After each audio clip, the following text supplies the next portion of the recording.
Hello everybody. Hi guys. Welcome in. Hello everyone. Happy Thursday. Hello. Okay, I think this will be okay. I'm like, I was like, how much should I set up my stream beforehand? But actually, I did set it up.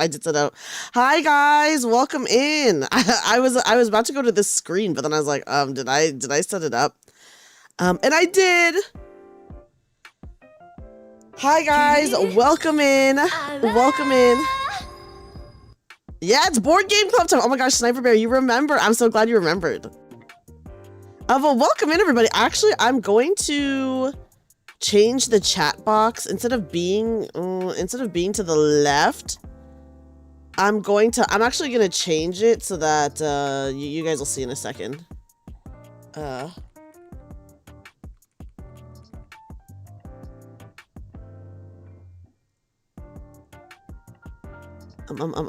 on, give me a second.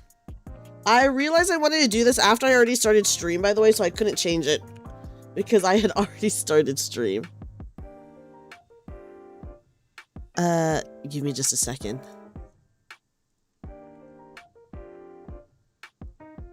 Okay. Okay, there we go. Hi. Hi guys. Oh, yeah, sorry guys. Let me cover up. I have my book to cover. Yeah.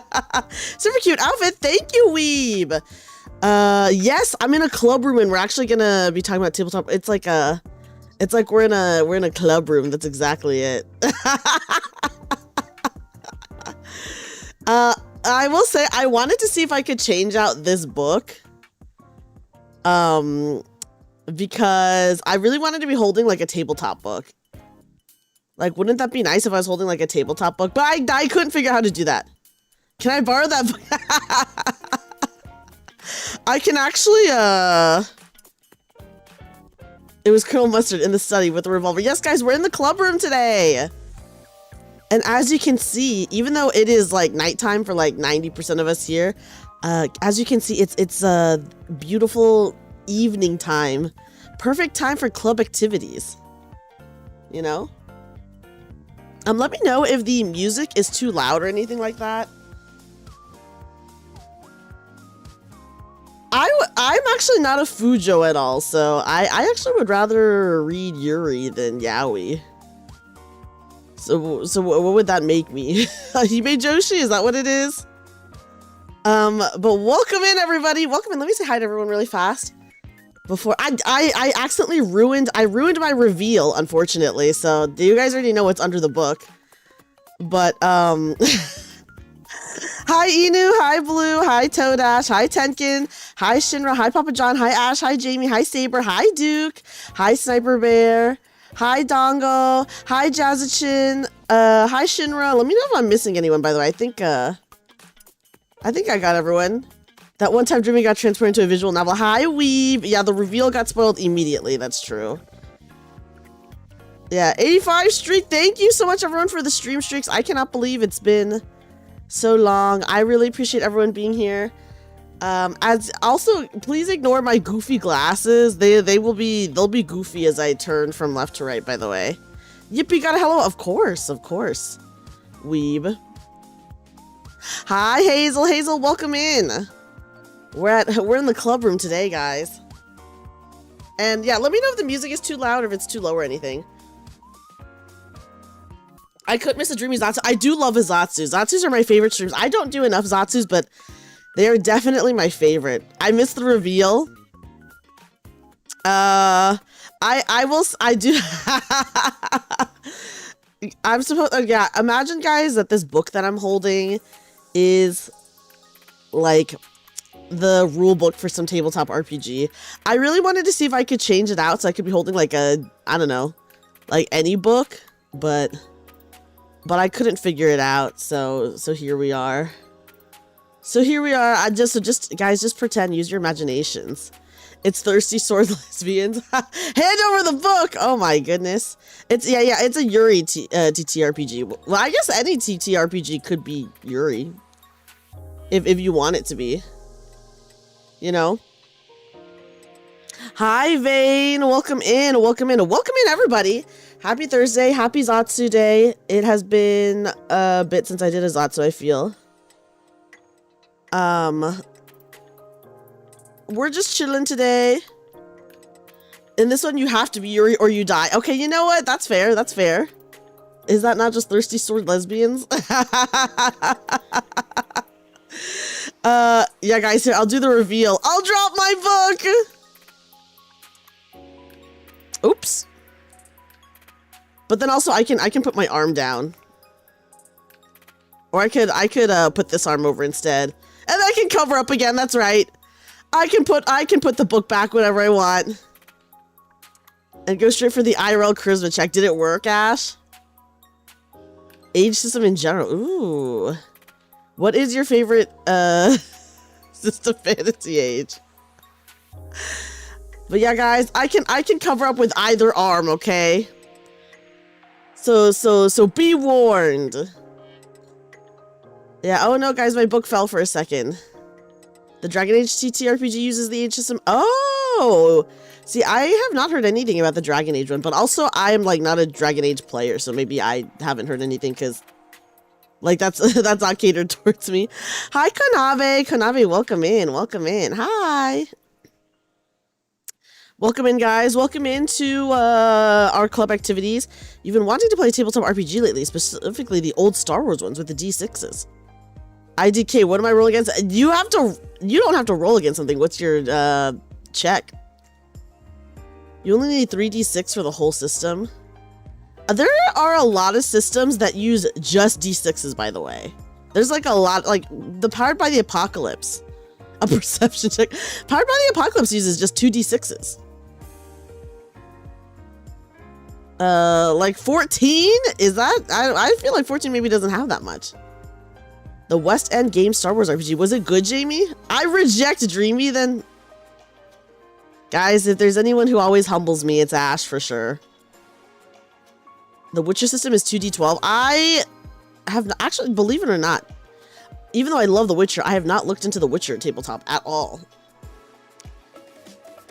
It was a little cheesy. I feel like Star Wars is just cheesy in general, right? Shadowrun is the one that uses all d6. I think there's a lot that use only d6s. If you only want to use d6s, any Powered by the Apocalypse system or modified Powered by the Apocalypse system uses basically only d6s. I guess depending. Rolling intelligence and academics and TTRPGs. My dice pool is 10. 6. Also, hi, Fenwick. There is one based off of vampires. Oh my god. Guys, it's Vancouver by Night. Speaking of tabletop RPGs, let me give you a shout out really fast. Okay, wait, hold on. Let me just make sure. Is my shout out over? Okay, it should show up. It should show up. Shadowrun is fun. Cyberpunk is also fun. Hold on, guys. Oh, thank you, Inu. Thank you, Inu. Oh no, my book!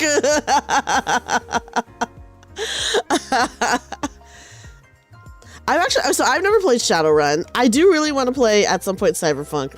Pathfinder is a popular one. I would say Pathfinder is like the second most popular TTRPG. But do I know anything about Pathfinder? No. Guys, here is a little bit of Dreamy history. We're starting at session 0 for Star Trek. How is the Star Trek TTRPG? I don't know anything about the Star Trek one, but also I'm like not a Star Trek person. Pathfinder 1E is so much fun. You love being a DM for it. Do you, Vane, I do have to ask, what makes you prefer the 1E over like any other edition? Because, what is it? Is it, I don't know anything about Pathfinders, but are they on 3rd edition, 4th edition right now? Yes, I did see that, Luke. And yeah, guys, if you don't know, on Humble Bundle, they have the Cyberpunk RPG books right now. So they do have that. Oh. Is this song sad? I was wondering if we could study for next week's test together. Curious, these are club hours. It's not the time to be talking about school right now. We're doing our club activities. Oh, guys, sorry, I won't drop my book again. I promise. We'll hold on to our book. Well, I've played the Pathfinder Kingmaker, which would be great if it wasn't buggy and sounded with horrible city sim. Oh no! You have final exams tomorrow. Oh gosh, good luck, Samsung. Good luck, Samsung Fridge. That's a pretty iconic username. If you know D&D, you know Pathfinder. It's like asking if someone knows Diet Coke when they say they know Coke. You know what? That is actually really fair, I guess. I don't know, like, anything about Pathfinder, like, systems or anything like that. I just know Pathfinder is, like, similar to, like, 3rd edition D&D or something like that. I have only ever played 5th edition D&D. That's it. Okay. Before we really get into it, I will say, if you guys have been watching me since, what was it, August? In August, Fate is also a good system. You can do nearly anything with it. Oh, Vane, I was asking, why do you like the 1st edition of Pathfinder more than, like, the other ones? Okay, so if anyone's been watching me since August, you guys will know that in August, I was a part of this, like, event that was thrown by, some of the SVP members, and we were all doing this thing where we were all like the president of a club, essentially. So I was doing the tabletop board game club, and if anyone watched that stream, you guys will know I actually made a presentation, which I guess I could show again today. I might show it again today. Yeah, school days. I did a presentation about tabletops that are not D&D. So I guess I could bring that up again. I did not update it at all. So not only is it not updated, but I'm pretty sure one of the slides on that is just completely wrong because I never fixed it. It was OG Cyberpunk, and that was 35-ish years ago. Well, Toadash, this is your chance to play again because Humble Bundle has the Cyberpunk books for, like, cheap. Yes, I am the club president, Weeb. That is correct. I am the club president. And also, welcome in first name. How are you? Pathfinder 1, you can do nearly everything with it and have so much customizable variations. Okay. Oh, have you run any of the other versions? Is 2020 bad? Or is that a good hiss? I did have the spiral glasses that time. Yes, that's true. We've, that was our winter outfit. Now we're in our summer outfit, you know? You got in trouble in school days for skipping class and Toka punished you. Oh my goodness. The 2 shelves behind me are full of TTRPG books. Can I ask what is on your shelf? It's a mechanical mess. I don't know anything about Cyberpunk either. Luckily, maybe not luckily. I don't want to write novels anymore. Oh, it's okay. You're in club activities right now, so it's fine. You're sharing your vampire stuff with you on Demiplane, but you should have access to the Cyberpunk stuff as well. Oh, really? I didn't know that you could look at that too. That's cool. Cyberpunk 2020 is a classic, but messy, fun, and you gotta give it some love. Listen, I do believe in the rule of, like, listen, if there are rules that don't fit your playstyle or don't fit your players' playstyles, you just have to change it. I am a firm believer that, yes, you should stick to the rules. I would say, like, 75% of the time. I think 25% of the time, you just got to adjust it. 2E is very versatile. I know people who are hardcore ride or die Pathfinder fans. I've personally never played Pathfinder. I don't know if I ever will. Maybe if someone else runs it. I'm not interested in running Pathfinder, at least. You have nearly every Pathfinder book. Some 5e that you will never use. Uh-oh. Is there a reason for that? Cyberpunk, Fate, Shadowrun, World of Darkness books, Deathwatch, and some obscure books. Ooh, tell us about your obscure books. It's like how in D&D, the wish spell and Goodberry can be changed at the DM's will. Yeah, listen, I'm in a D&D campaign where we don't use, like materials at all. Does that make sense? Like, you know how, like, if you try to revivify someone, you need, like, a diamond or some stuff like that? We, like, don't do that. Why obey a rule that everyone at the table hates? That's exactly it. See, guys, I think rules for tabletops should be followed 75% of the time. Maybe 70% of the time. I would actually dip and say maybe 60% of the time. 60 to 75% of the time, and the other 25% of the time, you just got to adjust it. What is D&D or D&D? That's Dungeons and Dragons, dude. 2020's damage system is kind of like the Bethesda Fallout games, limb-based. Oh, that's interesting. Marvel Multiverse and Hunter and Daggerheart core rules. Demiplane is, yeah, Demiplane is awesome. The only thing that I dislike about Demiplane is that I want to have all the books on Demiplane, but then I have to re-buy them, even though I've already like owned them. And I'm like, well, that's kind of dookie, so I don't really want to do that. CP 2020, we're hitting around 50% rules followed. And you know what? I do support that, Fenwick. I support that. Most games are not use a catalyst system because it can be quite cumbersome. It's too annoying. Also, hi, Chaotic. Welcome in. Guys, I will... I'll pull up the... Okay. Let me pull up the presentation I did forever ago. We can go through it. I have other games to talk about today. And then I'll talk to you guys about some cool plans I have for the channel and stuff like that. Wait, can I go in and fix? Hold on. I know one of these slides, I really, okay, one of these slides, the Daggerheart slide has all the info from the Call of Cthulhu slide because when I did this presentation, I was editing it on my phone and also my power had gone out, so I had to push my stream back. So that was like a whole thing, so I just never had the chance to fix it. The only book you have is the Minecraft guide. The Minecraft guide is kind of an insane book. Obscure ones, Dreams and Magic, Traveler, Paragons, Minecraft, Fantasy Age, Abyss, Made! Oh, interesting. Tell me more about that one.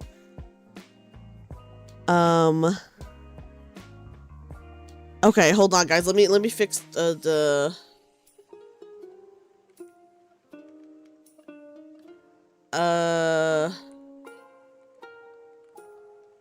Okay, hold on. Let me adjust this. I played Daggerheart one time, but I do not remember it at all.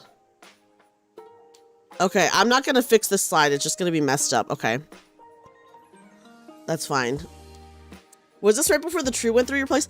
No. Okay, no. Luckily, not that. What happened was there was a huge dust storm here.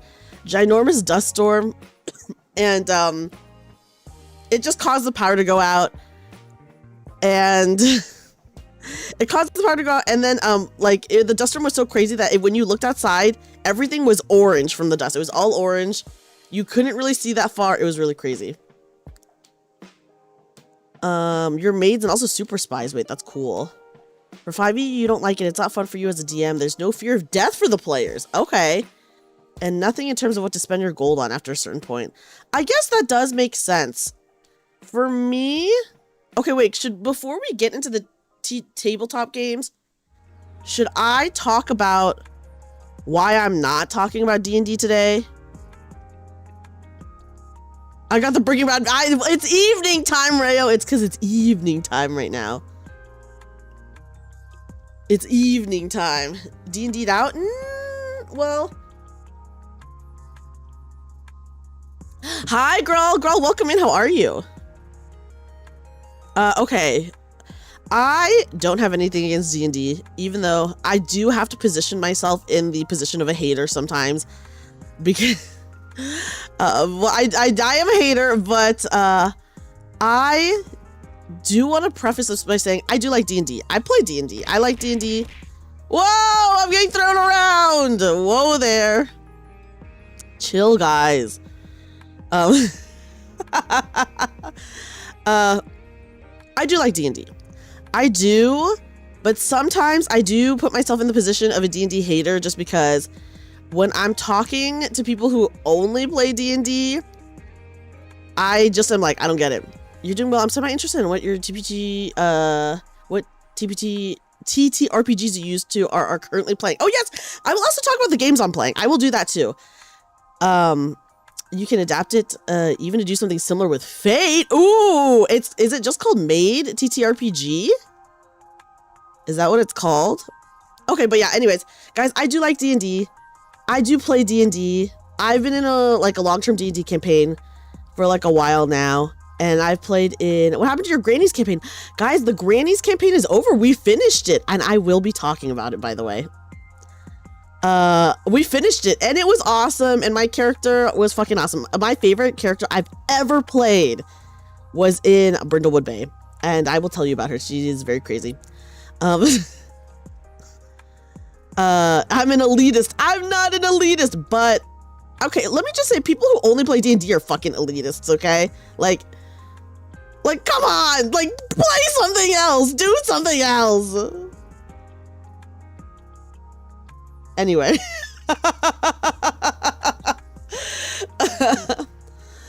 Katana's and Trench Coats, Ironclaw, Myriad Song, Robotech, Thirsty Sword Lesbians, Warhammer, of course. Wrath and Glory, GURPS, 2 different Star Wars. Whoa, Kids on Bikes. I really want to try Kids on Bikes. Cyberpunk Space Master, last but not least, the WWF Basic Adventure game. Oh my gosh. That is cool. None of them get played, not for lack of trying. Honestly, getting a group together is the hardest part, right, Jazuchin? Dreamy and I'm elitist, but... Yeah, shout out to Brindlewood Bay, exactly. Thank you, Joseph. Are we talking? Yeah, you can talk about all the tabletops you've played. Made the TTRPG is hilarious as everything can be randomly generated. The goal of the players is to please the master. Is the like GM the master? So like would I be the master in that case? Mid-game can start up as a typical fantasy made scenario and then blame giant robots. Whoa, that's cool! Yeah, guys. Have you played Root? I actually have not played Root, but I do know Root, Tikimon, and I do want to play Root. Honestly, guys, the biggest killer of any tabletop is getting a group. Shout out to Lancer. Oh my gosh, yeah, people do like Lancer. Okay, so let me preface and say I do like D&D. The DM role plays as the master and brings the insanity. I do love that. That's so fun. I do like D&D, but probably out of like almost all the long-term RPGs that I've played, it is like my least favorite. Yeah, I will say the artwork for Lancer is crazy. We were talking about it today in the Discord that the artwork for Lancer is insane. So yeah, you want to do the WWF game so bad? Whoa, wait, that's actually kind of cool. But yeah, I do like D&D. I have played D&D long term. I will say I do play a homebrewed D&D. Yeah, Lancer looks so freaking cool. Yes, please, please do, Vane. There's a game store shaped like a castle. Wait, that is actually really cool, Toadash. What? No, that's real.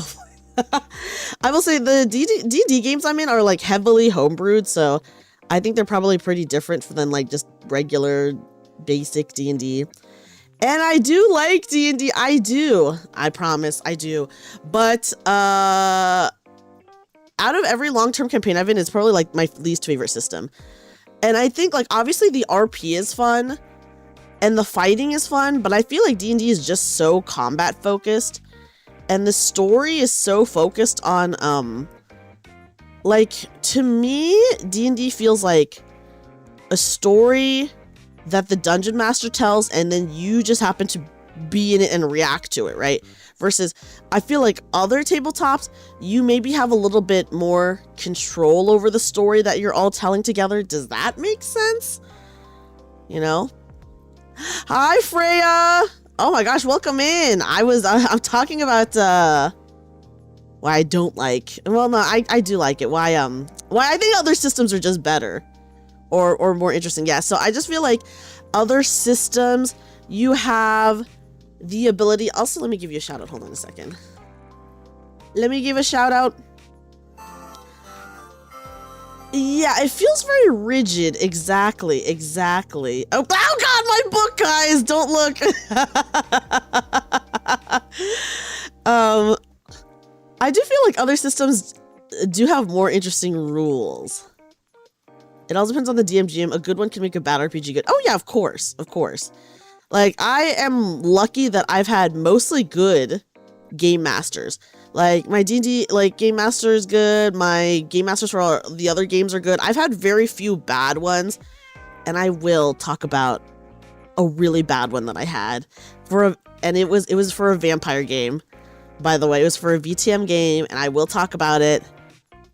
And I'm pretty sure I have mentioned it before, but I will talk about it because it was really bad. And I think the person running it, the storyteller, she should have just stuck to writing fan fiction. Anyways, that's all I'm gonna say. That's all I'm gonna say about it for now. I will get into it. You get so tired seeing how do I run Cyberpunk or another system in 5e, and you're like, IDK use a system that's designed for it. Oh my god, Vane? Yes. Yes. Oh my god, Vane, yes. There's so many people that are like, I want to play... Oh, I'm doing a D&D campaign, but it's actually like based off of Cowboy Bebop. And I'm like, dude, just play the fucking Cowboy Bebop RPG or play Orbital Blues. Orbital Blues is like a Cowboy Bebop style RPG. Or just actually play the actual Cowboy Bebop RPG. Anyways, yes, I do feel that. You kind of can get what D&D does best from video games and board games. If you're getting a group together, you want more collaboration besides battle tactics. Yes, yes, I totally, yeah, that's definitely the more fun way to do it. D&D Robotech GURPS, TMNT, ooh, that's fun. Shadowrun, Recon, VTM, Boot Hill. You were gonna play Cyberpunk, but it fell through. Well, apparently it's kind of a mess, so maybe that's good. You love the Cowboy Bebop anime. Dreamy got stuck third wheeling a toxic yaoi vampire story. No, guys, it was worse than that. It was a game where, oh my god, should I actually just get into it now? Oh yeah, Hasbro Wizards of the Coast super ass. I think we can all agree on that, you know. Do it, okay. Okay, wait, let me finish up my D&D spiel and then I will get into my bad story. Which is, so, oh gosh. So yeah, I like D&D. I would actually say I even love D&D, but I do think so many other games that I play have more interesting mechanics to me than D&D. So I just wish that more people would play more than just D&D.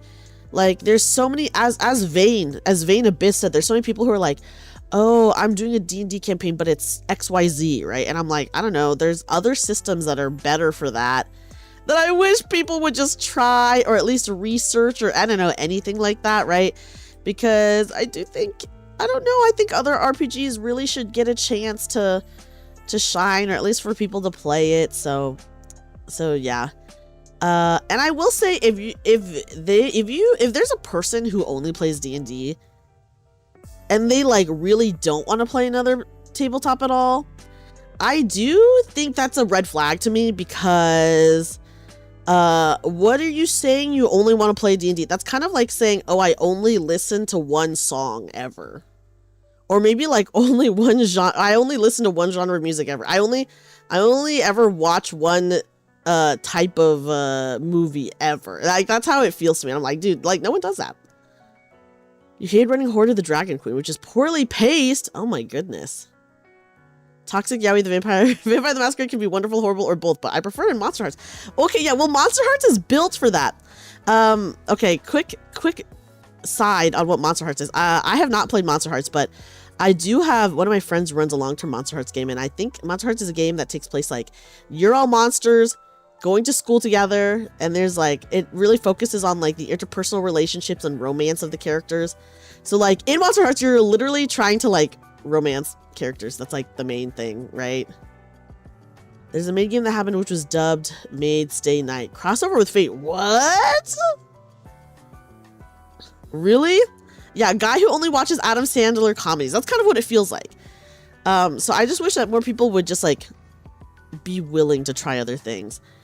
And like, I get it. Like, most people's first tabletop is going to be D&D, because D&D is like the biggest tabletop and like the most popular, and it is very fun and it is very good. But then, I don't know, I feel like most people do venture out a little bit, but some people like really just stay stuck in it.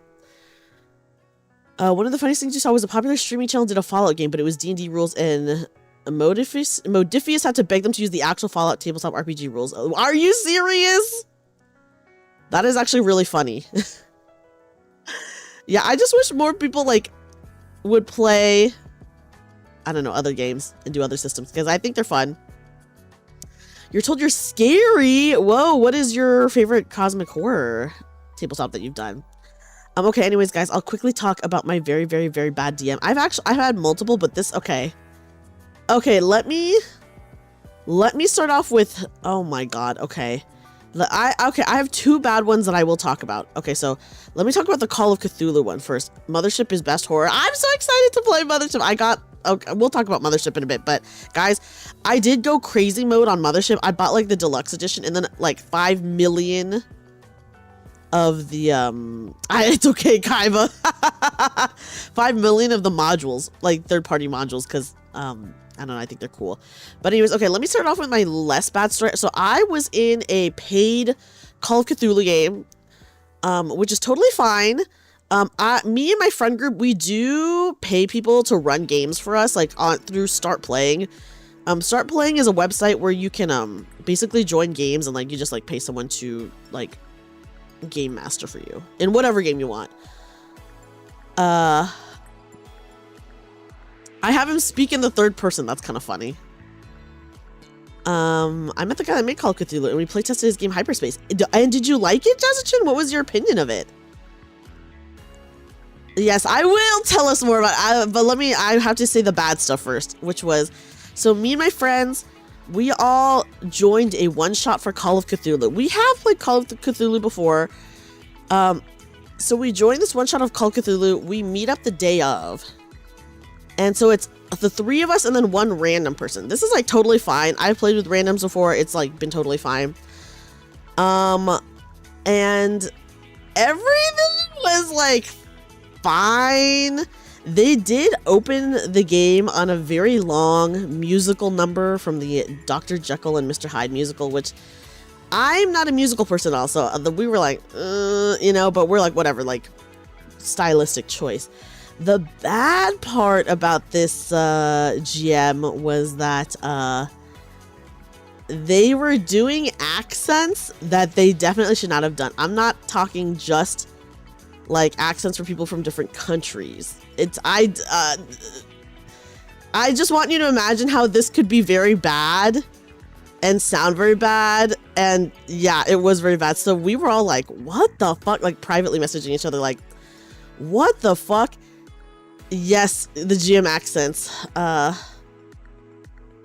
one point, we, Terrence the All-Knowing, Sir Roderick Siobhan. Ooh, very nice name. Okay, so at one point we meet like a Hunchback of Notre Dame kind of character, the Hunchback character, and they did not describe this character very flatteringly. They were like, no, not bad French. They were like, oh, this guy, you could tell that he has like a learning disability, yada, yada, yada, like stuff like that. And then they did a freaking accent where they did a voice for it. Oh my God. And we were like, dude, what the actual fuck, right? So we were like, oh, the fuck no. So we were already like, oh, fuck no. And then at one point, my character gets a call from her boss. And then the GM says, someone, give me a country. And we all knew what they were going to do. Yes, this was a person we paid. We did not pay that much, though. Yeah, the Lancer art does go hard weave. You got a chance to look at the Lancer art? It is really good. Okay, anyways. So then they were like, someone, give me a country. And we all knew where this was going. Antarctica. I fucking wish we had said something like Antarctica. But my friend, luckily, came through and she was like, Thailand. Because like doing a Thai accent is very difficult. So we were like, okay, they're not going to be able to do this. So maybe they just won't fucking do it. And they stopped. And they were going to attempt to try a Thai accent. And then we had to be like, no, just don't do it. Don't do it. And then also at one point when they were doing the accent for the Hunchback character, we were like, can you not do that? Can you just like talk normally? And they were like, yeah. But then they started doing it again. So anyway, that was bad for like that reason. And the game was also, and also the random person we had was sus. Okay. But they were like, whatever, like normal sus. So that was that bad game. It was like not a very interesting or fun game.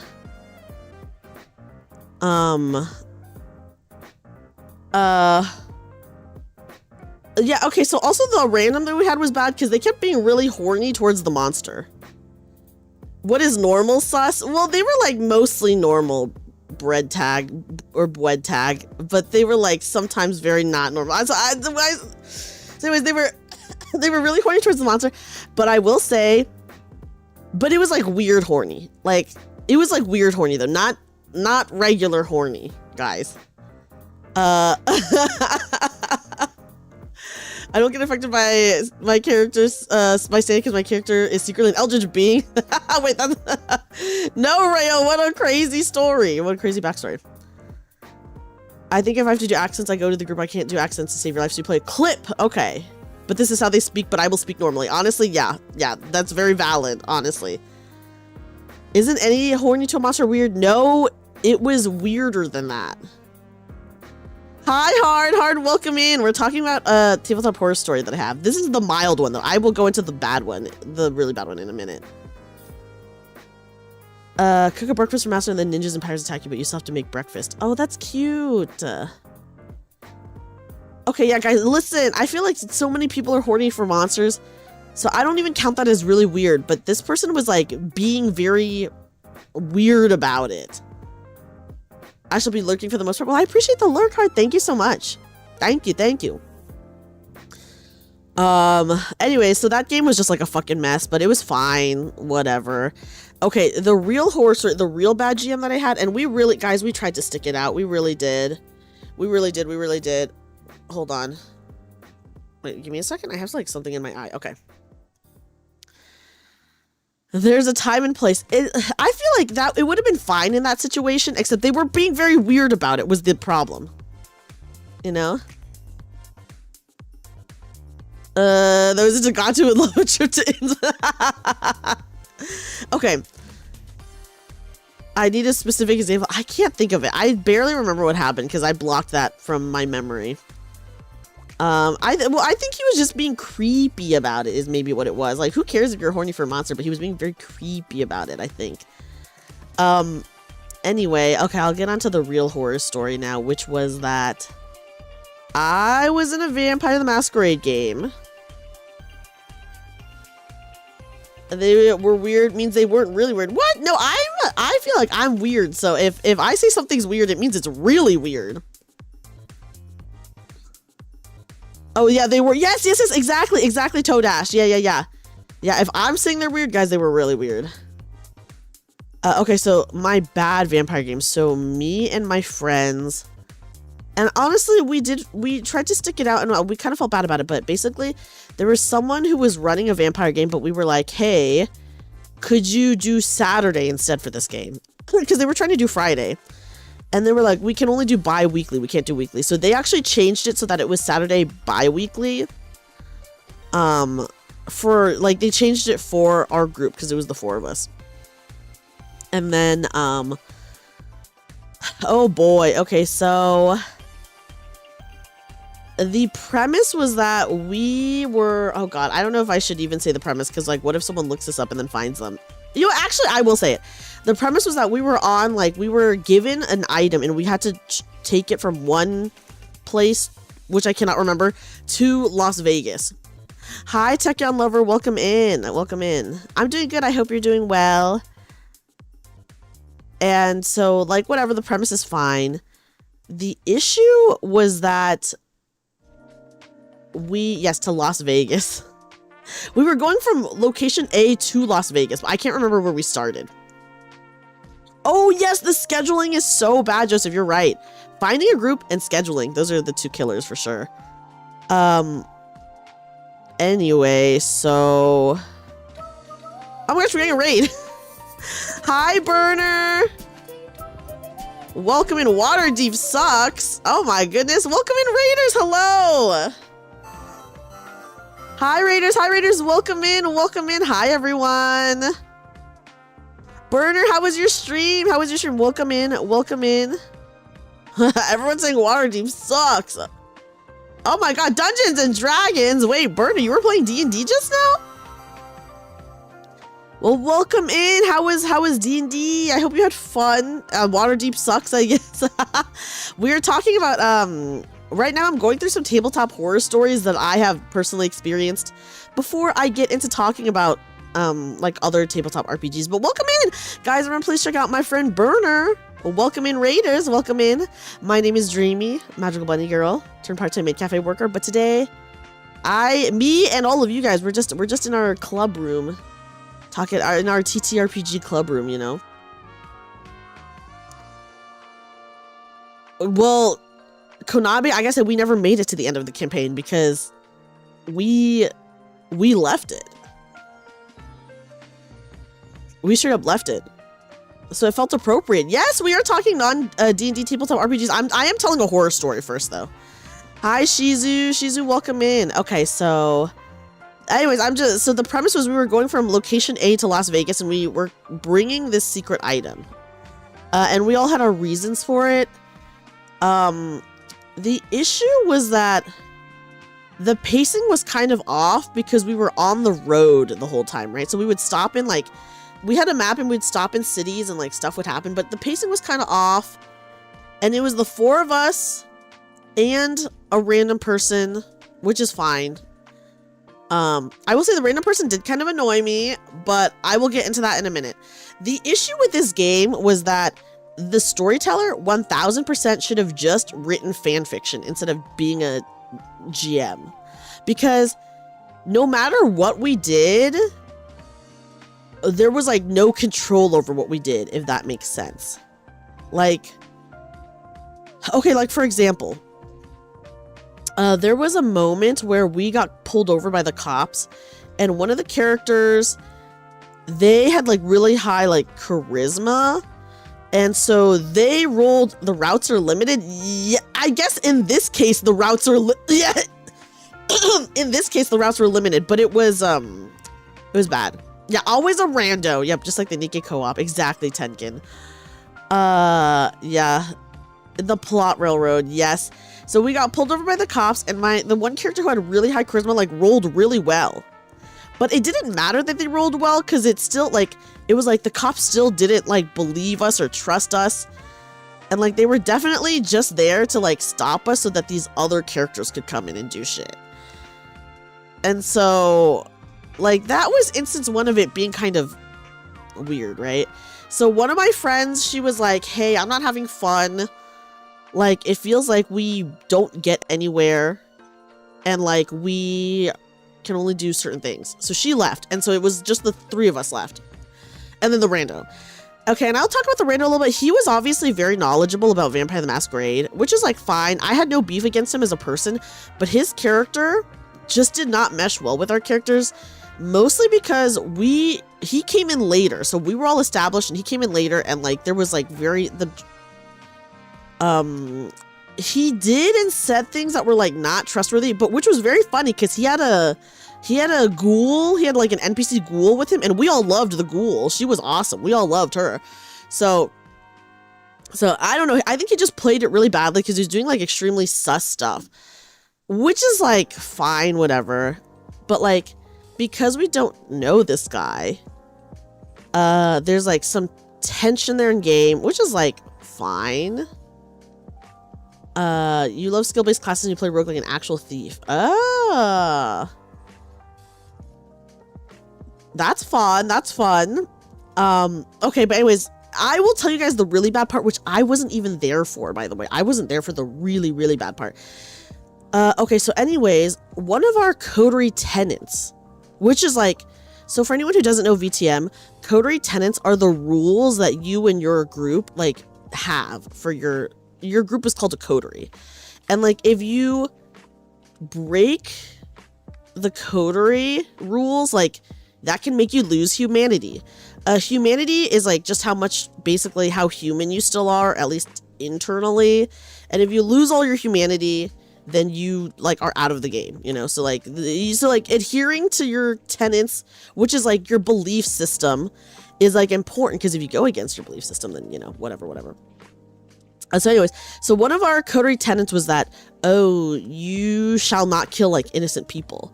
But one of the members had like an ability where whenever they bit someone, it would like hurt them really bad and do extra damage. So she accidentally killed someone, which is like fine. Well, but the issue was that she had already accidentally killed someone like a couple days before. So we were like, dude, like you can't do this because now like we're gonna have like people after us, which is like very bad, right? So we in game got into a big fight about this, which was fine because it was literally like we're friends, so it didn't matter. So like the person who like fucked up the rules, it was literally like my IRL friend. So like out of the game, we were just like totally fine because we are friends, so we just know. But in game, of course, our characters were fighting because like, no, you're like, not only are you breaking the rules, but then also like you're fucking it up first. Like people are going to be on our trail. Like there were already people after us, you know, we already had to like fight people, etc., etc. So stuff like that. And so we had like infighting, which is like fine, especially in that situation. It was like, yeah, of course we're gonna have infighting in this case. But then at some point we get like a group of a different group of vampires. But get this, we ditched the masquerade. That's like the #1 rule you don't do, Rayo. Yeah, I also love Rule of Cool. I do love Rule of Cool as well. Okay, so there was infighting, whatever, that's fine. But because like, because things were tense in the party, the storyteller. Oh my gosh, we're getting a raid. Hi, hi, Sev. Sev, welcome in. Oh my goodness, hi everybody. Welcome in, raiders. Welcome in, raiders. Hello, hello, hello. Hi, Sev, how are you? Welcome in, raiders. Welcome in. My name is Dreamy, magical bunny girl turned part-time maid cafe worker. Hold on, guys. I have to change the playlist. Okay, there we go. Welcome in, welcome in. We are currently doing a Zatsu stream where I'm telling a horror story from a tabletop that I was in. And I have not even gotten to the bad part yet, guys. I have not even gotten to the bad part. But anyways, welcome in. You guys came right in the middle of a story. But you haven't missed the juicy bits yet of a bad game that I was in. Something about a storyteller after in-session conflict about losing humanity. Yeah. Yeah. Oh, yeah. Who do you want me to Kazoo Saber? You got steamrolled by today's newslock and you had to feel better here. Well, welcome in. I hope it wasn't too bad. Playing characters that are mad at each other without actually bleeding into getting mad at each other is a super crucial skill to learn, yeah. Well, this was not the issue. Us being mad at each other was not the issue. Because, like I said, out of the game, it was totally fine because we're literally, like, IRL friends, right? So, like, out of the game, there was no issues. Just in-game, there was, like, some in-game fighting. But, yes, of course! Let me... Oh, what song should I kazoo? What should I kazoo, guys? I will do... Okay.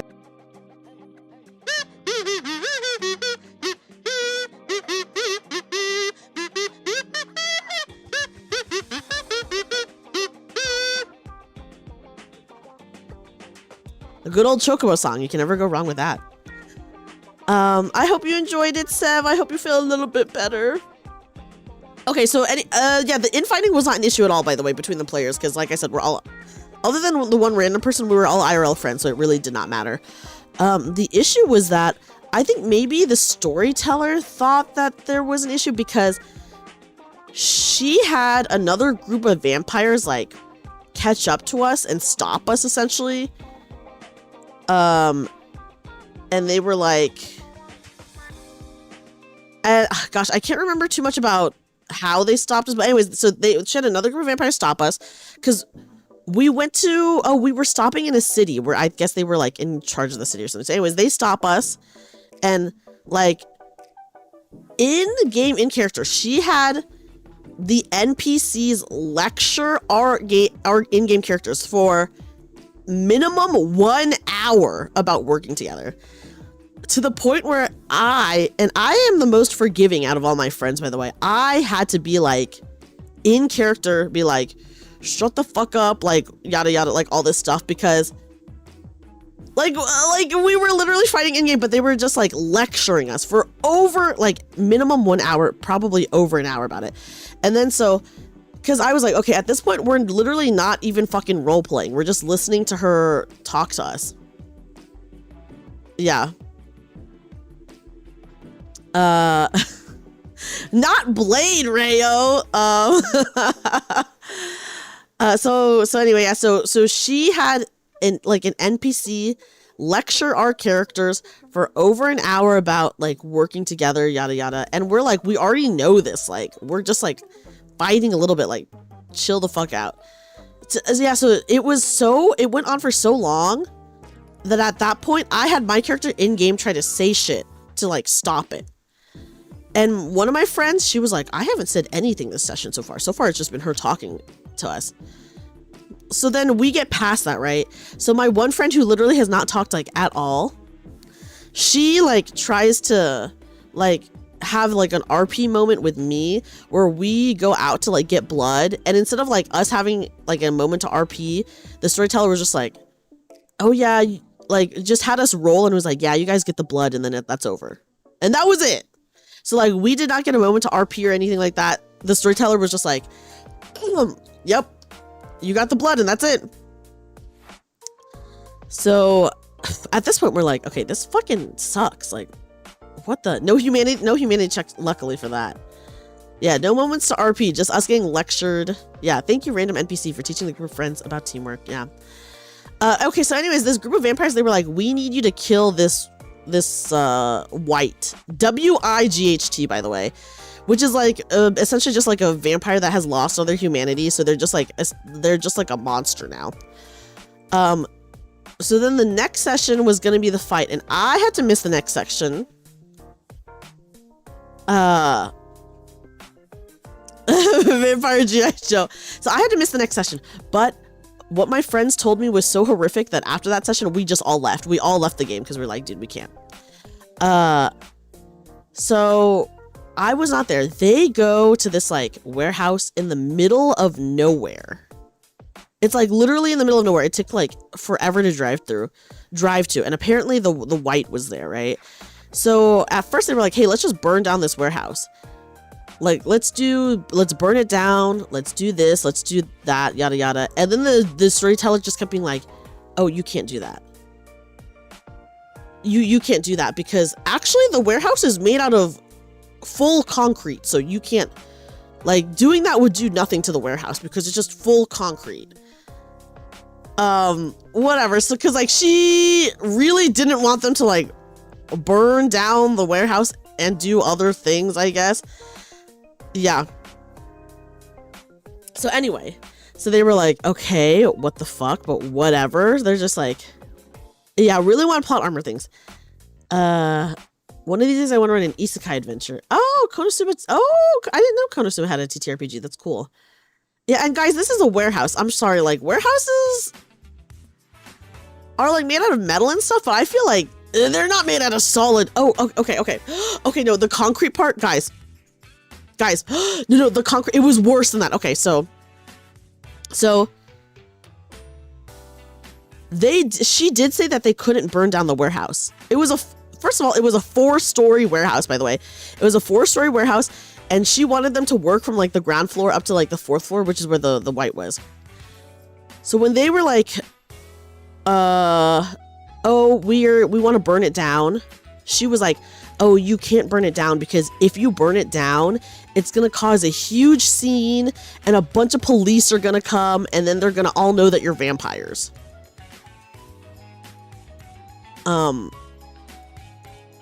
So, right. So that was what she said at first. And then also, I just want to point out that she also literally said that the warehouse was in the middle of nowhere. So like this warehouse in the middle of nowhere, like super far from everyone. If they tried to burn down the warehouse, the police would come and they would know they're vampires. The police would suddenly be there.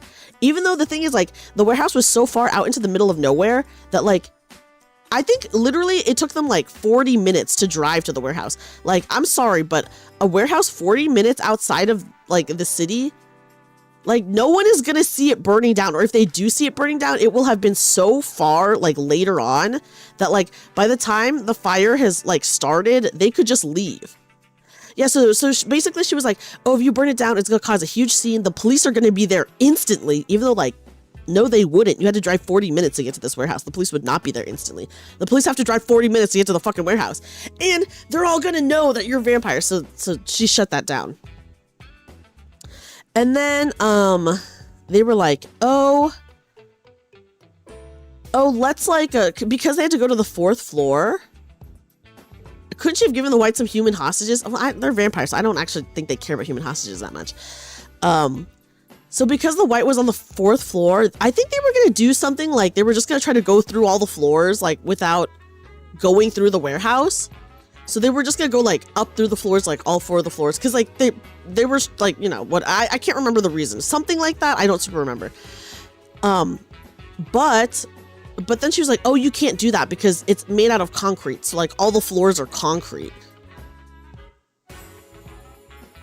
So I'm just like, so they were just like, okay, so we can't do that plan either. So basically at this point, it's my 2 friends, I was gone, and then 2 randoms. At that point that we got another random. And it was so bad that one of the randoms was like, wow, it seems like you're not letting us do anything or something like that. So he like, one of the randoms literally said something like that. So then one of my friends, she was playing a vampire that got turned as a kid. So she was like, hey, what if I go in as bait? So because she was like playing this like kid vampire, she doesn't have like a lot of strength, right? Yeah, even the randoms knew. She doesn't have a lot of strength. She has like a lot of her skills are in like charisma and stuff like that. But yeah, so she was like, well, I'm not really strong, but I can like be bait. I can distract, yada, yada, all this stuff. And the storyteller literally was like, oh, well, you actually shouldn't do that because you don't have like the stats to fight. Like you'll get hurt. So you should actually just sit outside and wait for everyone else to fight.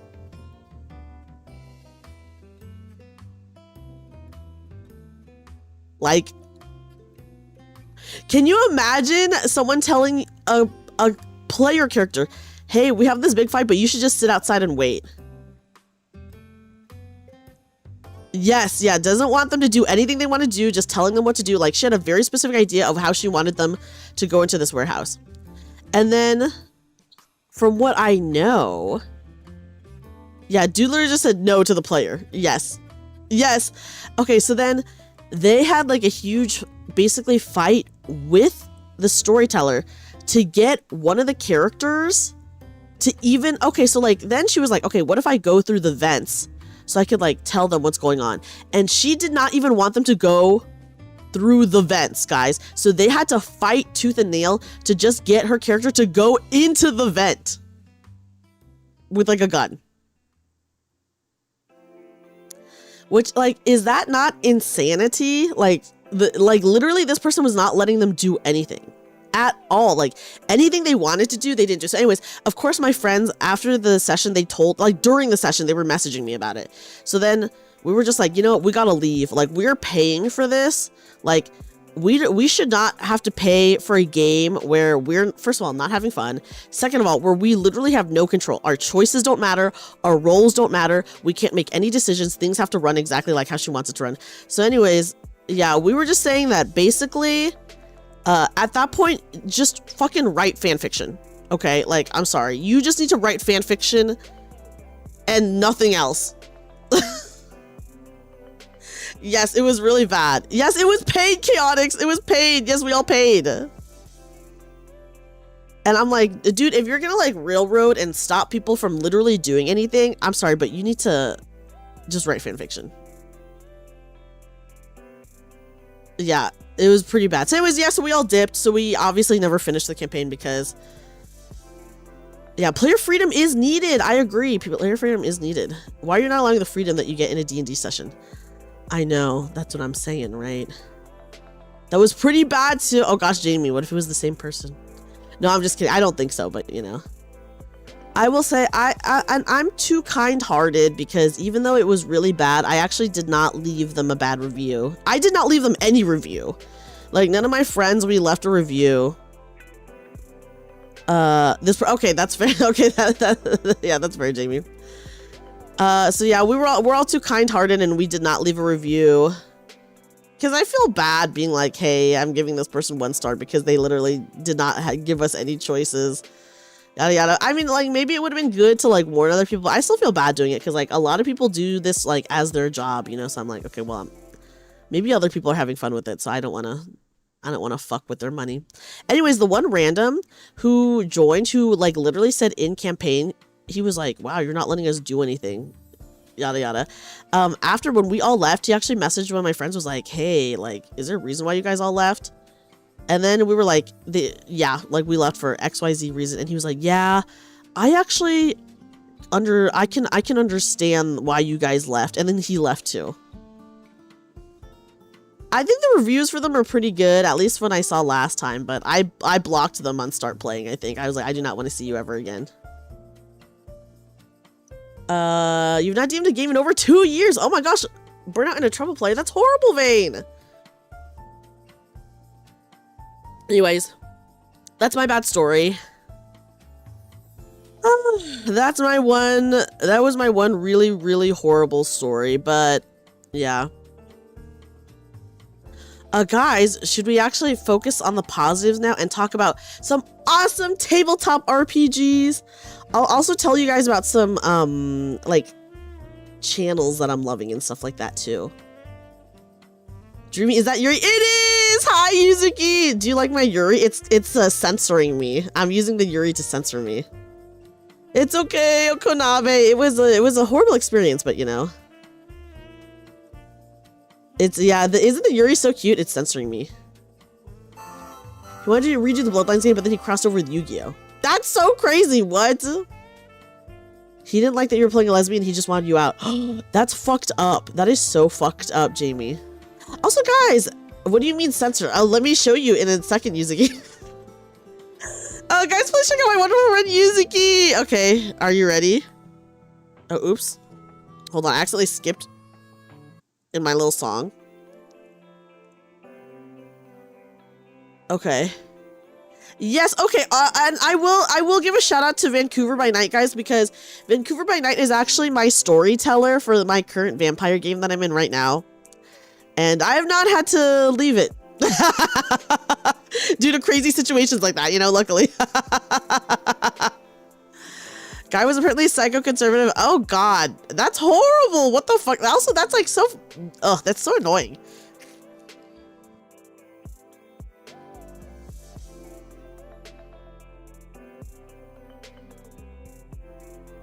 Sorry guys, I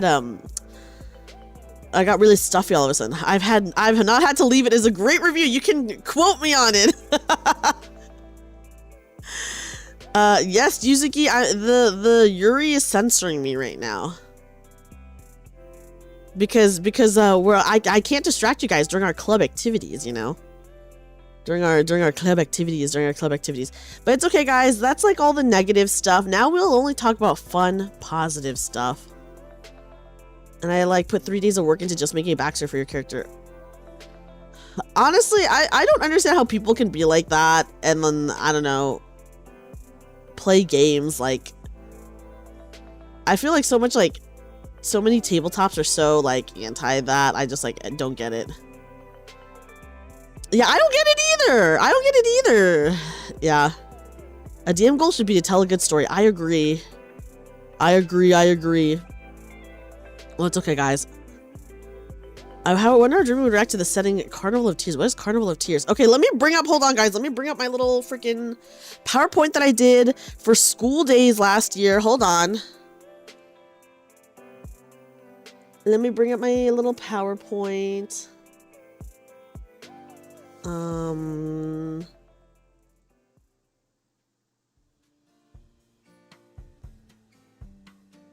Okay, here we go. Bam! Okay, here, let me move it here. Let me move myself, hold on.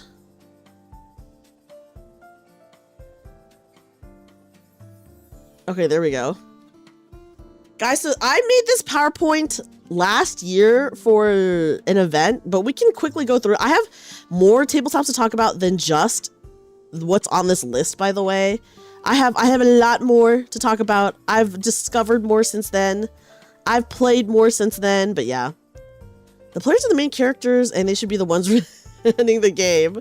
But well, you would think that the players would have some power over that, but unfortunately not in the one game that I played.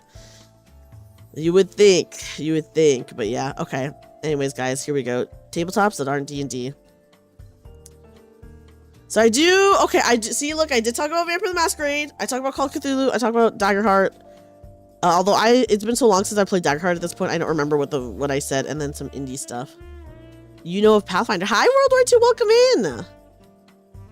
Daggerheart is so fun, guys. I really loved Daggerheart the one time I played it. I would play it again in a heartbeat. Carnival of Tears is a D&D 3.5 Pathfinder 1E game that is a one-shot that converges to Crown of the Cobalt King. Okay, interesting. Okay, guys, here's what I had to say about VTM. Okay, what did I say? Based off a bigger universe, the World of Darkness stuff, roleplay heavy, different clans of vampires have different abilities, you only use D10s. So for anyone who hasn't played Vampire, there's a mechanic where you roll dice, and depending on if you succeed or fail on your hunger dice, you can either get a bestial failure. The first time I played Call of Cthulhu, I almost lost all my sanity. But did you live? I feel like Call of Cthulhu, it's really easy to die. One time I played Call of Cthulhu, and guys, I died before the adventure even began. I got arrested, and I fucking couldn't escape the jail, and I died before the adventure even began, which is like, damn. So my friend who was running it was like, okay, we're not gonna count that. But yeah. Oh. Oh, what are some of the older Ravenloft modules? Yes, guys. I would say in my Call of Cthulhu games, I've done very well most of the time, except the one time where I literally died. Yeah, before we even got into anything. Yeah, the DM felt bad. They were like, okay, we're just not going to count that. And I was like, cool. Because I was just rolling so badly. I was rolling so badly. It was really funny. The hunger dice are very cool. Probably my favorite mechanic. Yeah, so for anyone who doesn't know Vampire, in Vampire the Masquerade, did your party have a laugh at least? Yeah, it was funny because it was so bad, you know? And like right before, oh my god, it was really bad. Yeah, my rolls were just like horrible. Older Ravenloft modules have so much lore about the campaign settings. You have the older books. Oh, fun! You know Pathfinder because of Zoran the Wizard, his narrative declaration group. Oh, I've not heard of that. And you know what, World War II? I do very briefly talk about Pathfinder. But you guys will see what I have to say, but I don't think you guys will necessarily get any information. Yeah, so in Vampire the Masquerade, because you're a vampire, you're of course hungry all the time. Certain abilities you have to roll to see if you get hungrier, and then every day when you wake up, you roll to see if you get hungrier, right? So like the hungrier you are, the more hunger dice takes up your dice pool. So let's say you have a dice pool of 5 and a hunger of 2, then 2 out of the 5 are hunger dice. So if you completely fail the roll and you fail on the hunger dice, that's a bestial failure. Something really fucking bad happens. That's like basically a nat 1, but I would say worse. And then if you succeed on a hunger roll, like a hunger dice, then what you wanted to happen does happen, but maybe it happens in like a fucked up way. So because like it's not you who's doing the roll well to succeed it, but think of it as like the beast inside of you like succeeding the roll, right? So I think that's really fun. I think the hunger mechanic is really fun. And probably the most fun part of Vampire the Masquerade. And there's like a lot of like political stuff in VTM. When I say political, I mean like, because there's like a prince that runs the city. So there's like factions that are fighting against each other. So there's like a lot of like, you could do like a political intrigue run if you wanted. Because like, you know, everyone's always vying for power, right? So yeah. So I did talk about this. I'm not going to go too in depth about this because we already saw this. Hi, Kessia, we're doing it just chatting. I'm not going to go too in depth about this because I've already gone through this tabletop. We'll go into more other games and I'll talk more about those ones. Call of Cthulhu, I have played like I told you guys. Sir, I love your video. Not that, Prince. Guys, yeah, I just told you guys about Call of Cthulhu and how My character literally died before the adventure began, and the GM felt so bad they said that doesn't count. So my character is still alive, guys. But you roll D100s and you have like skills and stuff, and you're trying to roll under your skill. So like, let's say you have like an intelligence skill of like 40. You roll a D100 and you're trying to get below 40, and then if it's over 40, then you fail. Of course, guys, it's horror themed. It's horror themed because it's based off of like Lovecraft's works. And it is a hard game, so that's why survival is very difficult. I think a lot of people do die in Call of Cthulhu. Usually it's set in the 1920s, but you don't have to make it set in the 1920s. You can. Oh my god, Joseph, I was actually going to talk about Delta Green because I have not played Delta Green, but I really want to play Delta Green so freaking bad. I really want to play Delta Green so bad. And so we will talk about Delta Green. Yeah, I would say Call of Cthulhu is not super combat focused. Like, you can fight, but like you don't have like a lot of health to begin with, because you're just like a human. So you're very squishy in Call of Cthulhu. I do know Call of Cthulhu is like what D&D is like for the Western world. In Japan, their main tabletop that they like to play is Call of Cthulhu. And Call of Cthulhu is really fucking fun, so I totally understand why. Been meaning to try yourself. Oh my gosh, do you have the books for Delta Green? I really want to play Delta Green. Guys, if you don't for anyone who doesn't know, Delta Green is a tabletop that's like inspired by like X-Files and stuff like that. Yes, you're very squishy because you're just a human, and also you're like dealing with eldritors, right? So it's fun. It's fun. Okay, guys. Okay, so Daggerheart, I edited this right now to say this stuff, but before, when I presented this the first time, I copied this over and I didn't change it. So I actually don't know what I was gonna say about Daggerheart, because it just had the wrong text, and I just fixed it right now, right before I presented it. But I did play Daggerheart. Daggerheart is really fun. It's by the people who do their Critical Role, and it's a very fun game. I really like the mechanics of it. When you're rolling I think it's like D6s, and you're rolling your dice. There's like a hope and fear mechanic. You played Rogue Trader, Only War, and Death Watch. Oh, how did you like those World War II? It's been a long time since I've played Daggerheart, but I do remember Daggerheart. I think the combat feels very smooth. It is way less rules than D&D. So I just think in general, it feels like smoother to play, because like in D&D, I feel like a lot of the times you're like, let me stop and look at my character sheet, and you're like reading through your character sheet. Yeah, but Daggerheart, the art is really nice. I think the gameplay is fun. I really, really like the hope and fear dice. So like you roll 2 dice, and if you roll a hope and a fear dice, and if your fear dice has the higher number, then basically the GM can use that fear. They can later, or they can use it like then. It's like kind of up to them how they use it. And then if you have hope, then that's kind of like, if you roll higher on a hope die, then you get to save that for like later to use for XYZ reasons. I can't remember because it's been a long time since I've played, but I really liked Daggerheart, guys. I think if you wanted to play like a game that was not D&D, but still wanted it like fantasy-ish, then Daggerheart is like the way to go. And I think if you are like a new GM, I think Daggerheart is just way, way easier to get into than D&D, because D&D has like so much lore and rules and stat blocks, and if you're like homebrewing it, you have to do like so many things for it, versus like Daggerheart, you don't really have to do that. Or if you do that, it's like a lot simpler, you know? You like how hope and fear affects turn order. Yes, yeah, it's a little bit complicated to explain, but yeah, so like the storyteller, or sorry, the GM can take, like, if you roll with fear, this story, oh my god, I keep saying storyteller because I was just talking about my horrible game. The GM can use that fear to be like, oh, well, it's my turn to go now in combat order, so they can like cut you in line, because there's like not really a combat order. It is kind of hard to explain, but like when you're playing it, it makes a lot of sense. I think it's very intuitive. The rules are a lot more relaxed than the D&D, so I think this is like, especially if you wanted to start D&D or you want to start a fantasy one, but you're too intimidated by like the huge stat blocks and like the gajillion pages of items and the 5 million pages of what spells a class can do, then Daggerheart is like the way to go. Okay, and then I do very briefly talk about Pathfinder in that, I guess, we gotta talk about Pathfinder. I don't know literally anything about Pathfinder. I heard it's a complicated system. Usually people use it for fantasy stuff. I don't know anything about it though.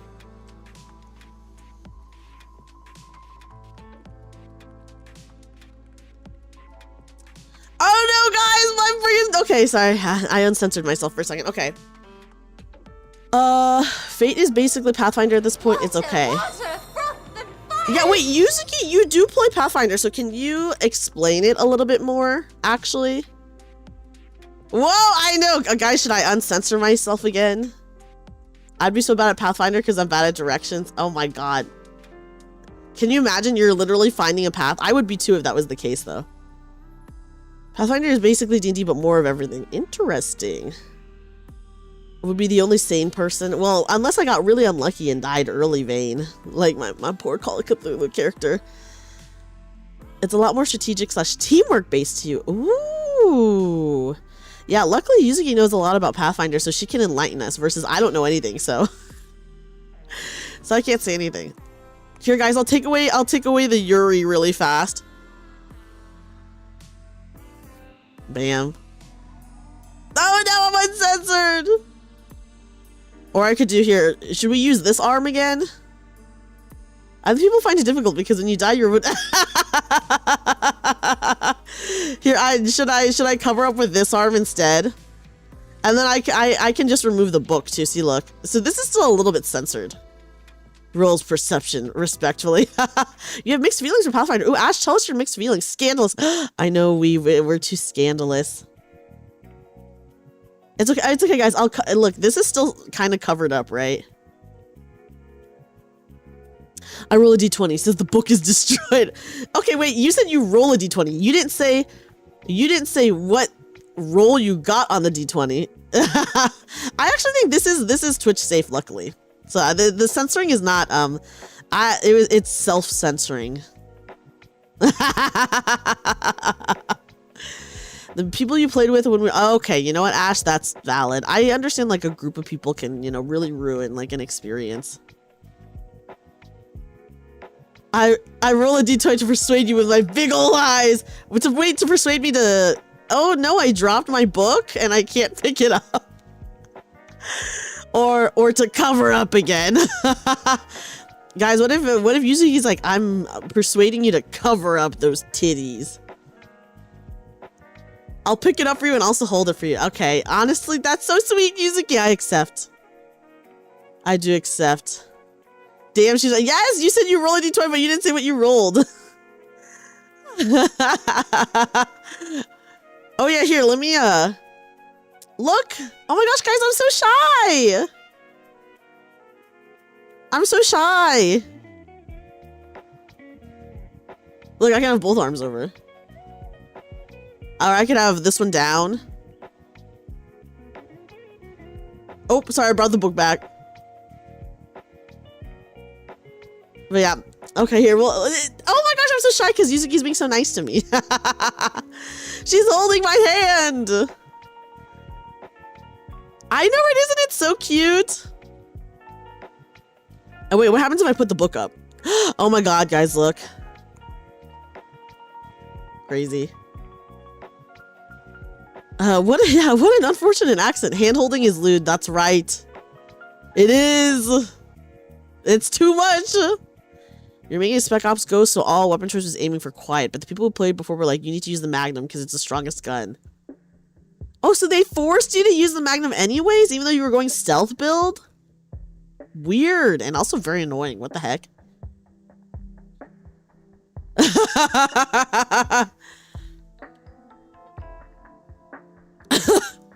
Guys, who needs a dice roller bot when Vane Abyss will just tell us what you rolled?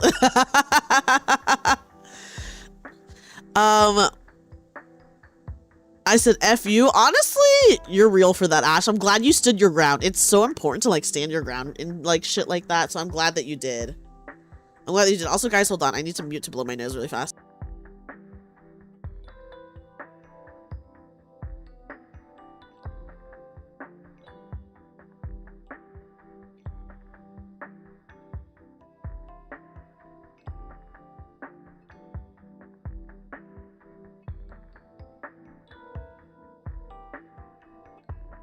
Okay. I'm back. I'm back.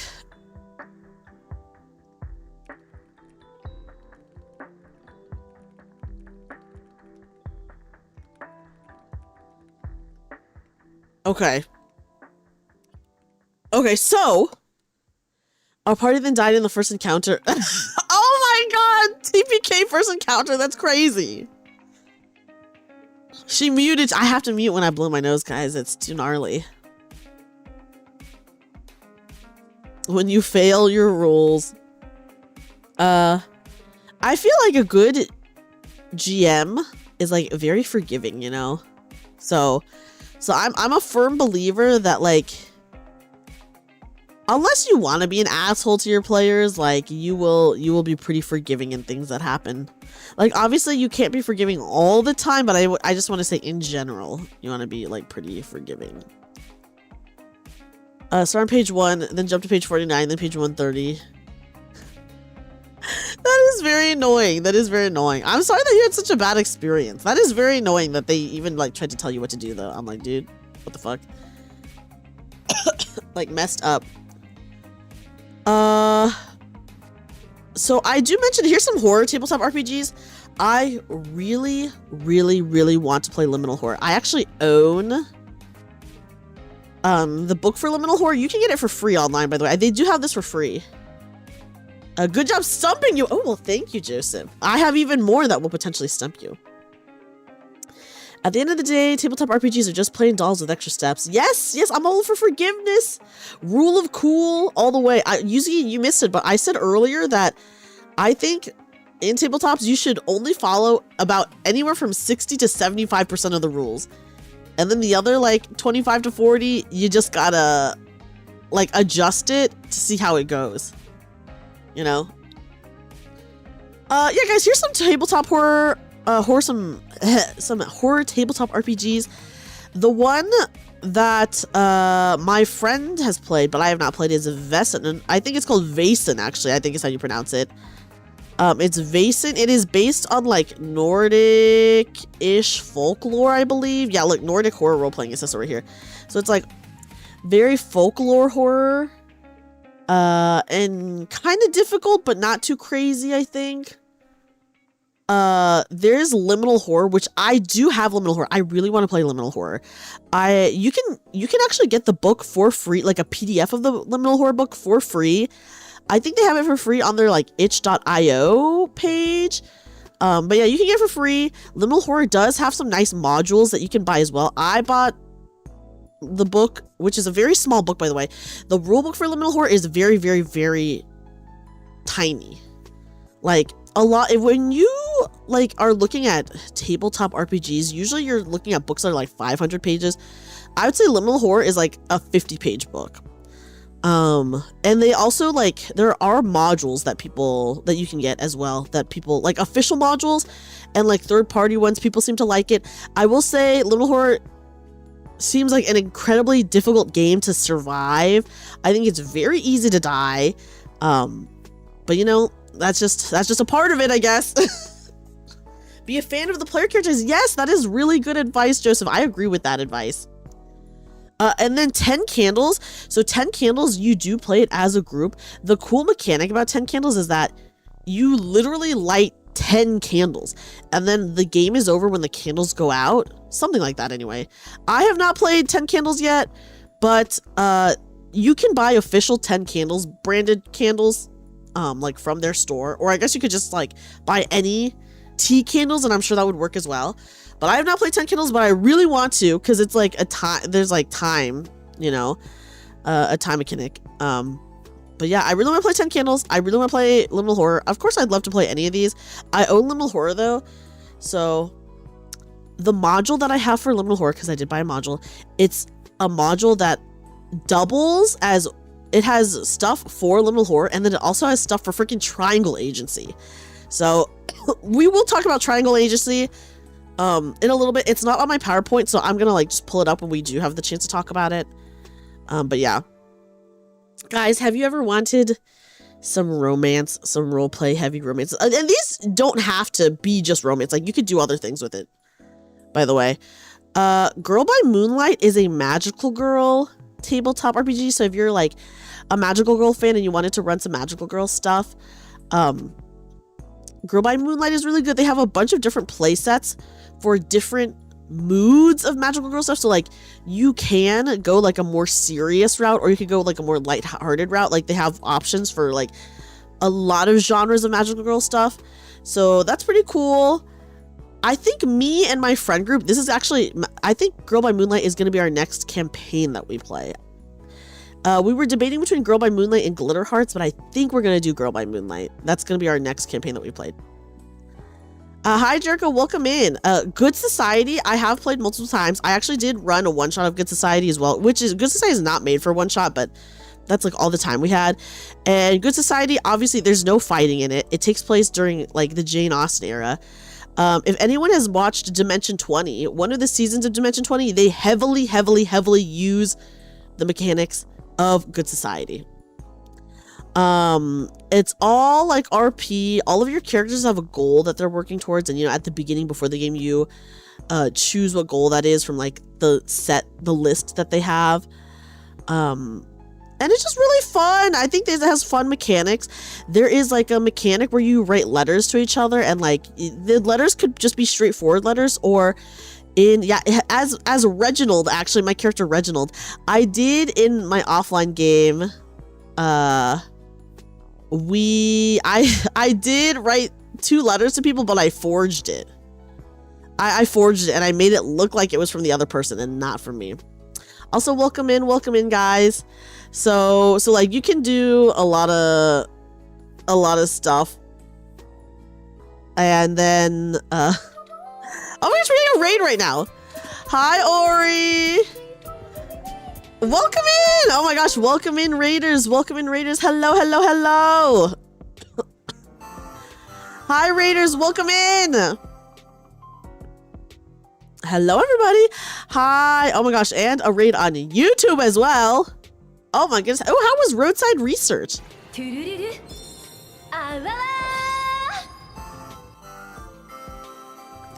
Hi everybody. Welcome in. My name is Dreamy, magical bunny girl turned part-time cafe worker. But actually guys, today we're in our club room.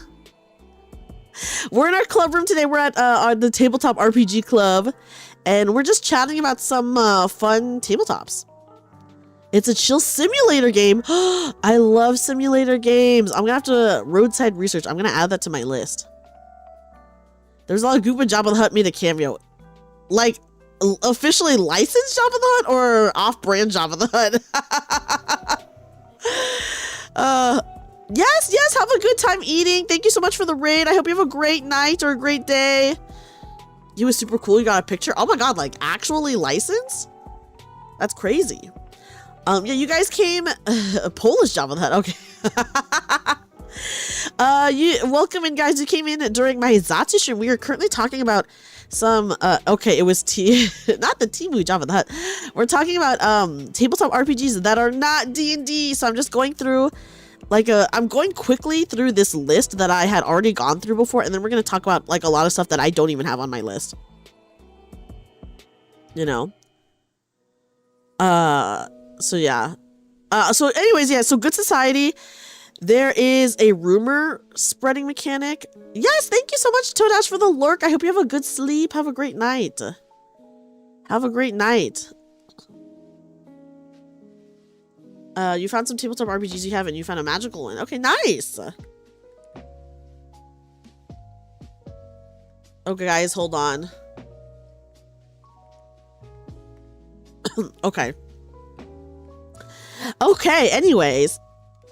So, another fun mechanic in Good Society. You played Persona 2. I love spreading rumors.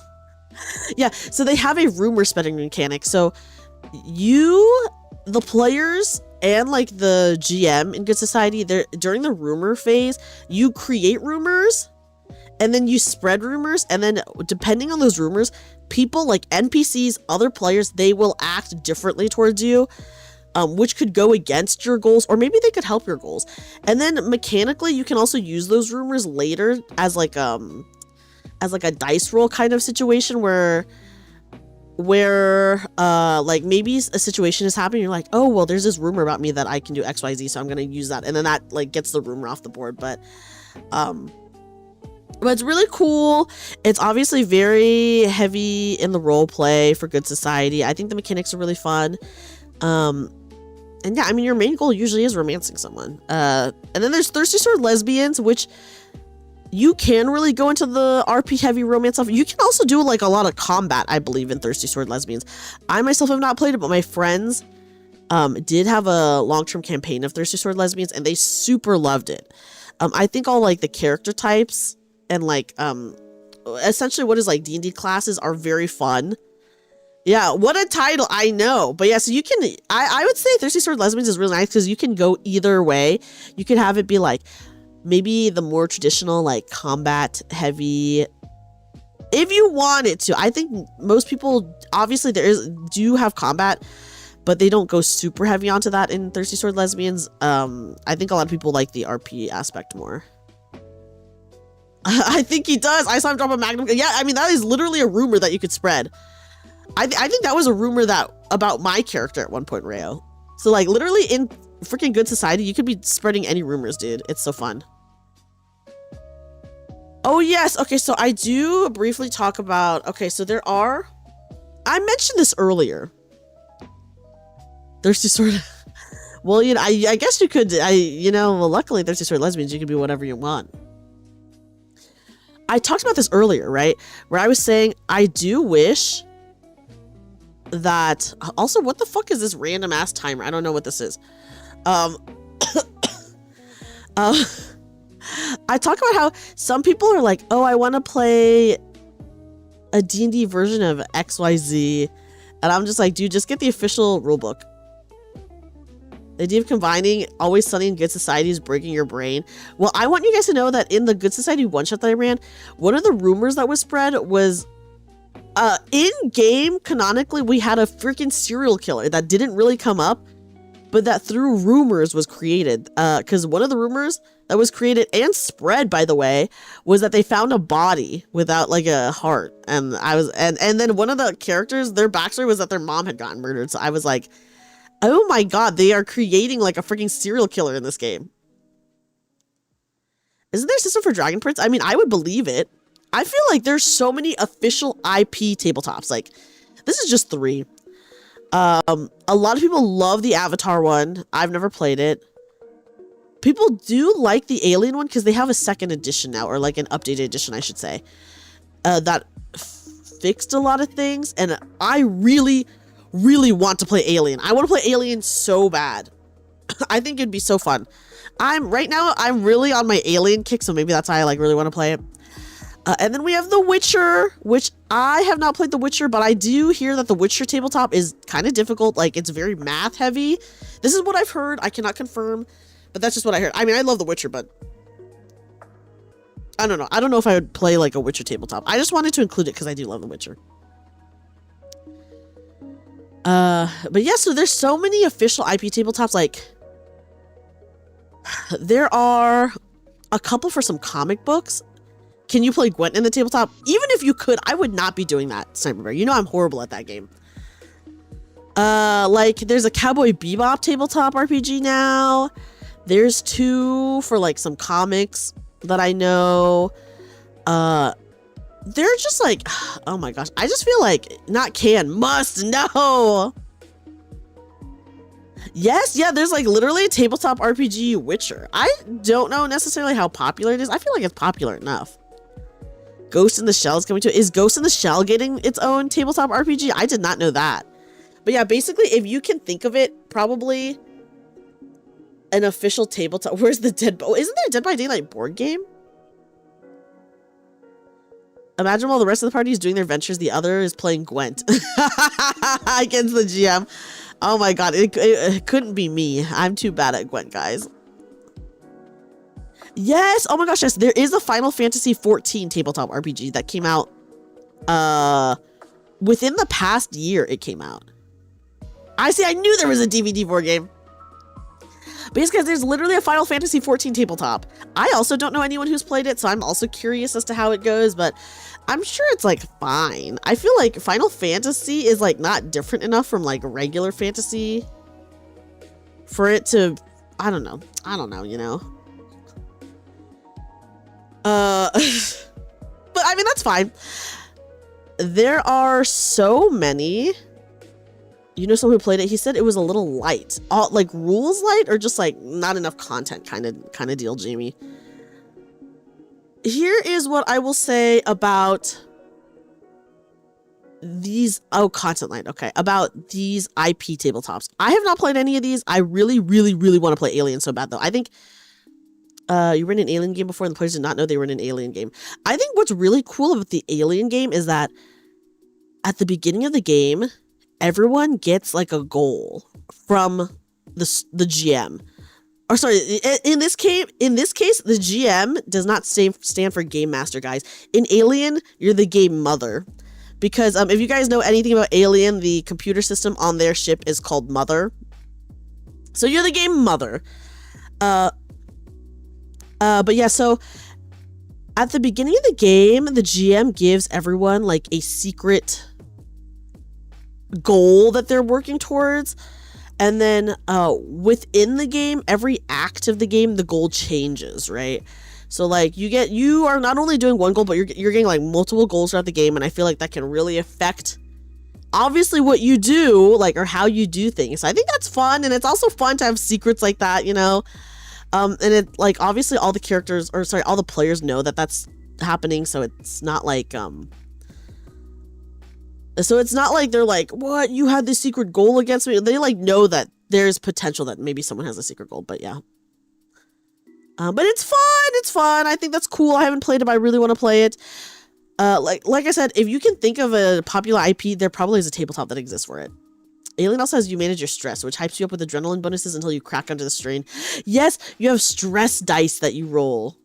And I don't know how much they've changed the rules, but like, for example, when you shoot a gun in Alien, the amount of ammo you have is dependent on your stress rolls.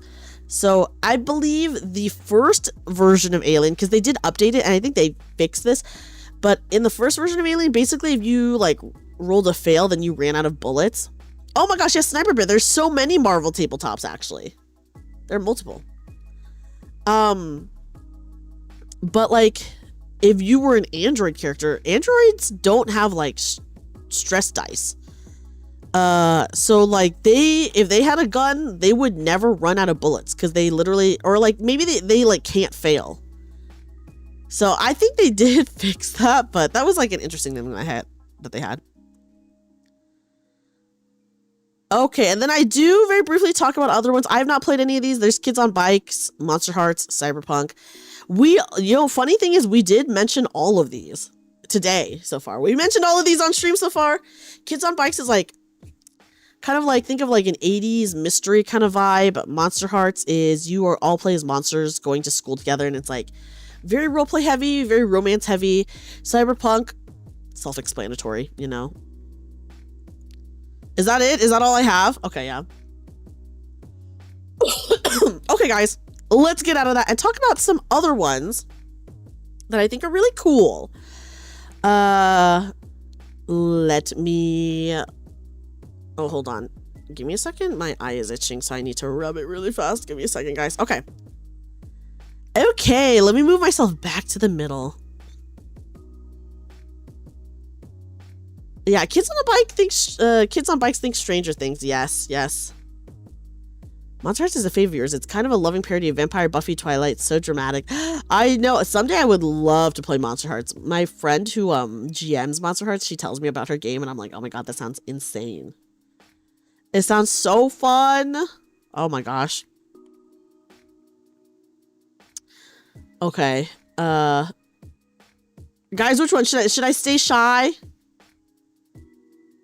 Should we stay shy or should we... Oops, not that. I have my hand out because I'm going to be pointing over here. Let's talk about some other games. Yeah, Dreamy shy? Yeah, I would not be shy. That's true. That's true. Okay, let me look at what I put in my little thumbnail. So then we can talk about those games, and then we can talk about other ones. How fun it'd be to run a tabletop, and the main thing would be musical. Actually, there is a tabletop that is musical. It's like a karaoke-based tabletop. I can't remember the name. There is already a musical tabletop RPG that exists. It's like called like Jukebox something, and it's like karaoke based. So like you and your characters decide what songs to sing, and then you like sing this. I don't know. Here, let me look it up. Okay, Jukebox, the karaoke musical tabletop role-playing game. Okay, guys, here we go. Someone said they wanted a musical one. Here you go. Here, let me actually shove this to the side. See, look, be dramatic. Belt out your karaoke favorites. You're the star in Jukebox. Jukebox, the karaoke musical tabletop role-playing game, is a rules light, no game master required role-playing game for 3 to 4 players. Yeah, listen, there's probably one for everything. Over 3 acts and 4 hours, you and your friends sing karaoke and create a musical story full of drama, passion, and spectacular showstoppers. If you're looking for a game where you roleplay stories like Wicked or Hamilton, or where you create the musical episode of your Dungeons & Dragons campaign, the Jukebox is for you. So there you go. So that is Jukebox. So Vane, you said you were thinking about a musical one? Well, luckily one literally already exists. That's the beauty of it, right? Okay, this hold on, let me go back to a previous playlist. Here we go. Okay. Now to talk about some of the ones I've been really interested in lately. Let me look. Okay. We talked about Vampire the Masquerade. If you guys haven't, we talked about Call of Cthulhu. I think, you know, those ones are like very popular ones. People do know those ones.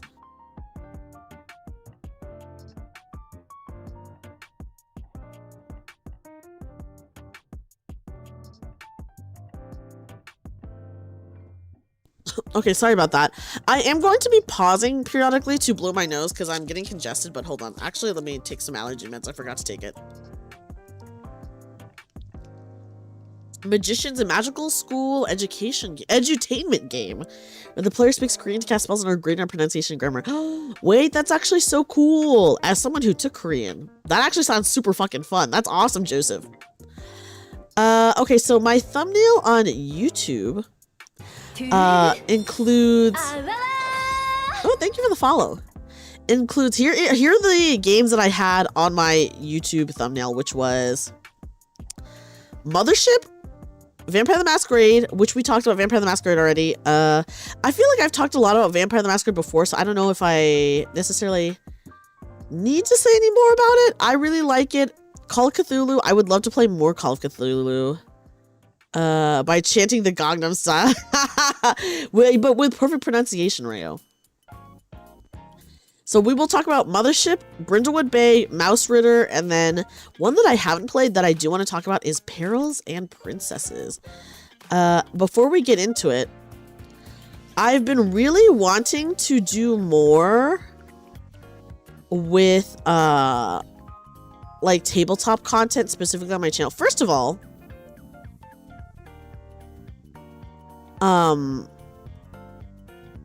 okay, so first of all, I will say, I do have to run a tabletop mini campaign on my channel.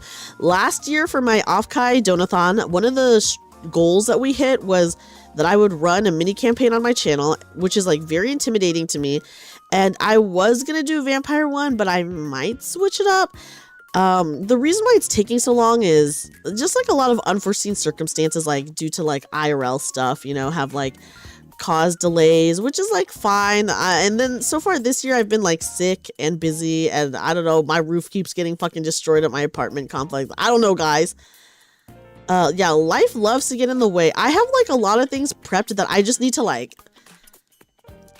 I guess, pull the trigger on to do. Like, for example, I have to mail out all of my rewards still, and I literally have all the rewards. I have the rewards to mail out.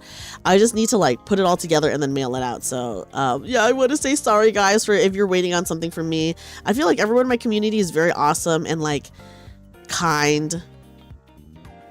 Yeah, yes, exactly. Even nature's out to get me. Hi, Adam. Yeah, my apartment literally cannot catch a break, for real. Hazel, did you see that the roofers put a huge crack in my freaking ceiling?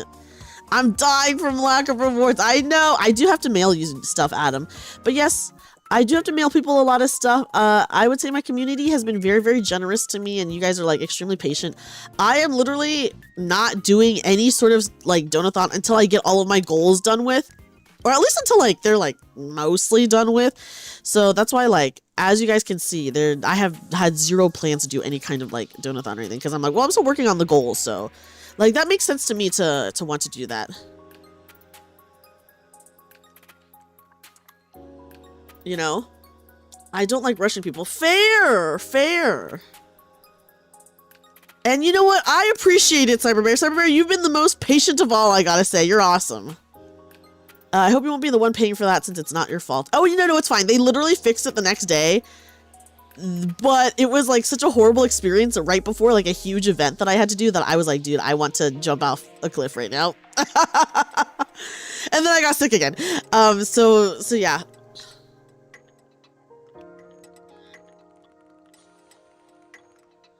You used to arrive at work about an hour early just so you can relax. Honestly, you're real for that. You're real.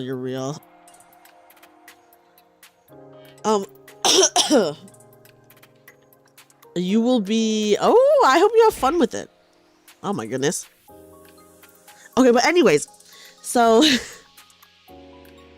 Oh, also, hi, Perez, welcome in. So I am still working on my goals for that. The only thing I have left to do is I have to share the free wallpaper with everyone, which I will do.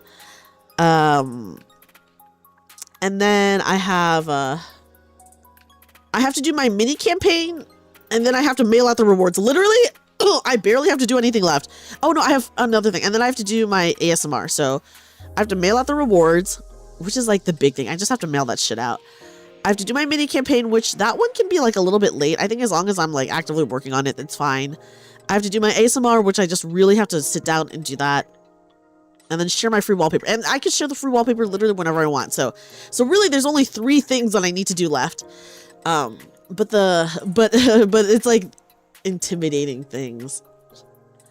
But anyways, I will be running a mini campaign. I think the thing is, within the past like year or so that I've had the chance to like think about it, I do maybe want to change. I was going to do a vampire game, but I think maybe I want to change it.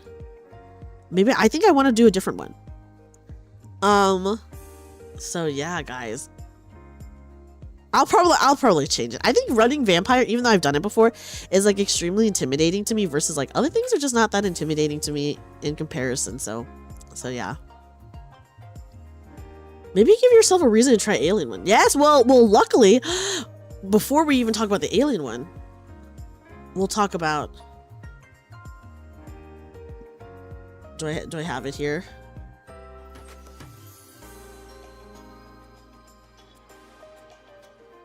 Hold on, guys. Did I save it? No, I did not. Dreamy takes a 5-hour nap ASMR. Wait, not a bad idea, Lucan. I'm just like, Hongshu, me, the whole time. Hongshu, me. Okay, let me just bring up the picture so that you guys can see this, by the way.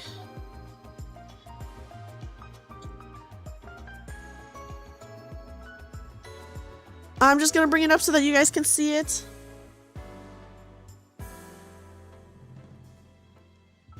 Okay, here we go.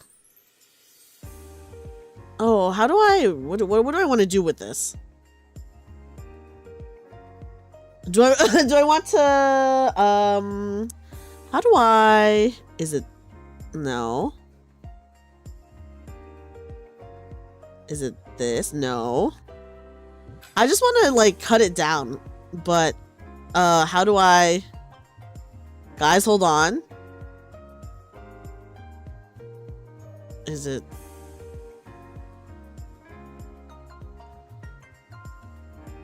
Okay, no. Okay, anyways, hold on. I'm just gonna save the picture and then put it up on stream. Because I don't want it to be like the wide format, because then I have to move myself over, you know? Yeah, Dreamy, I don't know how to use OBS. I'm sorry, everyone. Okay. Here we go. Guys, let's talk about Mothership. Here, I'll move myself over a little bit, but I don't have to move myself over that much. So, yes, am I on an alien kick right now? Yes, I am. Yes, I am.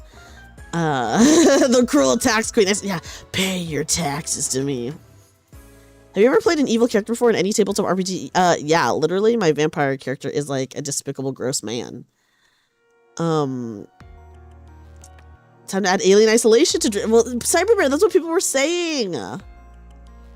That's what people were freaking saying. Which I was like, oh gosh, scary. That game is scary. Okay, so Mothership is a sci-fi horror tabletop RPG, obviously inspired by like Alien, Event Horizon. Any sci-fi horror probably like had a little bit, you know, Mothership was a little bit inspired by.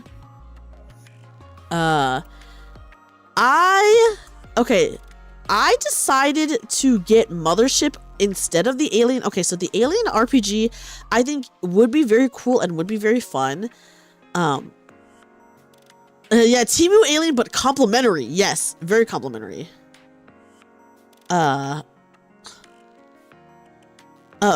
complimentary. But, yeah, so the reason why I chose Mothership over, like, getting... Whoa!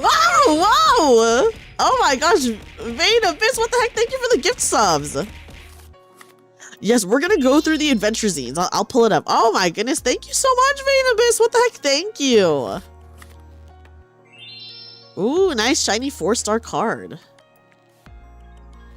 The reward. Thank you. Thank you. Yeah, I got yeeted, guys. I did get yeeted. Also, I just want to say, technically, this pose does, I guess, technically have legs. They're just hidden. Or this outfit. But, yeah. Okay, so anyways, the reason why I went with Mothership instead of Alien is I do feel like, as fun as Alien is, I feel like it's more of a limited RPG. Versus Mothership, you can do a lot more with it. It has, like, a gajillion modules that they sell. Some not third party, most of them are third party though, so they have like big support for their third party creators. You understand playing an evil character than just being a bad guy from what you just said, so you got a reward. Yes, I literally play a despicable character, but you know, that's the fun part of him. My little freak.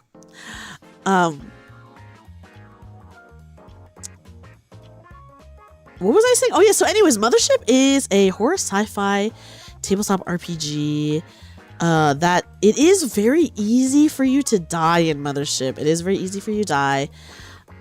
And I think obviously a big part of the game is like, there's like nice atmosphere, right? Obviously a lot of that is up to the guys in this game. The game master is called the Warden.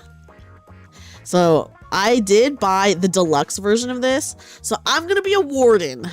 Okay, guys, I'm gonna be a warden because I bought the deluxe edition. And oh my gosh, I'm like losing my train of thought so bad right now. Anyways, I just think there's a lot more that you can do with it. Like it's easier to run like maybe a longer campaign if you wanted to. And like I said, the third party module support for this game is like literally insane. Me as a person, I really like collecting physical stuff. So like I like having the physical books. My issue with getting the physical books is if you get the physical book from like a game store, then you don't usually get the PDF with it. So if for me, I'm the type of person who likes to buy the game at least directly from the publisher, because if you buy directly from the publisher, they will give you a PDF version as well. So like, especially if you're like running games for friends online, it's just easier to have like a PDF. But yeah, the book is actually pretty small. It's like, once again, like a 50-page book, but there's like 2 to 3 of them. There's like the player's guide, there's like the warden's guide. They have like a bunch of stuff. I'm actually, let me actually pull up the window capture, because we should go through all the stuff that it has. Okay, so here is the core set. It comes with like obviously some physical stuff. High speed, yes, we're talking tabletop RPGs. This is just like some physical stuff, but I want to show you guys. Does it show you? Maybe it doesn't. I mean, I'll show off the deluxe set, and then we'll go through all the third-party stuff, because I think the third-party stuff is really, really cool. So as you guys can see here, there's like 3 books, but they're all very small. So like I would say the rules are not too intimidating. Here, I'm going to move myself over. And I'm just going to make this a little bit bigger. I'll still have it like cut off on the side, but maybe then we can just like get a little bit more. So this is just the core set, but I went insane mode and I did get the deluxe set, which is so beautiful. Look at how beautiful the deluxe set is. So it comes with everything, and then it also has 4 of their official modules. So this is probably the most popular one right here, another bug hunt. They have gradient. They have, I can't really read these two. But yeah, so people who like Mothership really love Mothership. I think I'm probably going to be one of the ones who really like Mothership. So I'm super excited. I'm going to be running it for my friends, just like at least a few one-shots, you know, and then we'll see. I don't know. So maybe the mini campaign I do on my stream, guys, maybe I'm going to do a Mothership one. I've really been debating changing to Mothership. But yes, so I'm super freaking excited. I am currently super into sci-fi horror right now. Also, thank you so much for the hype train, guys. I'm really into sci-fi horror. And, okay, my favorite part about Mothership, which is, I think their modules are so fun. So let's actually go to their modules, because I think you guys need to see this. It's so fucking cool. So here's some of, like, obviously their official modules. These ones are bigger books, by the way, so they have, like, a lot of information in them. Like, they have a lot. Like, definitely worth it. And then, guys, look, they have so many third-party modules. Okay, let's go to shop all. Okay, this one's new. I haven't seen this one yet. Hold on. I'm going to click on this one. What is this one? And, like, look at how cool they look. Like, look at this. So these are all third-party that gets, like, published. So, like, usually there is a PDF version that you can buy probably on, like, itch.io. But then their third-party module support is really nice. So they, like, do print it. Okay, what is the description for this one? Awaiting the Burning Gods. Okay, let me look over. A sci-fi tomb crawl of shifting sands, ancient machines, and difficult choices. Indiana Jones meets Stargate in a high-tension desert delve where rival factions race to uncover alien secrets buried on a dying world. A once-in-a-generation sandstorm has uncovered something impossible on the forsaken planet Ma'at, a colossal alien monolith, looming over the ruins of a forgotten city. Hi, Starhammer! Starhammer, welcome in! Multiple factions vie for the treasure sealed within. With a great storm bearing down once more, what your crew chooses to uncover, smuggle out, or seal away before it arrives will change the sector forever. Okay, but how freaking cool is this? Like, and guys, look at how many they have. So in the official Mothership Discord, which I'm not in, maybe I'll join it at some point. I think once a year they run like you know, like what game jams are, essentially where you like make a game in like a certain amount of days for like a game jam.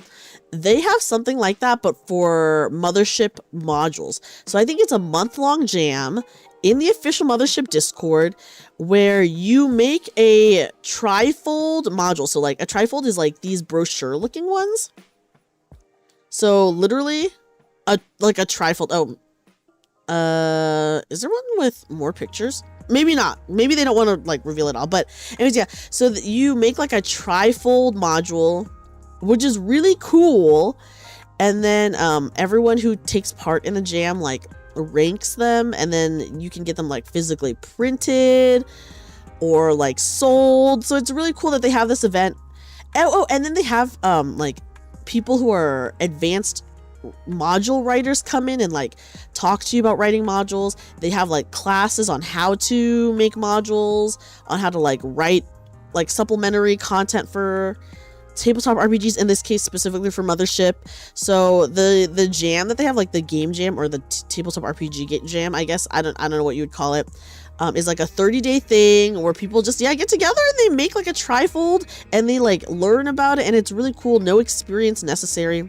Look at this one, A Mansion Most Merry. Guys, I actually have decided, I think for Christmas this year, I want to run one of these horror Christmas ones on my channel. It seems interesting. It is very cool. I want to run this one. Do you fear what I fear? But yeah, just look how cool this is. And, you know, stuff gets sold out. I myself have a bunch of these. Here, let me actually read you guys the ones that I have. Hold on, let me move my water. I have it on my desk. So I have Eidolons, which we actually looked at. So I have, because I went sicko mode, guys, I bought a ton of these. I have this one, Eidolons. I have Piece by Piece. I got a couple of class ones. So like basically your class that you play, because like you could be an engineer, you could be a pilot, etc., etc. I bought one that is the Suit, which is a corporate class, and then Agent, which is like a class for corporate spy games. I have another, and I'm just going through my trifolds right now, so these are only these brochure ones. I have Sleep Debt, I have Take the Waters, Replay, I have Year of the Rat, which is down here. We scrolled past it. Year of the Rat. I have Akigara, The Iron Coffin, Radio Free, Hecate, and then I did get this one as well, VR Dead. I got another class one called Distant Stars, which adds the Celebrity class and the Fool, and the Celebrity is kind of like a streamer class, which I thought was kind of funny. I Saw What I Saw. Of course, I have VR Dead, Fear and Loathing on Bixby Station, and then Archiver. And then do I have another one? Under the Skin. Under the Skin. So yeah, I got like a bunch of stuff because I just want to run it, and I really feel like I'll like it a lot. And like I said, I'm kind of in my sci-fi horror kick, so I wanted to really, really get into it because I was like, this is freaking awesome. This is really cool. This is really cool. So I'm super excited. I might be running one sooner than I had thought I would, which is like totally fine. But yeah, so I'm just really excited.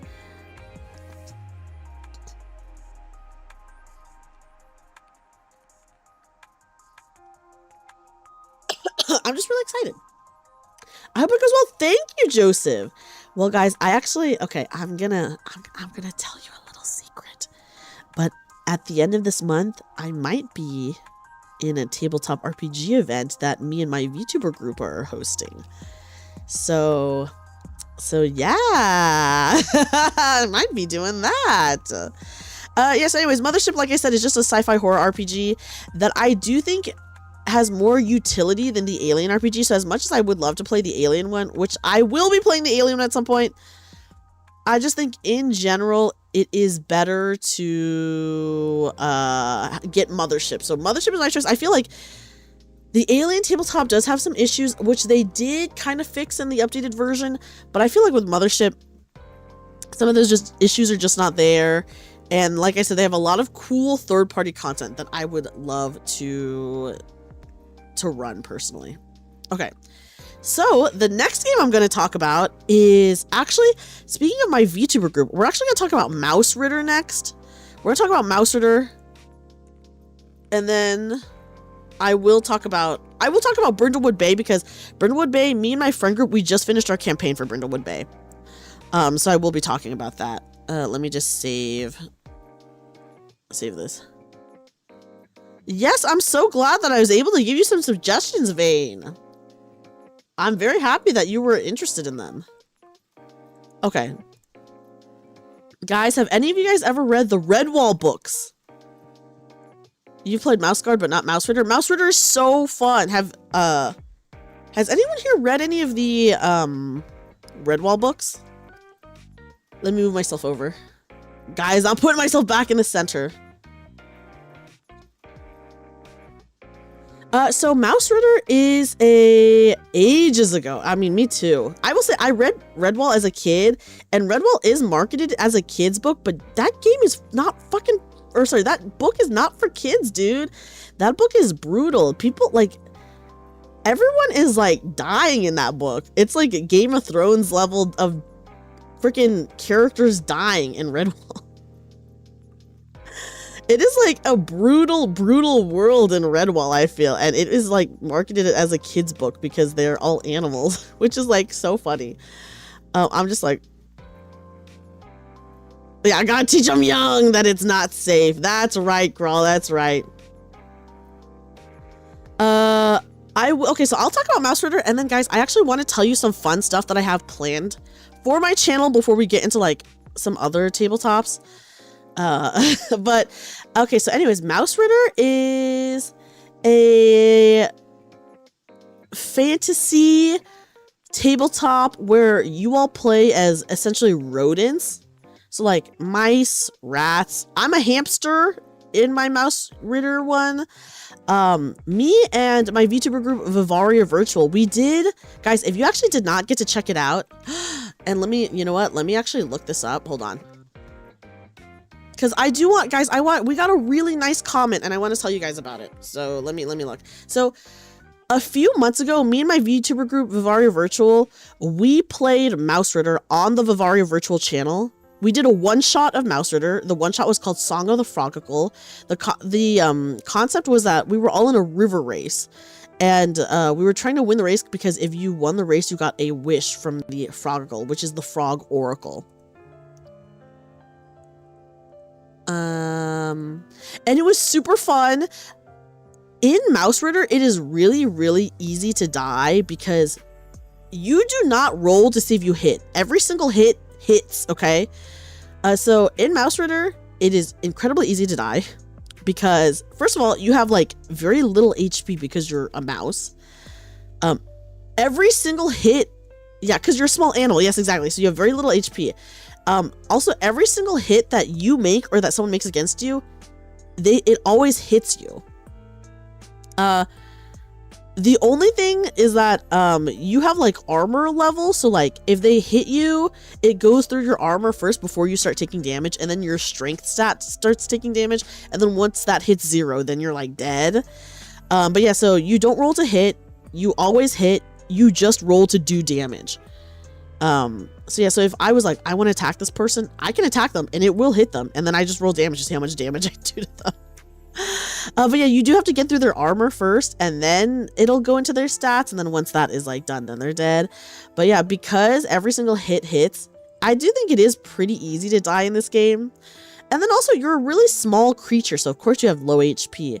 What's so funny to me is the Mouse Ritter website, they do have like a mouse generator where it just like generates a new mouse for you with like a character background, stats, etc, name even. It like just creates a whole nother character for you. So like if you die and you don't want to go through the trouble of like making another character, you can just roll the mouse generator and they generate a mouse for you.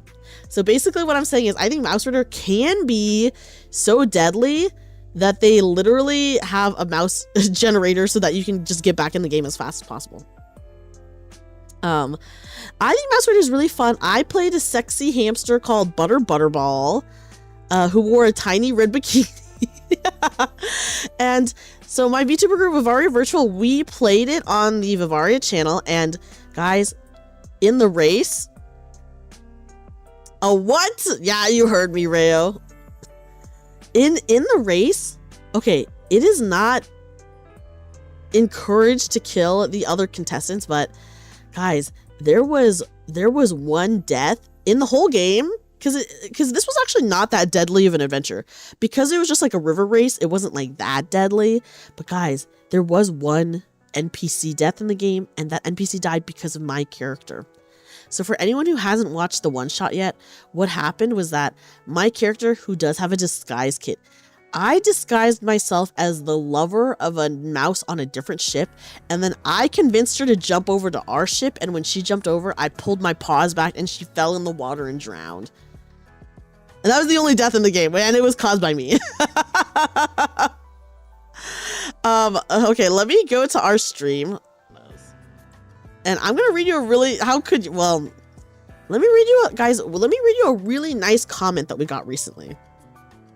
Okay, so we got this comment just 2 weeks ago. We streamed this like months ago. That is evil. It was a pretty evil move. Yeah, a ham heartbreak, if you will. And I'm gonna read you this really nice comment that someone left on the video. They said, I was just Googling for Mouse Ritter actual plays, and you guys rock.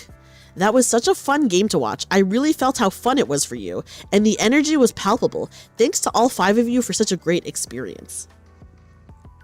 Isn't that so nice? It was a really fun game. I had an awesome time, so I'm super excited to play more Mouse Ritter coming at the end of this month. It's going to be at the end of this month. Along with something else, by the way, but I'm trying to keep it a secret. But yeah. So yeah, guys. Isn't that so nice? So yeah, Mouse Ritter is really fun. I'm so glad that you had a good time, Papa John. I'm happy that it made you laugh. Yeah, Mouse Ritter is inspired by Redwall. You're a tiny mice in a world with large creatures that can kill you very easily, and even other mice and rats can kill you very easily. There is magic in this world because it's fantasy. One of the modules that I do really want to play one day, and I actually don't know if I'll get to play it, but one of the modules that... So my friend Taylor is the one who GM'd it for us. What she... the one that she... One of the ones that she has that I don't think I'll get to play is... There is... One of the modules is a timed module. A timed module. Where... You were trying to escape, I believe, through a chimney, and if you don't do it in time, you literally get burned up. You get burned up inside. So I do want to play that one at some point because I'm like, dude, that one must be like so tense and insane. And the difficulty level on that adventure is like really hard, I hear. So it would be fun, but it would be sad if Butterball died, you know. But yeah. I do want to play that one at some point, because that's really fun. And then I will not say any more about the one that we're doing at the end of this month, which is not that one, by the way. But yeah, so just be on the lookout for some more tabletop RPG content very, very, very soon, actually. Very soon, very soon. And I will keep you guys updated as usual. So yeah, that's Mouse Ritter. I highly recommend it. I've played a couple of one-shots, and I think it's a really fun game. Next, okay, before we actually move on to the next one, I just want to say there's so many tabletops that I want to play. I talked about this already, but I want to play Delta Green.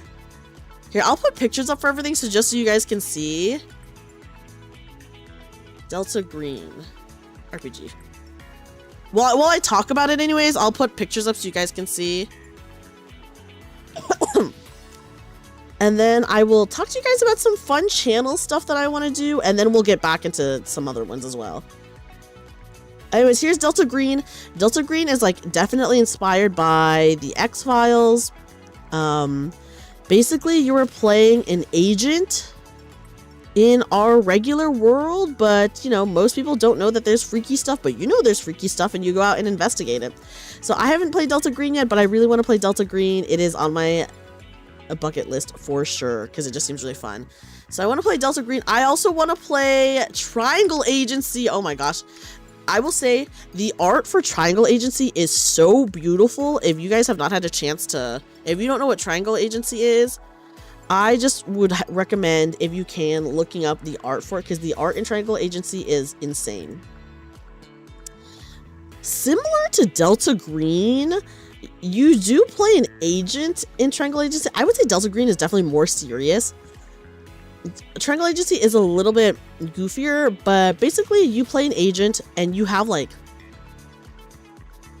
an abnormality that's like a part of you, or like, and that gives you powers, right?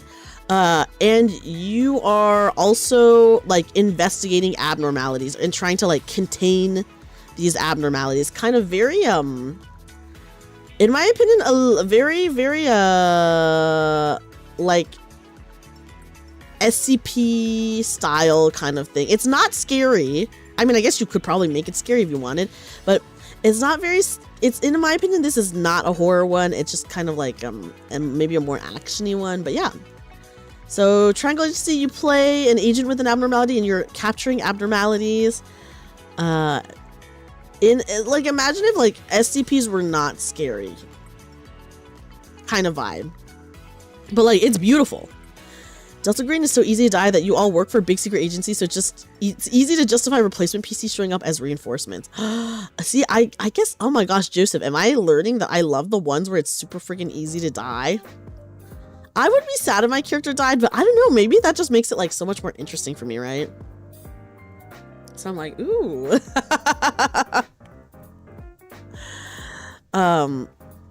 Travel Agency has parts of the game book that you have to be cleared to read. Very experimental stuff going on. And I know, you know, some people really like it, some people don't. I do know that it is award-winning. What happens when you die? Do you just spectate? Oh, well, you just come back as a different character. If you die, you just come back as a different character. Does the company that you work for turn the abnormalities into renewable energy? This sounds very similar to some corporation, some L corporation. Where's Yuzuki when you needed to talk about this? Well, I guess the mystery is you don't know what they're doing with the abnormalities, because you don't have clearance for that yet, I imagine. And also a part of the gameplay about Triangle Agency is you are also just struggling to deal with your like regular life. So like your regular life and your personal relationships in your regular life are a big part of the gameplay. And so like you can be an agent, but your job can, like your regular job can be whatever. Like you could be a barista and then oh, you get called to do your agent shit, you know? So it's like, oh my God. So yeah, I really want to play that. I mean, the art is beautiful. So yeah, Delta Green and Triangle Agency 2 definitely on my list. Okay. Okay, guys. The next thing. Okay, so I actually want to talk about some cool tabletop stuff that I actually want to do for my channel. Hi, Sholel. Sholel, welcome in. How are you? How are you? Welcome in. Welcome in. I hope you're doing good.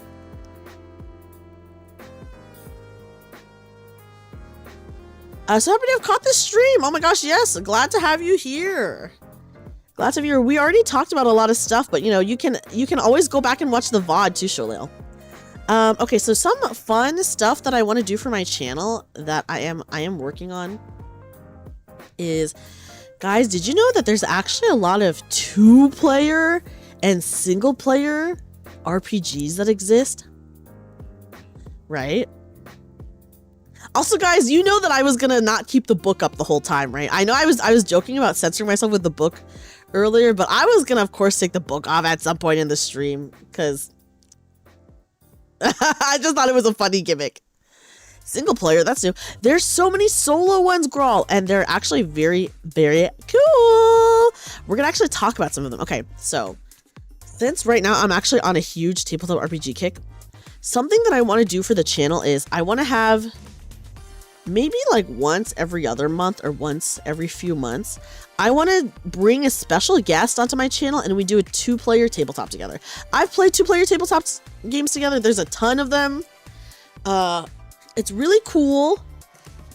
Oh gosh. There is, do I just bring it up? Let me look.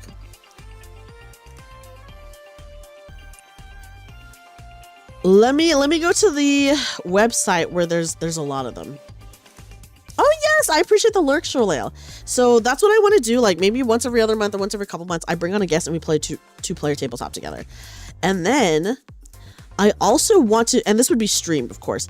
I also want to stream some solo tabletop RPG. So like a lot of the solo ones, they are kind of like journaling ones. So you're kind of like writing out what happens. But basically, you get like, you either roll dice or pull tarot cards or pull cards from like a playing deck to get prompts in the book to write about like what happens next. Right, so we're actually going to go on this one website really fast. Oh my gosh, I just moved myself over and I have to move myself back over, guys. Back to the side. Back to the side, back to the side. So I can show you guys this. Okay, here we go. This is a website called Tabletop Bookshelf. They're really awesome. 1,000-year-old. Yeah, 1,000-year-old vampire is one that people talk about a lot. People also talk about Koriko. That's another one. Okay. So, okay, one of the solo ones. Oh yeah, so anyways, I just want to do more tabletop content on my channel. I want to do some 2-player ones. I want to do some solo ones. I think that'd be really fun. And then you guys could, like, you know, obviously experience the story with me. I got this horror one, Whisper in the Walls. I haven't really flipped through these yet. If walls could talk, they always said, but you know better. In the late hours, during the absolute darkness, the walls will open their maws and whisper their secrets, shared through cries and wails and mimicry of the horrors within. You're a private investigator with a unique talent of teasing out the mysteries and piecing together their meanings.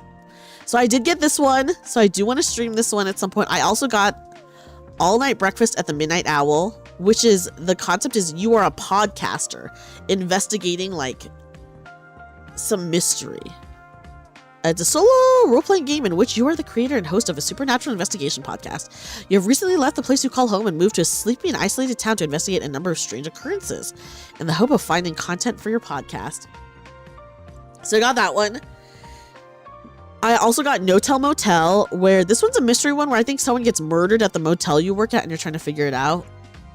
Guys, Perils and Princesses, we will talk about, by the way. We will talk about that. This is not a 2-player one. This is like just a regular group one. Ironsword. Oh, I have not heard about Ironsword yet. I do know Yzabas. I've never played Yzabas, but I do know about Yzabas because I have friends who are huge fans of Yzaba's Bed and Breakfast. Oh my god. Guys, I'm getting too excited. I can't talk. I can't talk. I'm getting too excited. I'm stuttering all over the place. Okay, also this one here is a 2-player one that I want to play at one point. This one is called Home. It's a mech and kaiju map making RPG. So this one I think you can play with more than 2. You can also play it solo, but I would play this as a 2-player one. So it's just like a mech one. You're fighting kaijus, you're making like a map together. It's really cool. There's so many really, really awesome 2-player ones. Not necessarily all on this website. This is like obviously a store. Itch.io has a lot of really, really good indie tabletop games. Some are solo, some are for obviously duo, some are for groups, and there's a lot that I want to play. Oh, here's a 2-player one that I really want to play. Death of the Author, where one player plays the author and the other player plays the character that the author is writing about. It's really cool. And guys, if you scroll testimonials from playtesters, guys, look who it is. If you don't know, one of my close friends, she GMs a lot for me. Taylor Felicity, she was one of the playtesters for this game. So that is like one of the main reasons why I do want to play this game, because she said it was really good. And I did get this, of course. But yeah. I know, it's so cool. So that's another 2-player one that I'm going to play with someone at some point. There's a lot of solo ones as well. I really want to play Miami 86. I think that'll be fun. This is a group one. So if I wanted to play Miami 86, I'd have to get a group together. Tangled Blessings is another 2-player one that I'm going to play on the channel at some point. You go to a magic academy and you have a rival, so you guys play rivals. So that one's going to be streamed. Here's a solo one that I got. Caught in the Rain is a solo one where you play as like a private investigator or something like that, solving a mystery. Can you solve the mystery before it consumes you? Caught in the Rain is a solo role-playing game of investigative mystery. Whether you're a child searching for their lost brother or a detective searching for a ruthless killer, Caught in the Rain solves the challenge of solo mysteries by keeping the truth hidden. So I am going to play this on the channel at some point. And then, ooh, guys, Brindlewood Bay. I'm so excited to talk about Brindlewood Bay, by the way. I'm saving that for a little bit. Tether is a horror 2-player journaling game. I'm not going to play this on my channel, but me and one of my IRL friends who lives in a different state, we're actually going to play this together. And the thing is, you play this with 2 players, you're writing in a journal, and you mail it to each other. So you pass the journal back and forth. Here, write letters to unlock the mystery. Nothing ever happens in this forgotten town. Every day is as predictable as the last, dragging on into eternity. And that made it even more strange when you happened upon the journal. It may have been hidden by the decaying foliage of last season on the forest floor. washed up on the shore of the stream that leads into the old cave outside of town, or even perched among the rafters of the old abandoned barn. But wherever it was that you spotted it, it drew you in. Each player will take on the role of a character living in the same rural town during different time periods. The two characters are connected by a journal known as the Tether, which allows them to write notes to each other through time. The two players will work together to discover the secrets of an ancient being that haunts the town. Players will take turns drawing a card from a deck, which is associated with the prompt. Then using that prompt to write a journal entry. Over the course of 16 entries, the two will play out a story of suspense, horror, and possibly triumph. So I'm actually playing this offline with one of my IRL friends. I'm super excited.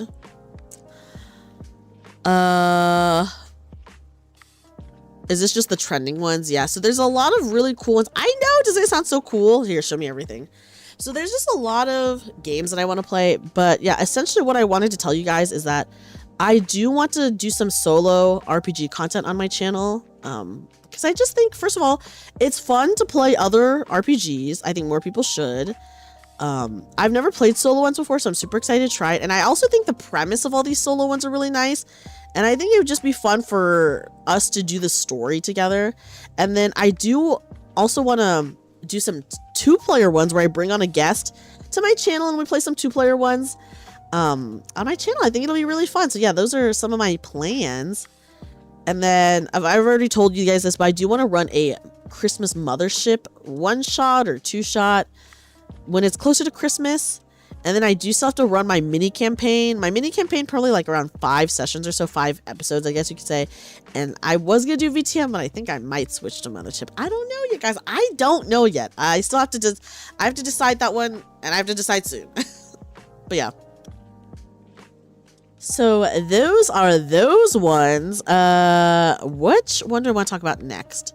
Let me talk very briefly about Perils and Princesses so that then I can talk about Brindlewood Bay. And then maybe we can... Oh, if we have time, what time is it?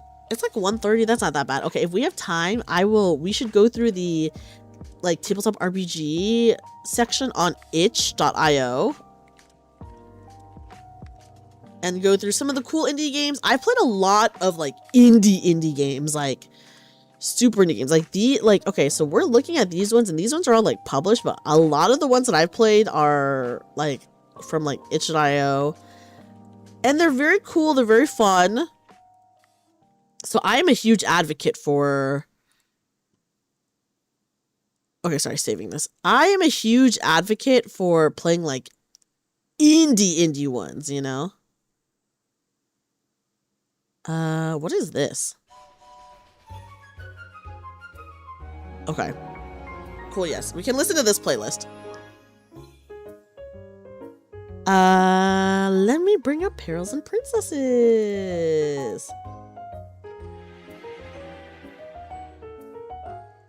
So I have not played Perils and Princesses, but I think my next fantasy one that I play is probably going to be Perils and Princesses. It looks really cool. It looks really fun. The style of this game is, think of it as like fairy tales, but like Grimm's fairy tales type vibe. So it's kind of like a darker setting, a very like fairy tale-esque, but yeah, the Grimm's fairy tale style, and like, you know, obviously still fantasy. I did flip through like the classes, and they're very cool, they're very fun. I just think this would be an interesting fantasy one to play, because it's not like just your regular typical fantasy. There's like a lot more. So I'm super excited. I did buy the book for this because the game book for this is actually very affordable. So I did buy it. And at some point, I would love to play it with my friends. This is not one, I mean, maybe I would run it. This is not one that I necessarily want to run. It's one that I definitely want to be a player in. Like, of course, I want to be a player in all of these games. I just want to say, I want to be a player in all of these games. I imagine that being a GM is fun, but I'm sorry, it's just never going to be as fun as being a player character. In my opinion. Being a player character is always going to be the best. So, like, yeah. But, yeah, I don't know. Maybe I'll GM this someday, but I probably won't. I'll probably just play it as, like, a player character. Versus, like, Mothership, I like it so much that I definitely would want to GM it I mean, I want to be a player in it, but I would also want to GM it, you know?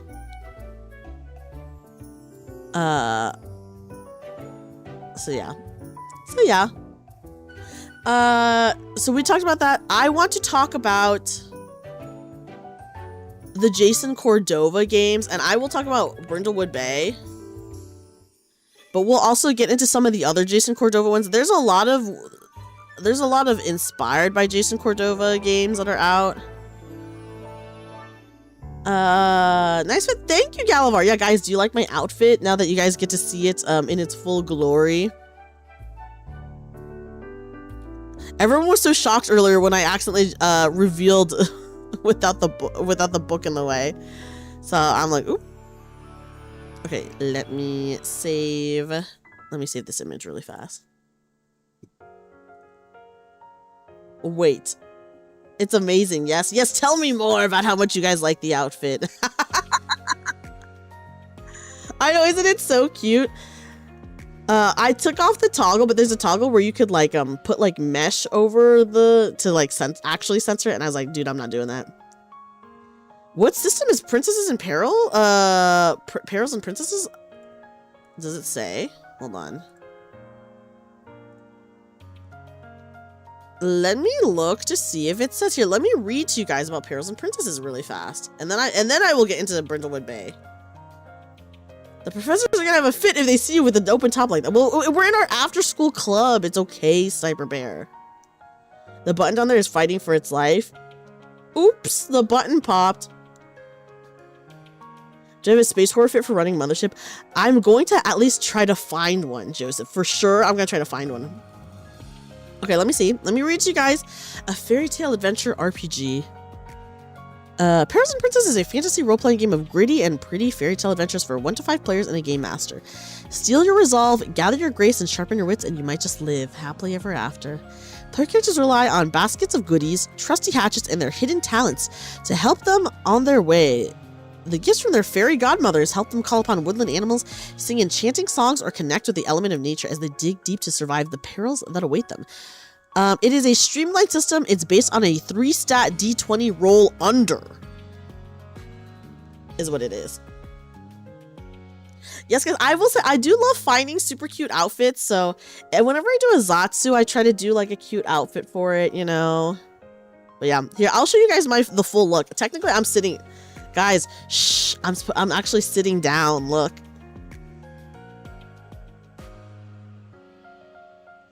But okay, here we are. I know the bazongas on this one are insane. Like, look at this.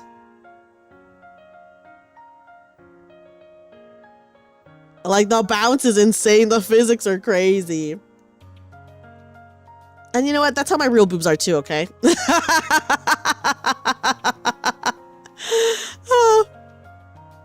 Okay, I want to talk about Brindlewood Bay. Because I love Brindlewood Bay so much. Brindlewood Bay is actually maybe one of my most favorite. I'm not learning anything in class today. Well, you know what? You don't need to, Papa John, because we're in our after-school club, okay? It's just me and you in our club room. We're we're at our club right now. Oh my gosh, you guys. So Brindlewood Bay, which I love Brindlewood Bay. Brindlewood Bay is a Powered by the Apocalypse Plus system. So they do more than, okay, so Powered by the Apocalypse uses like a 2d6 type system. And this game also uses a 2d6 system, but it like obviously is more than just that. So I would say it like expands upon that quite a bit, but it does use the 2d6 system. Thank you for the follow. This specific game. Okay, hold on. Okay, sorry. This specific game. Okay, so let me tell you the concept of Brindlewood Bay, and then we can talk about some of the other Jason Cordova stuff. I would pick up Nephews and Perils when it's on sale. Oh yes, Nephews and Perils is like the module book for it. So if you have ever seen or heard of the show Murder, She Wrote, Murder, She Wrote is a TV show about this like old woman author who solves like murders that just happened around her. So think of it as like a cozy mystery. I would consider it a cozy mystery. You know how like, if anyone has seen like Psych is like kind of like a funnier, like people are getting murdered every episode, but it's kind of like a funnier thing. It's kind of like that. So Brindlewood Bay. Yeah, you remember Murder, She Wrote? Yeah, so Brindlewood Bay is like inspired by Murder, She Wrote and like those old detective shows that are like kind of goofier. So not CSI. Like CSI is like very serious, you know, but like the goofier ones. I also love Psych. I love Psych so much. So Brindlewood Bay, you and your group of friends, you guys all play grannies in a book club together, and the book club that you're in is like a book club specifically for this like murder mystery book series called like the Amanda Delacorte books. It's like Nancy Drew but for adults. And then you also happen to solve crimes within the small town of Brindlewood Bay. When I say crimes, I mean murders. You're solving murders within the small town of Brindlewood Bay. However, dun dun dun. However, guys, as you're solving these murders, you are slowly uncovering the dark eldritch horrors that lie beneath the surface. So this was really fun. I played Brindlewood Bay. I've talked about this so many times before, but in Brindlewood Bay and any of the Jason Cordova systems, any system like Brindlewood Bay, it is very, very collaborative between the game master and the players. I would say it is very, like, I would say Good Society is also very collaborative between the two. Brindlewood Bay it feels maybe more so, or maybe like equal. They're both like very collaborative. Like a lot of tabletops. Yeah, what if Golden Girls was also Twin Peaks? Exactly. That is actually a really good description. The move sets in this game, you do get like a move and they are named after like famous detectives. So actually, Dale Cooper is one of the move sets that you can have. Funny enough, Phoenix Wright is also, I guess he's not really a detective, but I guess he is solving crimes. Phoenix Wright is also one of the move sets that you can do, and they like all do different things. They all do different things. Okay, wait, hold on. Let me look at this playlist. Is this only playing Christmas stuff?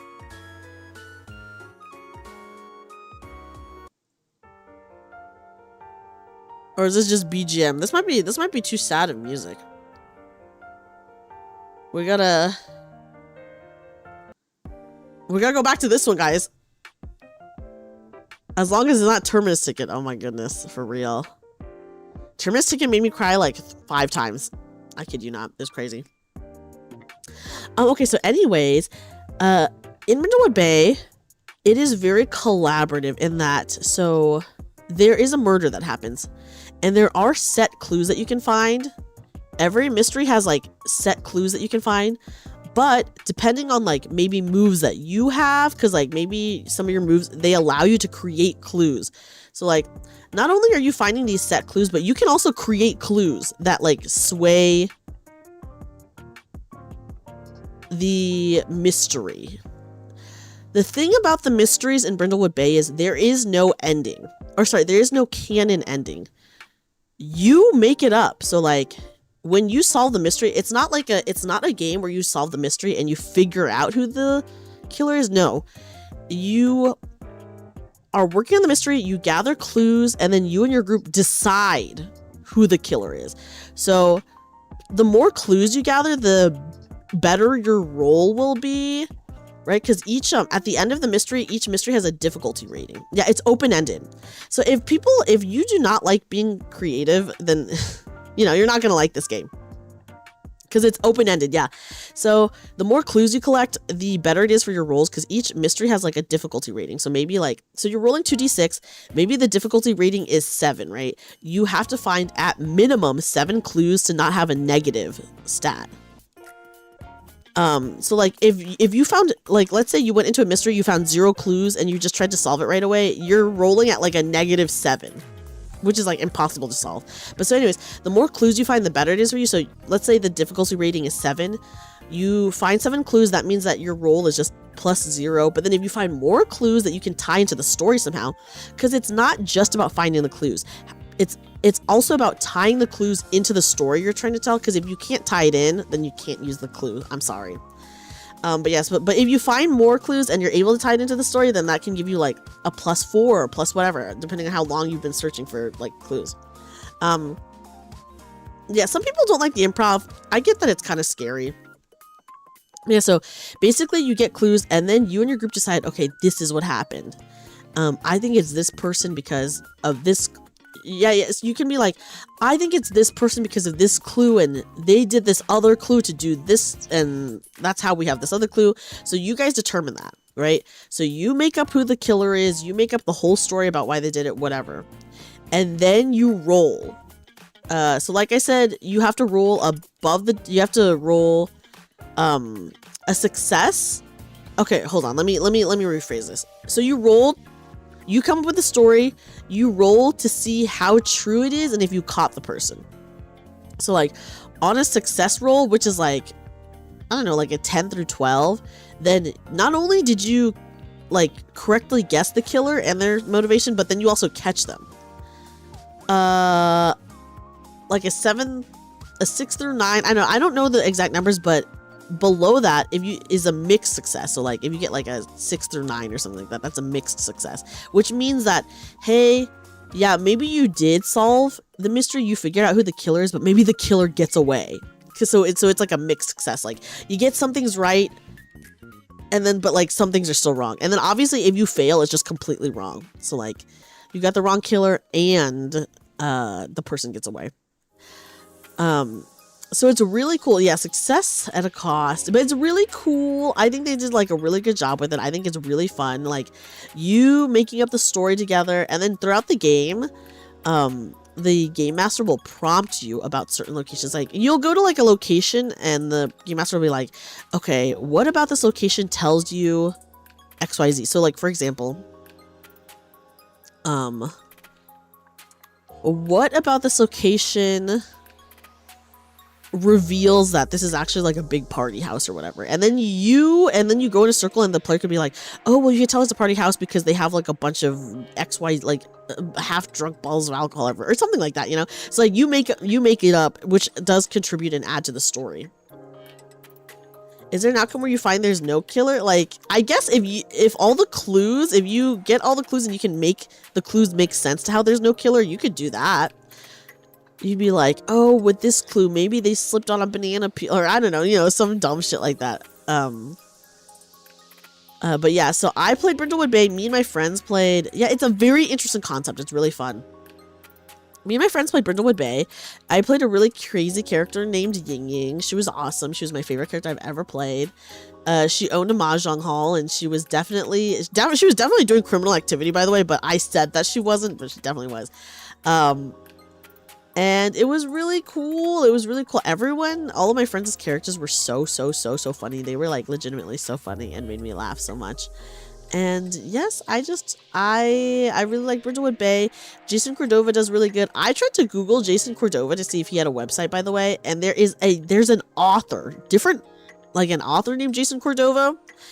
And if you go on, so Jason Cordova, the tabletop guy, does not have a website.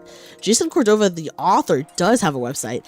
And then if you click on his website, his About Me page, literally he's like, oh my god, it was so funny. It was the funniest thing. Okay, let me see. I'm going to look this up so I can read it to you guys.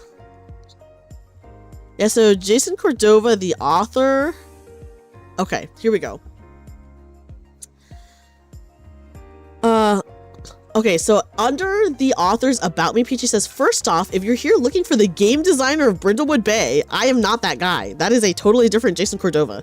I can forward emails to him. We've chatted a few times, and it's hilarious that people think we're the other Jason, but he has his own Twitter handle for people to reach him on. So yeah, Jason Cordova, the game designer, does not have a website. So everyone keeps thinking this guy is the Jason Cordova. Hi, Anon. Anon, welcome in. How are you?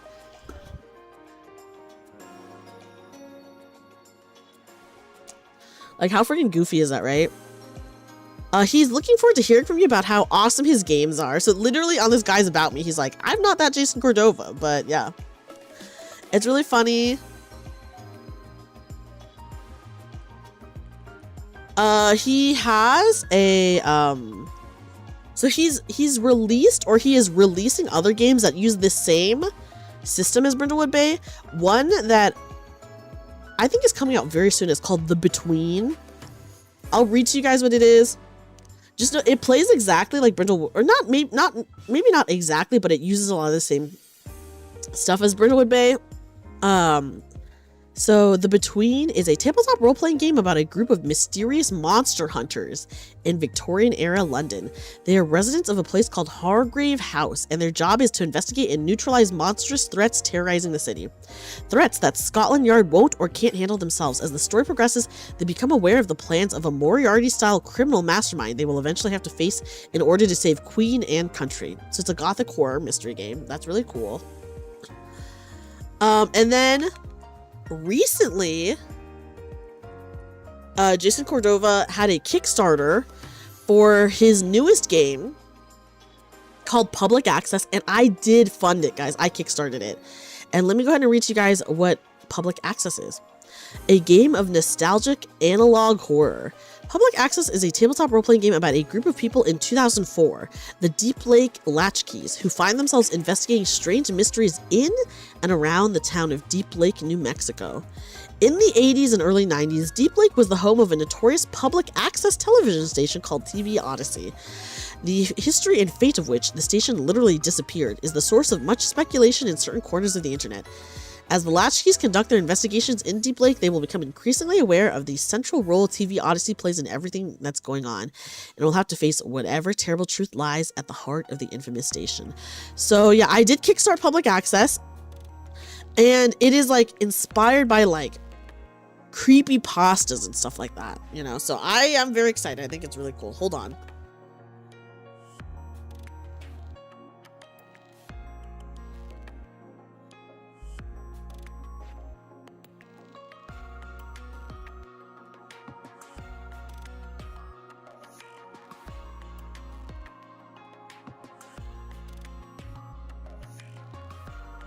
Okay, sorry about that, guys. I'm so stuffy. But yeah, the game's using Brindlewood Bay stuff is called Carved from Brindlewood. Yeah, so that's Brindlewood Bay. That's Brindlewood Bay. I love Brindlewood Bay. I loved my game so much. One of my friends who was in the game, she actually made, and this was actually really cool, she made like essentially like a TV style opening that we would watch at the beginning of every session that we had. Just like a little TV opening, and it was very good. Kind of like, because Brindlewood Bay, they really play into it being a TV show. So she made like what was essentially a TV show opening, and it was awesome. It was really awesome. It was really awesome. So yeah, I highly recommend it. I think my character from Brindlewood Bay has been my favorite that I've ever played so far. Hi, Tabs. Tabs, welcome in. How are you? How are you? I hope you're doing well. That's so immersive. I know! It was very immersive. And yeah, we watched it at the beginning of every session, and it was truly like so fun. It was awesome. But yeah, and then guys, what did I say? I said I was gonna talk about something at the end, and I literally do not remember what I was gonna talk about at the end. Is that all the ones that were on my little thumbnail? I will say, guys, sorry if this stream was a little bit unorganized. When I do Zatsus, I literally am just talking, by the way. I have, obviously, like, this Zatsu, I did kind of have a plan for stuff, but I, like, don't script anything out or anything. I'm just literally talking. So, yeah. Anyways, did that make anyone want to play any games? We could probably talk about more games. I just literally do not remember what I was going to say. Because I specifically remember... Organized chaos can be fun sometimes. That's true. That's true. And you know what? I feel like if you guys have been watching me for a while, then, you know, you guys, like, know me. So it's like, yeah. You guys know me. You guys know me. This was fun. I'm glad you thought so, Starhammer. It felt more organized than last time, but also loose. Yeah, you know, I don't like going into Zatsus necessarily with, like, a big game plan, because the fun part about Zatsus is that we're literally just talking about whatever, which is, like, you know, the fun part. You'd love to get into some tabletop RPG stuff. There's so many awesome ones. Oh, guys. Oh my god. I said that. Guys, at the end, should we go through itch.io to look at some of the indie ones? We could. You'd want to try a couple? Which ones? Oh, which ones called out to? Were any of the ones I talked about some that you guys were really interested in? You love a good yap? Oh, thank you, Anon! I'm a little bit stuffy right now, so my voice is a little bit like... But I do love a good yap. I love yapping. It is my favorite thing to do with you guys. Oh, yeah, tell us about the board games with cool story gimmicks. I remember a board game that I loved as a kid that had a cool gimmick was 13 Dead End Street or something like that, where the board game, you had to, like, build, like, a set. And you could, like, get killed very easily. Which was very fun. And you're, like, trying to solve a murder or something.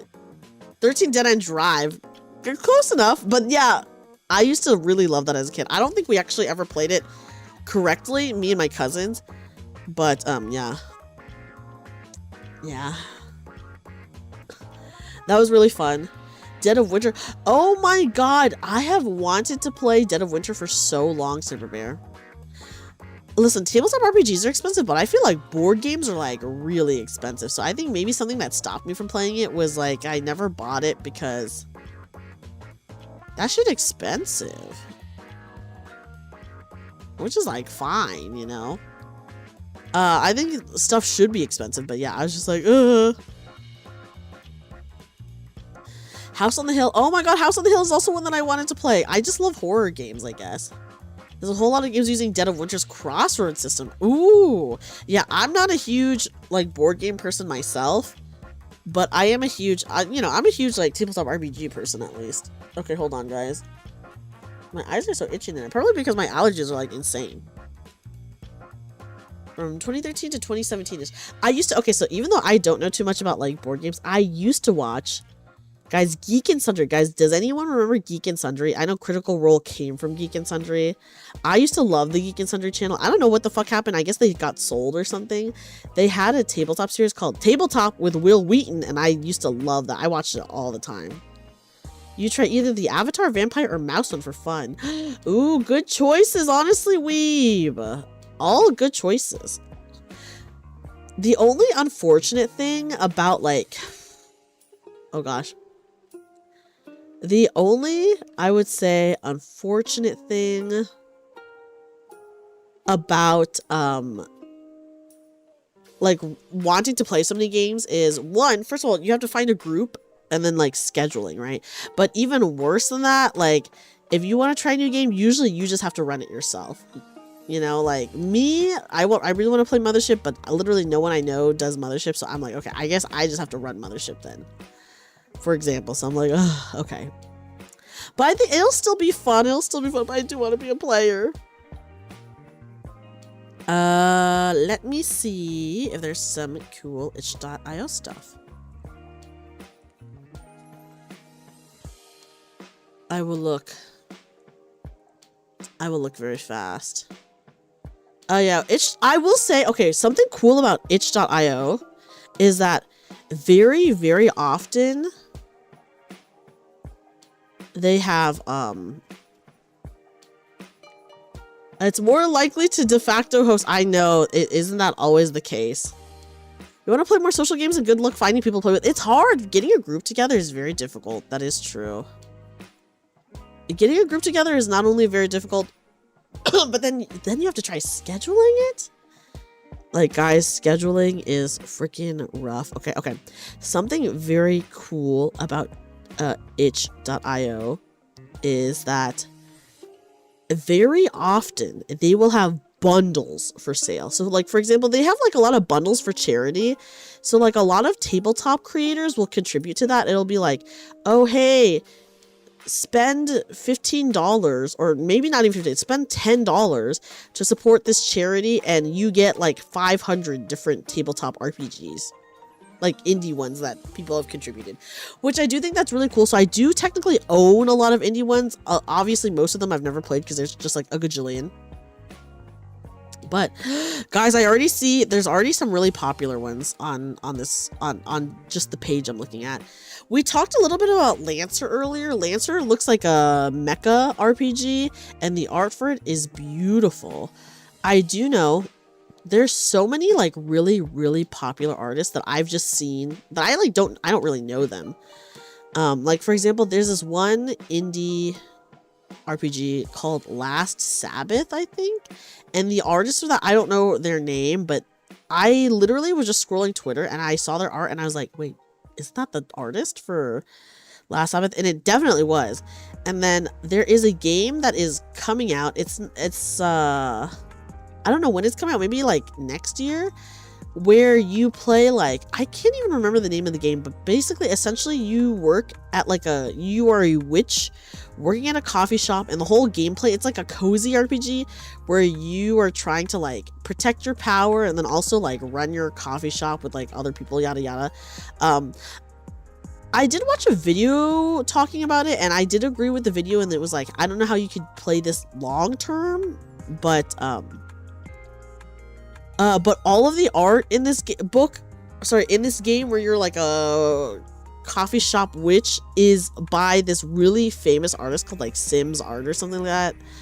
And their art is like beautiful, but yeah, it's like insane. It is pretty insane. Okay, let me... I think it's really cool though.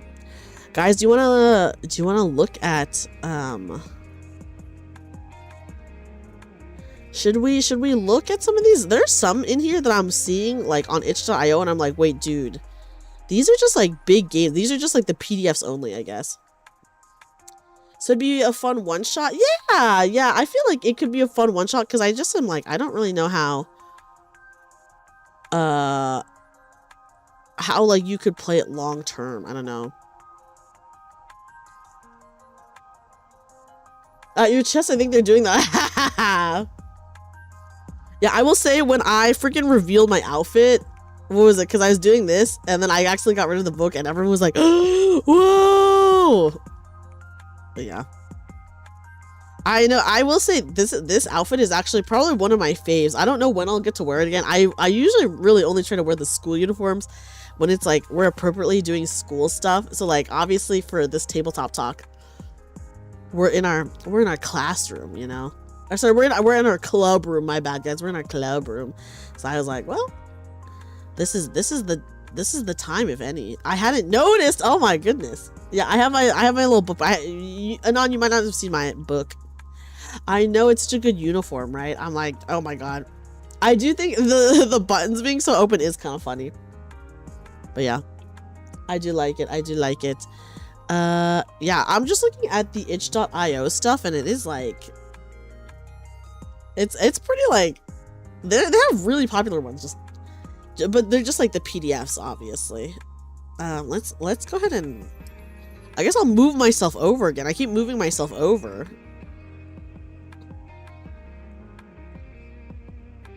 Okay.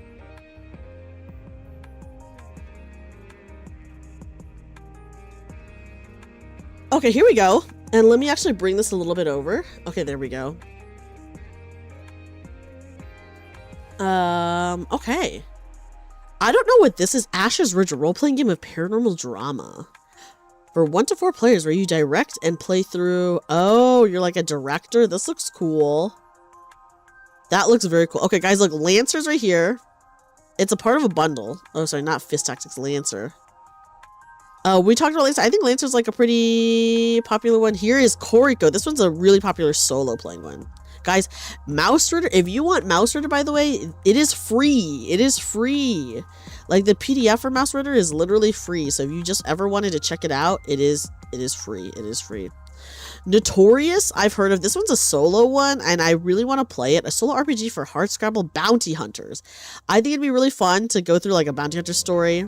Eyes on the Prize is a 2-player one that I did play, where you are in a fake relationship, and then as you go through the story, you figure out, are you guys gonna like actually fall in love, or are you gonna stick to the plan of pretending to just be married or whatever? It's cool. Yeah, Lancer, guys. I don't know what this is. Girlframe looks crazy. Get in the frame. Obey your handler. Girlframe is a tabletop RPG using the Powered by the Apocalypse engine. And it says, lesbians, mechs, struggling against something. Oh, here, I'll add it to my collection. And Fist. Oh my gosh, yes. Look, here's Void. Void. This one's a solo one that I want to play at some point, but this one's very music focused, so I don't think I could. Mythic Bastionland is an RPG that is about being a knight and all about knights. So you would think, oh, maybe this is like too similar to like all the other fantasy ones, but apparently this one is crazy good. Apparently it's crazy good. 1,000-Year-Old Vampire, that's a solo one. People really love 1,000-Year-Old Vampire. I would say 1,000-Year-Old Vampire and Koriko are the ones that people know. Guys like Perils and Princesses. Ultimate Solo RPG one-page toolkit. Okay, wait, pause. Add this to my collection. I'm gonna look at this later, actually. I'm gonna look at that later. Look at this one. Perfect Draw. Anyone a Yu-Gi-Oh fan here? A card game, anime, role-playing game. It looks very Yu-Gi-Oh-esque. Okay, so these are just like a bunch of indie ones. Oh, here is like a one-shot module for, here, I'm gonna add this to my collection. This one's a one-shot module for Liminal Horror. But yeah, they just have a lot of really, really cool ones. I'm like, oh my god. Here's Whisper in the Walls. I can pretend to be a good player. Sus. But yeah, so these are all just like obviously the RPGs, sorry, the PDFs. But it does look cool. People are so creative. I will say I do think it's really cool.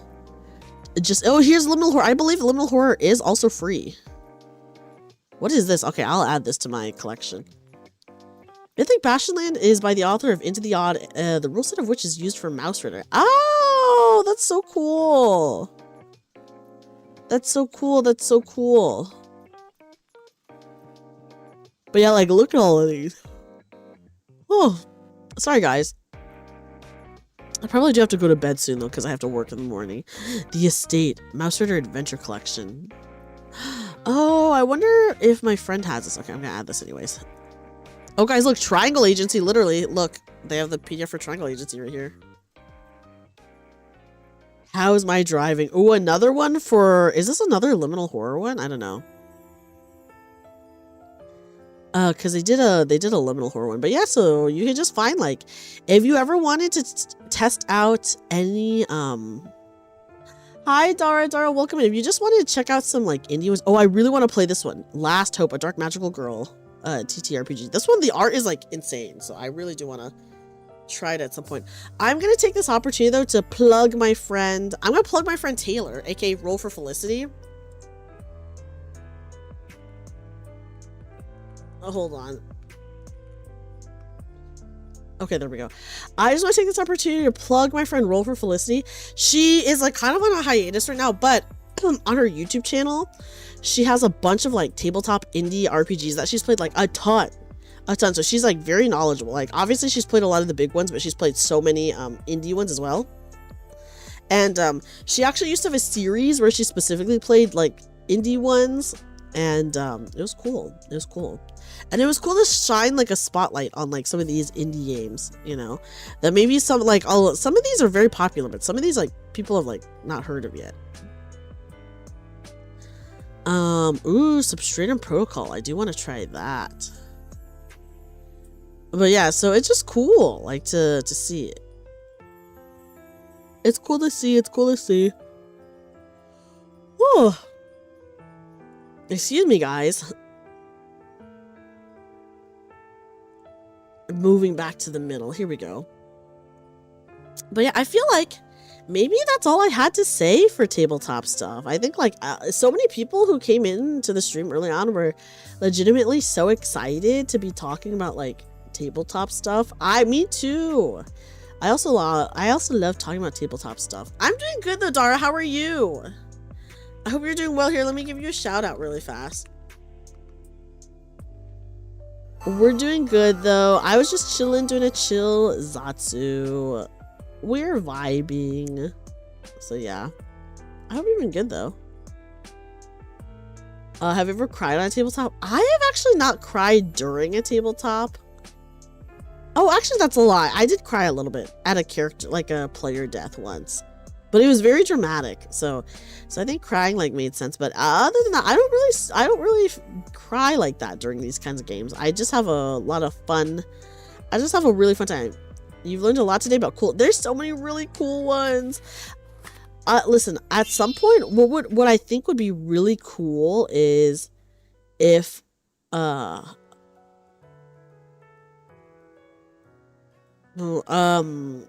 listen, at some point it would be cool if I did like a video on my channel, like an actual video that was like, oh, like tabletop RPGs that aren't D&D, and made it like just like an official channel video, not like a live. That would be cool, but the thing is, I'm not organized, I feel, to do that, because when you do like those kinds of videos, I feel like you need a script, you need to organize more, versus like today for stream, I just like rolled up with all my tabletop stuff and I was like, yeah, are you guys ready to talk about this, you know? So I have to come back for the VOD. Yes, yes, it's honestly, I do tell some pretty crazy story ones to Anon. But yeah. Oh my gosh, this has been so fun. I had such a fun time with everyone. I hope you guys had a good time too. I am kind of sleepy, and then I do work in like 5-ish hours. So I'm like, ugh, should I actually go to bed? Should I go to bed, or should I just keep Zatsuing, guys? Has it even been, oh, excuse me, why not both? That's true. I'm like, let me sleep right now.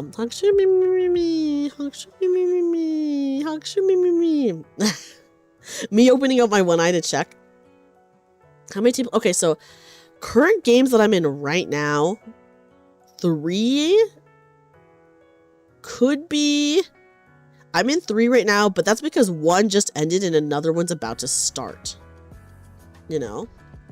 So I just finished Brindlewood Bay, so that one's out, and then I'm about to start like another one. So right now I'm in 3. It could have been 4 if the timing was different, but yeah, with the timing it was just like perfectly 3. I don't mind being in more necessarily, but yeah, scheduling can be rough. Yeah, I will stick around for a bit. I love talking to you guys. I love chatting with you guys. Hopefully I can answer any questions that you may have, you know, because yeah, I wanna be as thorough as possible. You feel like you've learned a lot about tabletop RPGs today, but at the same time you feel like you've only been scratching the surface. It's true, there's so many out there, and there's so much that can like do so many things. Like a lot of people just play D&D, and I'm like, I wish they would play more. I wish they would open their horizons a little bit and play more. But yeah. But yeah, I hope you guys had a fun time. Honestly, yeah, well, that's just D&D. That's just D&D. That's like, I'm counting that as a part of my 3 campaigns right now. D&D is the beginner's guide. You've learned all about the curves and crevices of tabletops. What are you saying? What curves and crevices are you talking about? Is this too close, guys? I'm staring too deeply into your soul. Chat is censoring me. It's fine. It's fine. Chat is censoring me, guys. So it's okay. Oh, reasonable distance, I'd say. Yeah, very reasonable. That's true. We've been in this club together for a long time.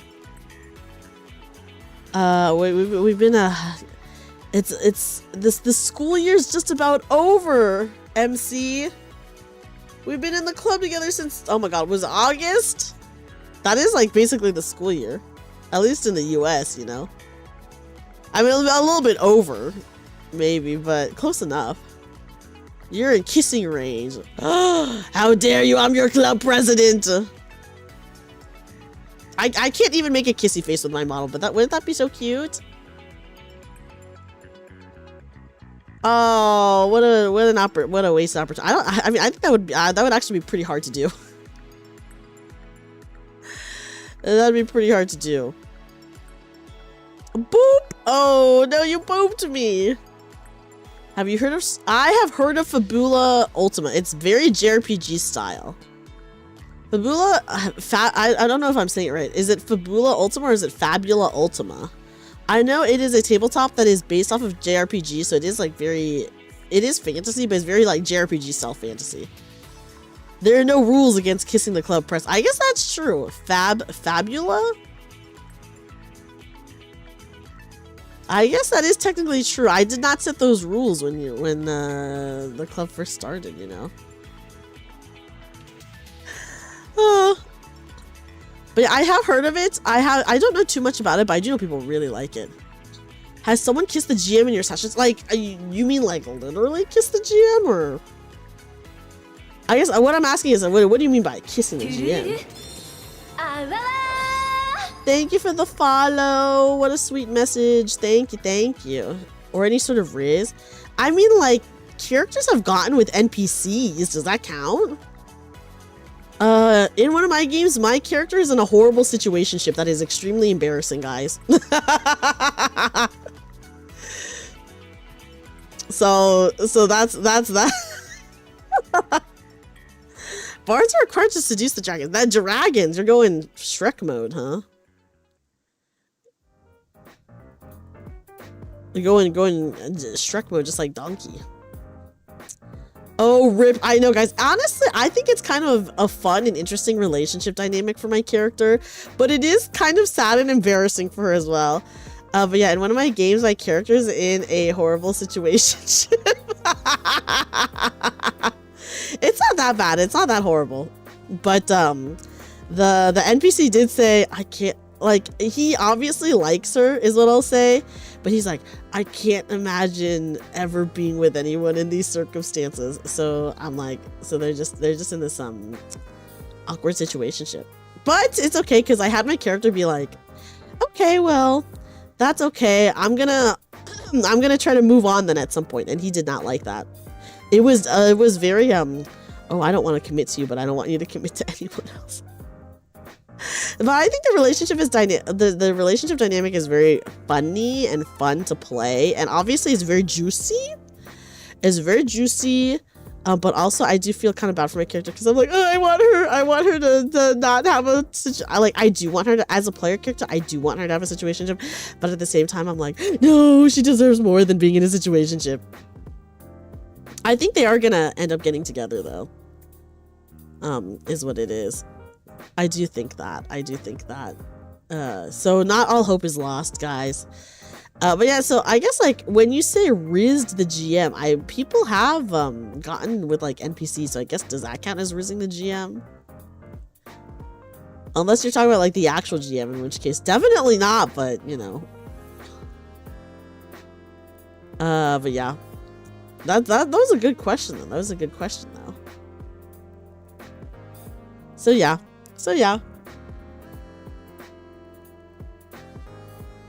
Ooh, what music is playing? Hold on, let me check this really fast. Give you a second to investigate what music is playing right now.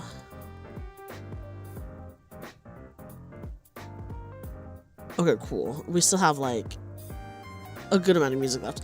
I was just checking it to make sure if I had to change the place. Rizzing the actual GM sounds awkward for everyone else. That's true. Literally, like, oh my god, I don't even know what you would do. Like, you're like making innuendos like in game, but it's actually at the GM. That would be awkward as well. Imagine like being a participant. Guys, did I read you that horrible goblin story? There's an RPG horror story that I saw online.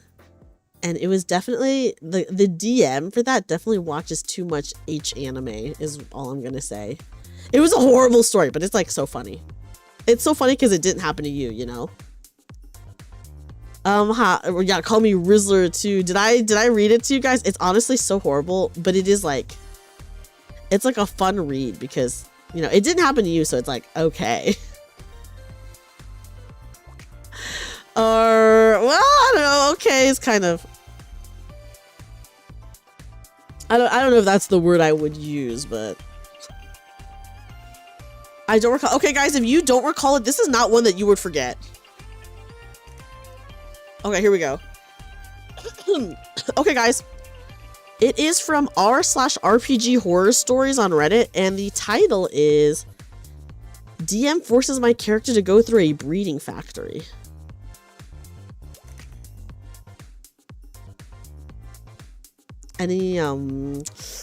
Any comments on Okay, here, I will read this. Okay, I will read this. All I'm gonna say is the DM definitely is an H-anime enjoyer, is what I'll say. I am no stranger to D&D. I've been playing at my local game shop with various DMs and parties for about 6 years now. But about a year ago, I unknowingly walked into what can only be described as the most unhinged fever dream of a campaign I've ever experienced. Papa John, I am just gonna tell you right now, it is so funny that you're talking about rolling your 20s, because you'll see they do talk about rolling in this story. Our DM pitched the campaign as a quote-unquote dark, morally complex exploration of a dystopian fantasy world. Cool, I thought. Something gritty? Something Game of Thronesy? I rolled up a half-elf rogue and session 1 hit the ground running. Howdy, thank you for the lurk. I appreciate it. I know, well, Howdy, this story is really like a flashbang, let me just say. After we did our intros in the tavern and everything, we were accosted by a band of hobgoblins and their regular goblin slaves. We were captured by an evil hobgoblin empire and sent to a labor camp. During the second session, my character, Lyria, and then in parentheses it says, I am a woman in real life and was in the campaign and was in the campaign as well. So like a woman IRL and in game. Okay, so my character Lyria was pulled aside by the guards for quote-unquote special processing. Turns out, special processing meant I was being sent to a breeding factory. A factory where prisoners were forced to produce the next generation of alpha goblins to build an, quote, empire that will last 1,000 years, end quote. DM then leaned in, smirked at me, and whispered in my ear, Lyria's unique half-elf DNA makes her prime specimen to spread her legs and breed. Isn't that so fucking gross? Dude, if someone whispered that to me, killing them on the spot. Yeah, hello HR! Okay. Okay, I'll continue the story now, guys. I know, I'm so sorry. It does get worse. It does get worse. He then showed me an AI-generated picture of an alpha goblin that supposedly took the best aspects of humans and elves to create a master race. Yeah, morally complex or just a power fantasy? Definitely just this dude's fetish, right? Okay. He then described the factory in excruciating detail. There were assembly lines, question mark, genetic analysis devices, gas chambers for specimens deemed quote-unquote unfit, and rows of prisoners. And those deemed fit were taken to a special room by a group of breeder hobgoblins. Yes, Grawl, I told you it gets worse. I told you guys it got fucking worse, okay? Okay, sorry.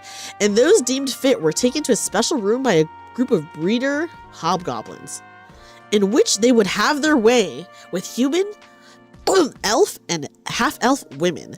He would describe in the most graphic detail how they would gangbang her. This was the most animated he got the whole campaign, and he kept describing it as, quote, the sexy side of D&D, which really grossed me out. I tried to object in character, but DM shut me down with the classic, your character wouldn't be able to resist excuse, and said she was charmed by enough spells to make her quote-unquote enjoy it, so she's basically just a quote sack of holes for the goblins to use.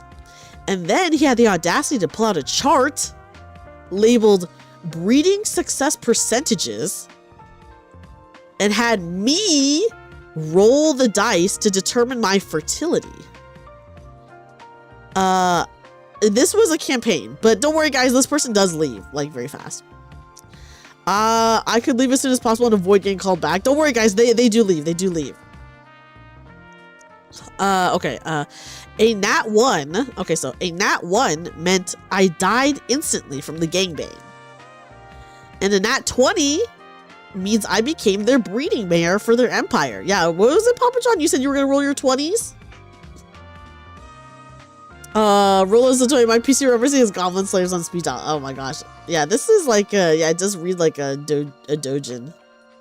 Okay, so a nat 1 means I died instantly from the gangbang, and a nat 20 means I became their breeding mare for their empire. He said, quote, as long as you don't roll a nat 1, you can still go on quests while pregnant. End quote. Yeah. I then got up and noped out of the session. The barbarian player followed me, muttering something about needing ear bleach, while the DM kept yelling about how this is crucial to the story, and you can come back for revenge if you want. I'm not afraid to kill off some hobgoblin breeders, and it's a dark world, what did you expect? But no. Maybe for some people, but not me. I just hope anyone who jumps into that shit show knows what they're getting into. Hi, Kaka. I'm so sorry you came in on such a cursed story.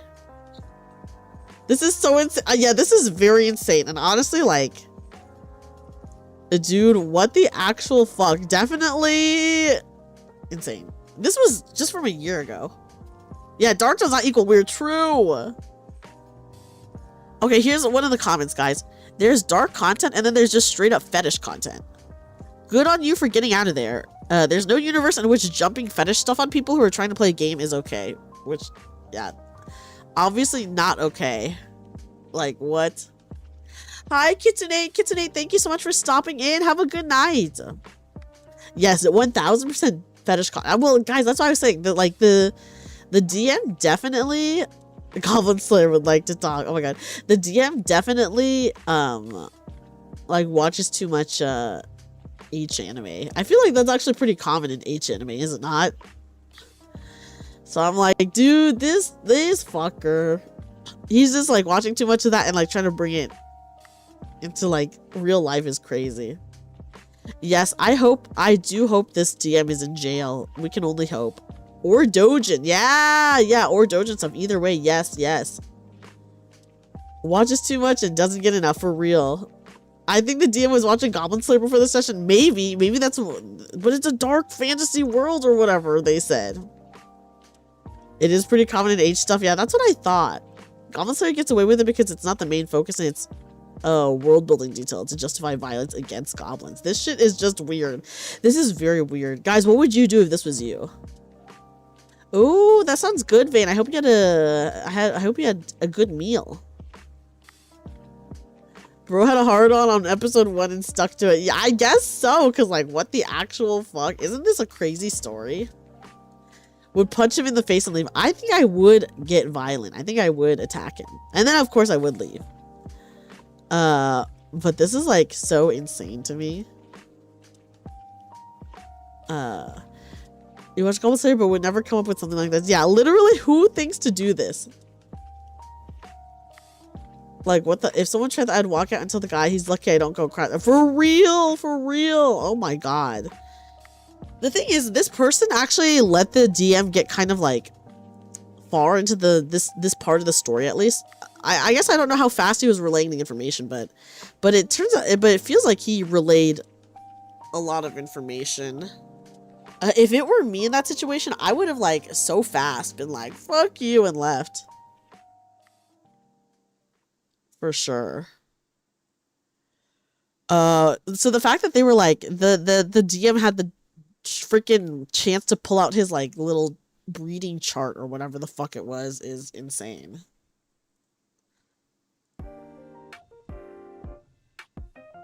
Yes, I agree, Howdy. I agree. It's all about like if your players are okay with it or not, you know, and obviously they were not okay with this and it like surprised them. Which, like, obviously valid. I would be surprised, too. Whenever I think of anything related to, I'm gonna think of Goblin Slayer now. Also, uh-oh, that doesn't seem like a very fun association with me. It's okay. Here, look at my Yuri instead. See, look at this cute little book I have. Yeah, imagine doing, dude. Yeah, imagine doing that scenario with fucking randos. That's crazy. Yeah, this sort of thing is not something people are okay with usually. Yeah, the chart is so good to make a fertility. Was it a fertility chart or a breeding chart? I don't know what the fuck they called it.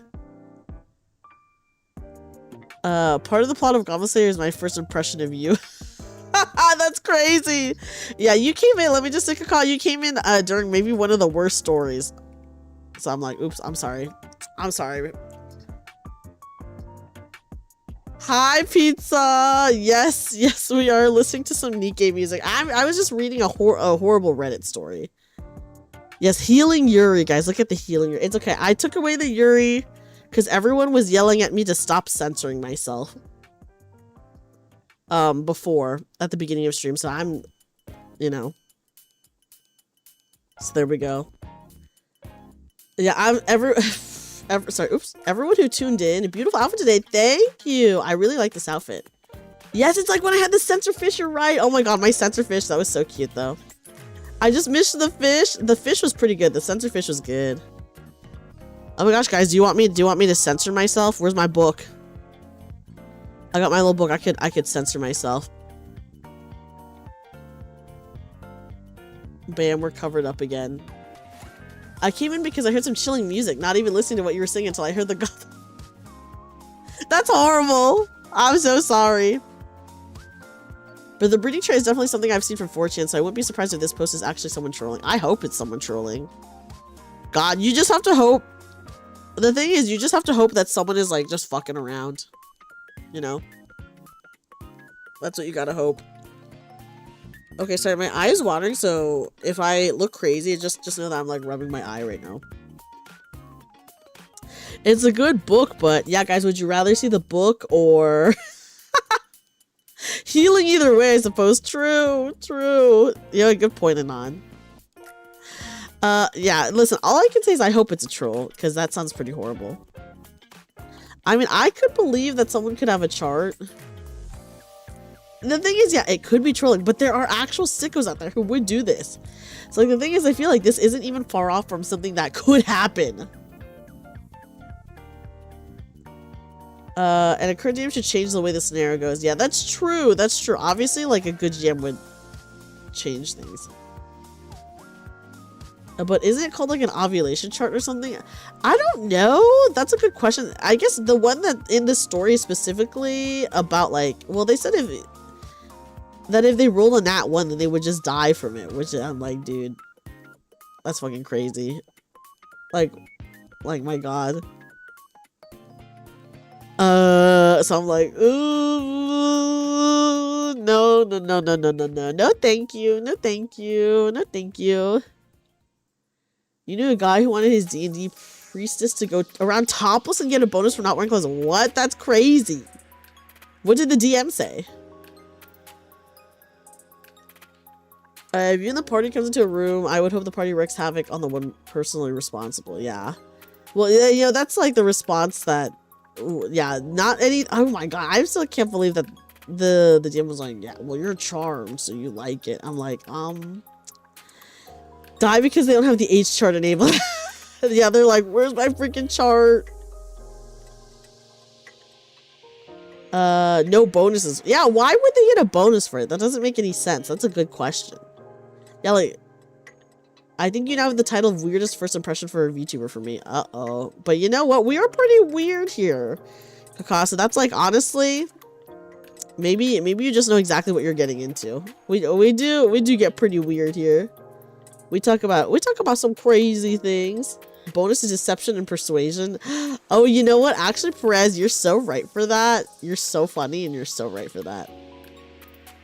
There's an old D&D class. Oh, where they wear loincloth has an AC of 30. 30 plus is a crazy AC. Just a weird situation in general. I agree. It is a very weird situation in general.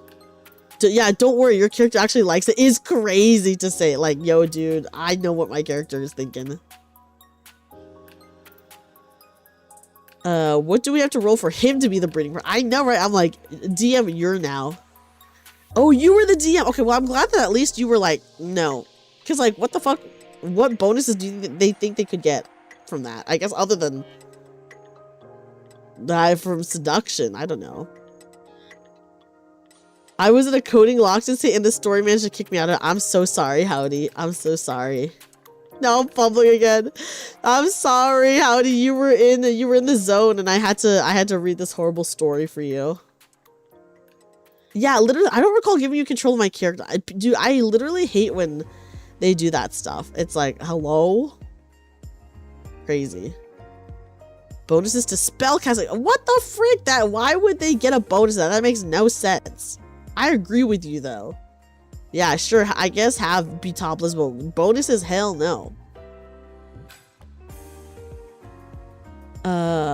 They get stupid bonuses. Oh. Hey guys, I'm sorry if anyone recognized the Nikke music. I'm sorry.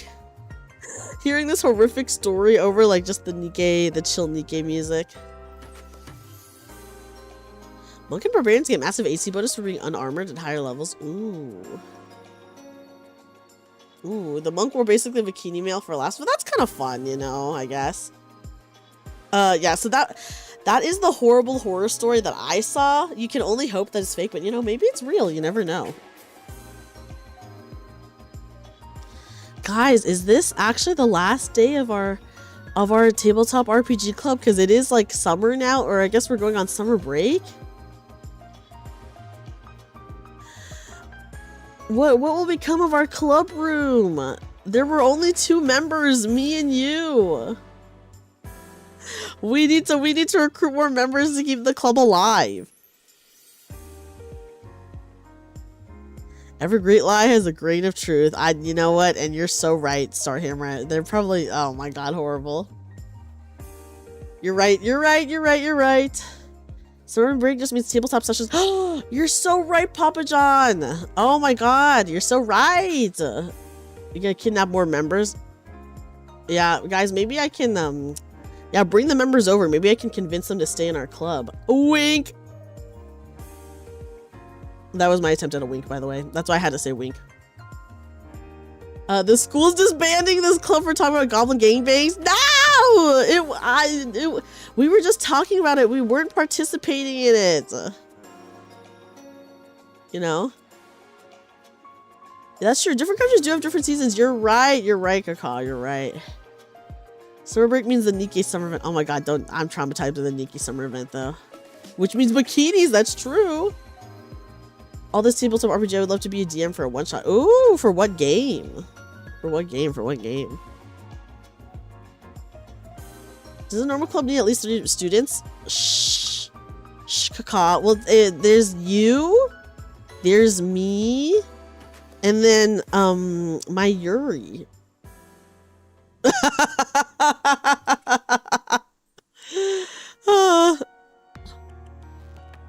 I'll be...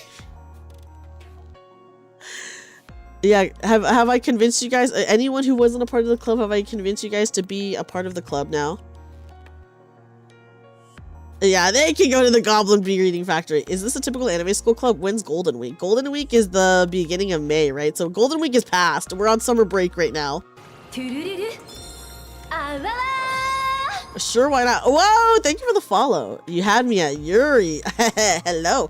Well, hello. Yeah, I'm like, oops, my button popped off. Will you join the club now? We can disguise ourselves as multiple students. That's true. Disguises. Hi, Ice Bear. Thank you so much for stopping in. Thank you.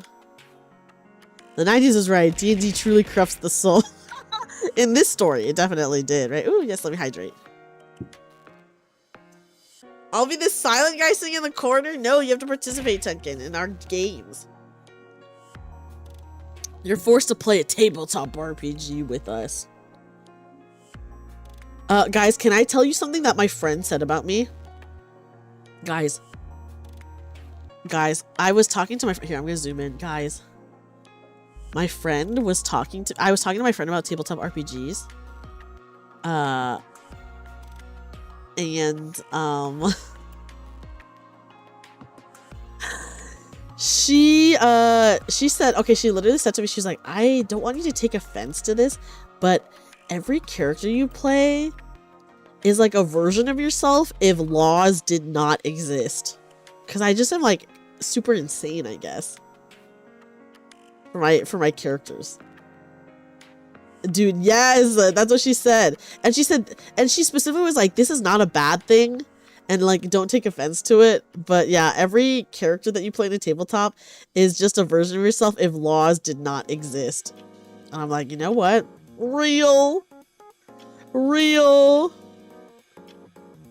That's true. I can't be sent to jail. I can't be sent to jail on this screen. That's right. But dude,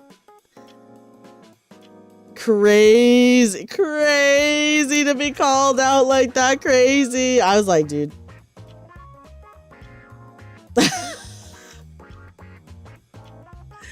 It did make me laugh. It really did make me laugh because I was like, oh my god. It's true though. It is true though. The Geneva Convention does not exist indeed. That's true. Can I be the person in the corner reading Yaoi and Yuri mainly? Yes, you know, we do have Yuri, so that is allowed. That is allowed.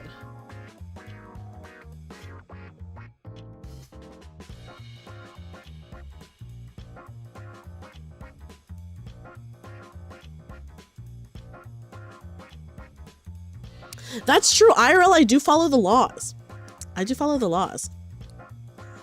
Yeah, guys, if there were no laws, though, that's all I'm gonna say. That's all I'm gonna say.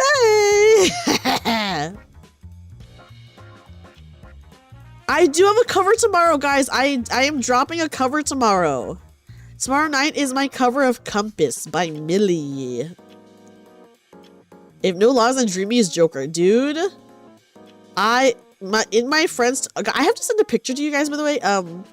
My friend added me in her Tomodachi Life Island, and my best friends are Blade and Skeletor. And then I have a crush on the fucking Joker in her Tomodachi Life. It's so funny. Am I allowed to be the guy who just codes? You know, we do need bodies in the club, Howdy, so I guess, you know, maybe I would accept you. But yeah, so I'll send a picture to you guys because the character that she made for me is so cute. I'm looking forward to a certain Saturday. Wait, what Saturday event? Wait, am I... Oh wait, this Saturday? Yes. If no laws, Dreamy would be crow. I am a part of an event this Saturday. I'm not streaming, but I am a part of an event this Saturday that I did retweet about. I did retweet. And I have to, yeah. It'll be very cool. It'll be very cool. I will announce it in the Discord as well. I will be out of town because I'll be at a literal fiber festival. But hopefully when the event goes live, I can talk about it in the Discord and at you guys or something like that. Hopefully I'll be looking at my freaking phone, guys. Yes, I'm in an event on Saturday. Dreamy wouldn't fake being good. She would just admit to being evil. Oh, that's so real. Inu, this is how I know Inu really knows me. Because that's so true. That's so true. I love this. Wait, what song is this? I do love this song from Nikkei. Lullaby for Sunlight. Okay, it's a very chill song. Yeah. Sorry, guys. Is this too zoomed in? Let me zoom out again. Is this better? I have to do this to hide the fact that I'm actually in a sitting pose. I love cruel taxing people. I'm distracted by those two massive teeth. My one tooth.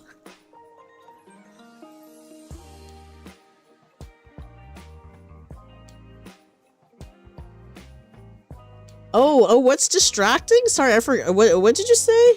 You should tell your club president. Cruel taxing sounds like cruel taxing sounds like a good time to me. Yeah. Dreamy without laws is just Dreamy Unleashed. Yes, dude, me without laws. I will say I do always listen. I don't ever intend to, but I do end up always playing like an insane character. What do you see on the desk? Can I do that? Whoa, can I do that? Hold on. Can I make it look good? I have to be really far away like this, but I'm like sitting on my knees, so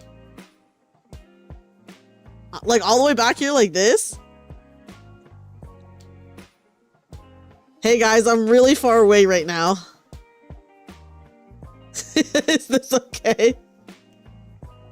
I'm like all the way back here. Dreamy Unleashed might be all of us on leashes. And you know what, Anon? In my Brindlewood Bay game, I did actually put someone on a leash, so you're actually real for that. Yeah, guys, does this look realistic enough? Yeah, it is a kneeling outfit. It is a kneeling outfit.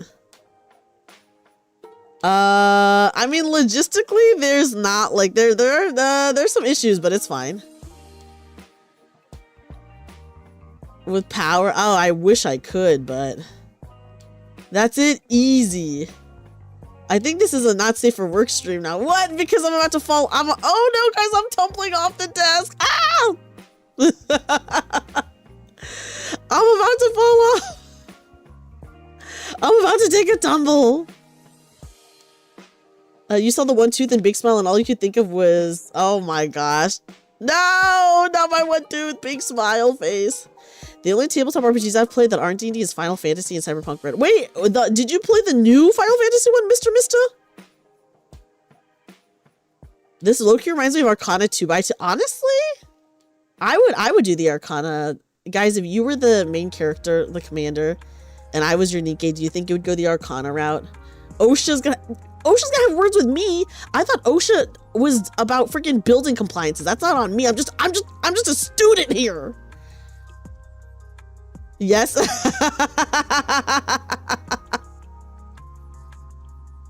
I'm just a student here. OSHA can't do anything about me, guys. I just go here, okay? I just freaking go here. 100%. I will say the Arcana stuff was really cute. Hey, Commander. I actually don't even remember what she calls you. So, I'm like, damn. I do not remember what she calls you.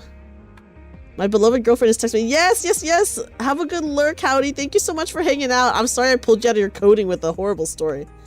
Isn't OSHA work and safety? OSHA is work and safety, in which case it's up to the school to make sure their buildings are up to code. Not up to me, just an innocent student. You know? I'm just an innocent student. I liked the 2x2 event, but I will say, I feel like they put it at a weird time in the year. They should have put it, I don't know. I guess like the Valentine's is always the main stuff, right? So they were like, we'll just do it after that. OSHA also covers many things though. Oh my gosh, I'm just a student. I just go here. Okay, I just freaking go here. OSHA looks at kitchens and stuff. I mean, kitchens. That is safety. That is safety for sure. Okay, guys, do you like it better zoomed all the way out on the desk, or zoomed in, or just regular? I will say, oh my god, the lighting, the evening classroom is so cute. It looks cursed because it's supposed to be like leaning on the table, but that's just not possible with this. I like this. Oh, but we're so far away. Like, look how far away we are. Thank you for the follow.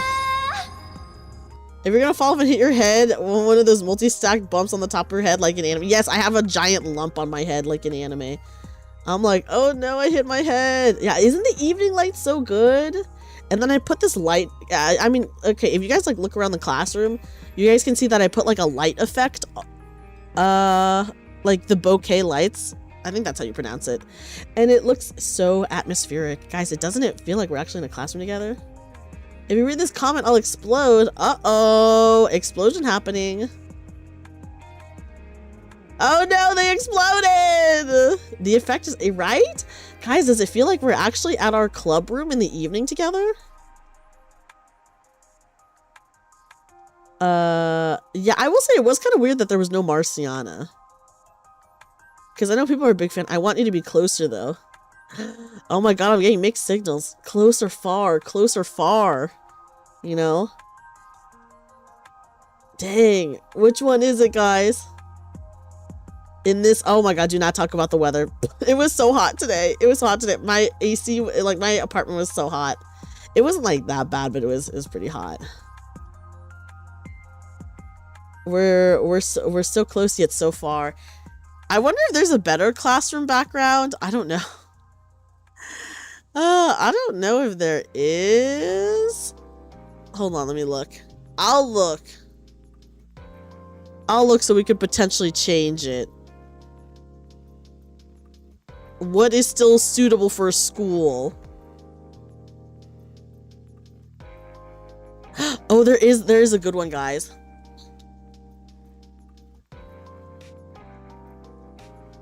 Oh, guys, I just saw a good one. Okay. Hold on. You should add some 2x2 music in there. Oh, yes. That's a good idea. Let me look this up.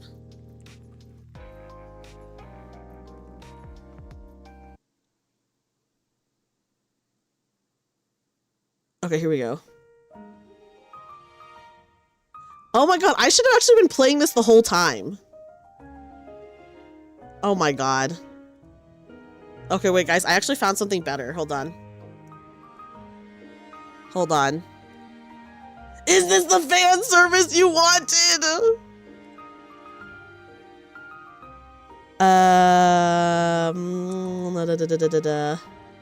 Okay, wait. Should I BRB so that the immersion is not broken, or should I just do it all on stream? This is slice of life music. That's true. Okay, wait. Okay, hold on. I'm gonna BRB. I'm gonna BRB. Okay. This is pretty good.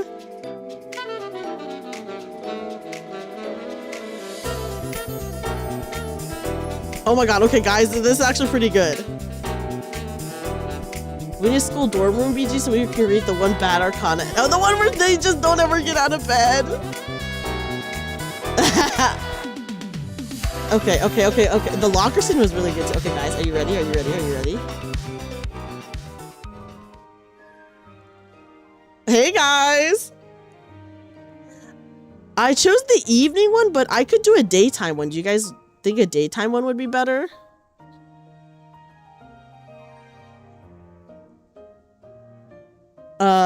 Pretty good, right? Oh no, we had to stay after school because we have to clean the freaking classroom, guys. Yeah, it's true, it is golden hour. Yeah, is this okay? It's perfect, pretty good. Okay. After school romance scene. That's true. I'm like, MC. Ugh, can you believe we had to stay behind to clean the classrooms? Okay, hold on. I feel like I'm gonna adjust it a little bit. There we go.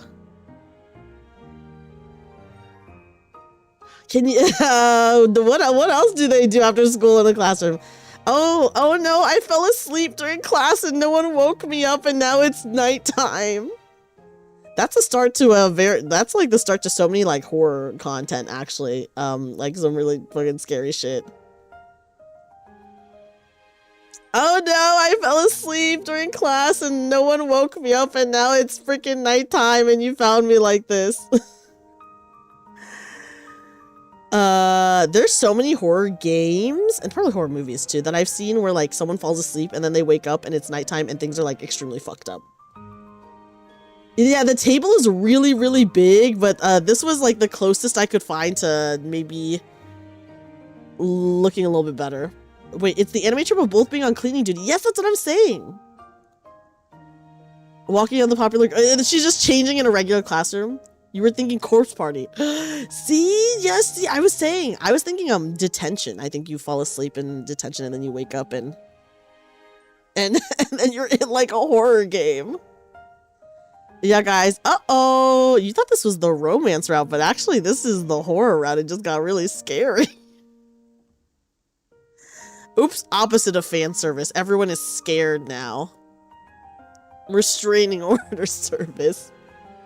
Yeah, they did do a ritual and corpse party, but there is another like game that is an RPG maker game that I think maybe you fall asleep and wake up. Or there's like so many that take place in a school, I should say. I'm fine with a bit of horror. I do love horror games. Okay, hold on, just in case, let me look to see if there is a nighttime one, a nighttime with the lights on. Oh, we really stayed too late.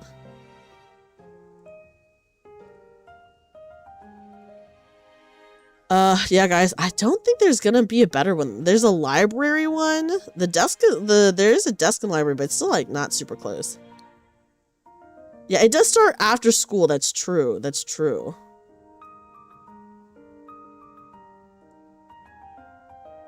Anyways, I think this is gonna have to do. Okay, actually, wait, there's another one that might be good. Hold on. Oh my god, hold on, guys, hold on.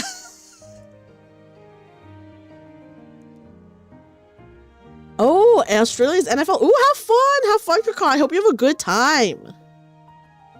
Okay, guys, here, I'll just do it on stream. We can change it back if we don't like it.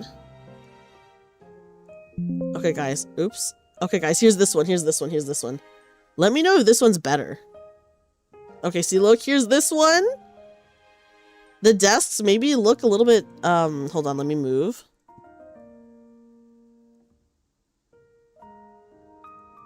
I think I like the other one better, actually. Because this one, the other one kind of hid the fact that we were on our knees, you know? I guess I could sit like this, but... Okay, here, I'll go back to the other one. I'll go back to the other one. Okay, there we go. And only voice call and chatter, you missed a lot? Oh no, why haven't you seen her in so long, Howdy? Have you guys just both been really busy? If we wind up in a horror story, we're definitely dying because Dreamy would sacrifice chat to the monster. I would. I have to live. That's my evil nature. Sorry, chat. Oh wait, this is the nighttime one. Oops. Do you guys like the nighttime one, or should we go back to golden hour? I think the golden hour one, right? Okay, there we go. There we go, there we go. This doesn't look creepy until Dreamy puts a cryptid JPEG in. Yeah, that's true. I could put a little cryptid in the window. Dreamy pushes us so she has time. I'm like, oops, sorry. Oh no, you tripped. I have to keep running. I have to keep running. I'm sorry. And summer. Oh, okay. Oh, dang. So does that mean you can't really meet at other places, Howdy? Night felt more like corpse party. Oh my god. If there's a TV in the back, you're right. You're right. Yeah, two directions. Corpse party or DDLC? Wait, DDLC is still like a scary game though. Pause. Oh my goodness. Okay, wait guys, hold on. I need to blow my nose really fast.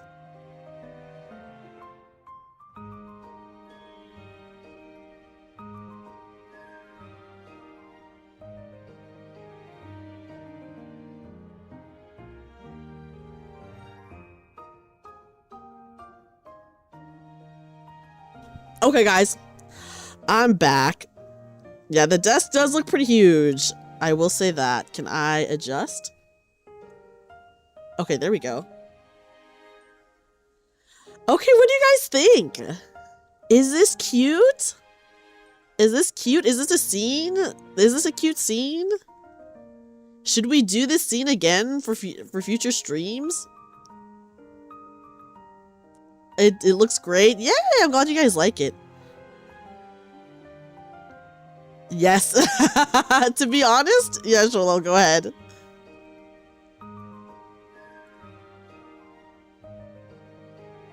At some point I gotta put my swirly glasses back on to really go back to being the club president that I was, you know. I do have my glasses in this one, but they're not my swirly glasses. It makes me recall the Tsundere ASMR video you did a while back. Was it Tsundere or was it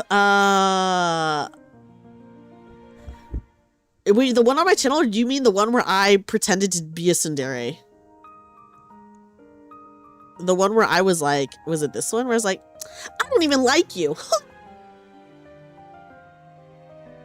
What are you still doing here? I thought everyone left already. What, is this your desk? Oh, well, I didn't know. Huh.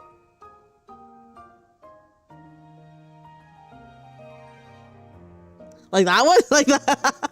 The Christmas one where you gave the doll. Oh my god, the Christmas one. That one was pretty funny. This will be your visual novel Zatsu TTRPGs. That's true. That's true. The childhood friend is waiting for the main protagonist to enter the room so she can finally confess her feelings. Yeah. Busy, busy, busy. Oh yeah, you do seem pretty busy, honestly. Yeah, guys, was that tsundere enough? I don't know if I could keep it up for long because I'm too joyful, you know. The childhood friend never wins though. Never say never. Who usually wins? Okay, here, let me try that. Okay. It's not like I was waiting for you or anything. Don't think you're special just because you're the only one here with me. Okay, yeah, sorry. It's not like I like you or anything, Baka.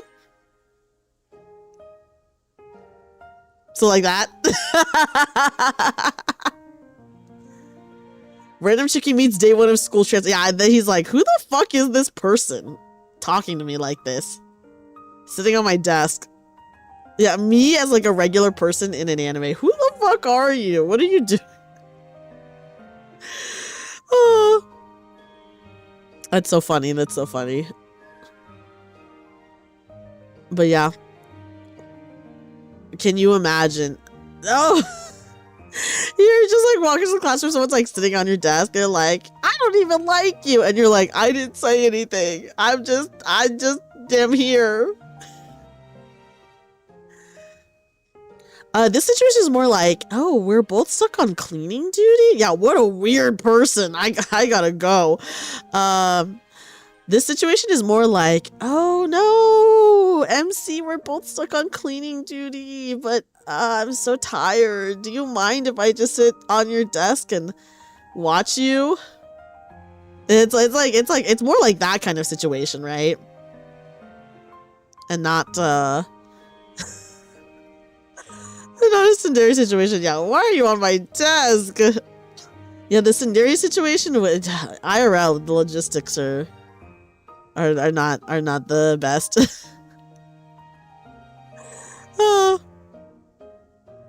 I will say the golden hour looks really nice. I do like it.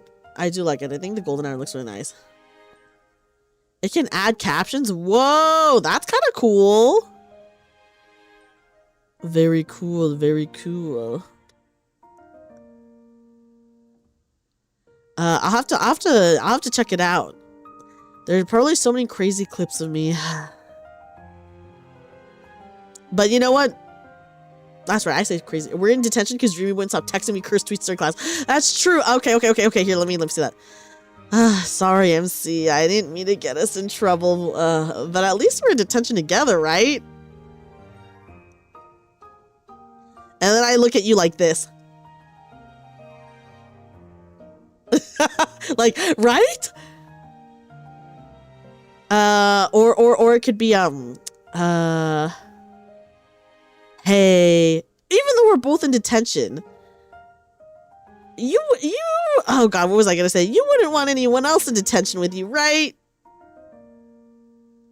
If you want good high school situations, Gekken Shoujo Nozaki-kun. Oh, I don't think I've ever watched that, but I'll check it out. Looks like a stalker. You're not skimming out on cleaning duty by using the I want to watch you excuse. And that would be a pretty bad excuse, I'm not gonna lie, right, Howdy? It'd be like, okay. I'd be like, dang, I'm sorry I texted you that video of the Timpopo egg scene and then your phone started playing it out loud. Oh, okay, yeah. No one better to be in detention with than me, right? Wink! I have to say wink out loud because sometimes it's really hard to track winking with your model sometimes, so I'm just like, if I don't say it out loud, what if I'm trying to wink and you guys can't see it? So I gotta say it. Wink! There you go. It's difficult though. I'm like, oh gosh, hopefully it can track it. Wow, MC, there's no teacher watching us in detention. I guess this means we can do whatever we want, right? Wink!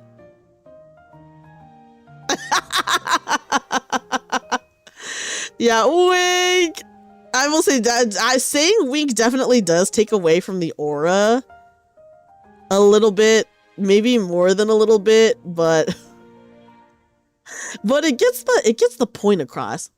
That's a different type of scene. Hey, I didn't say what we were doing. I just said whatever we want. That means we could watch stuff on our phones.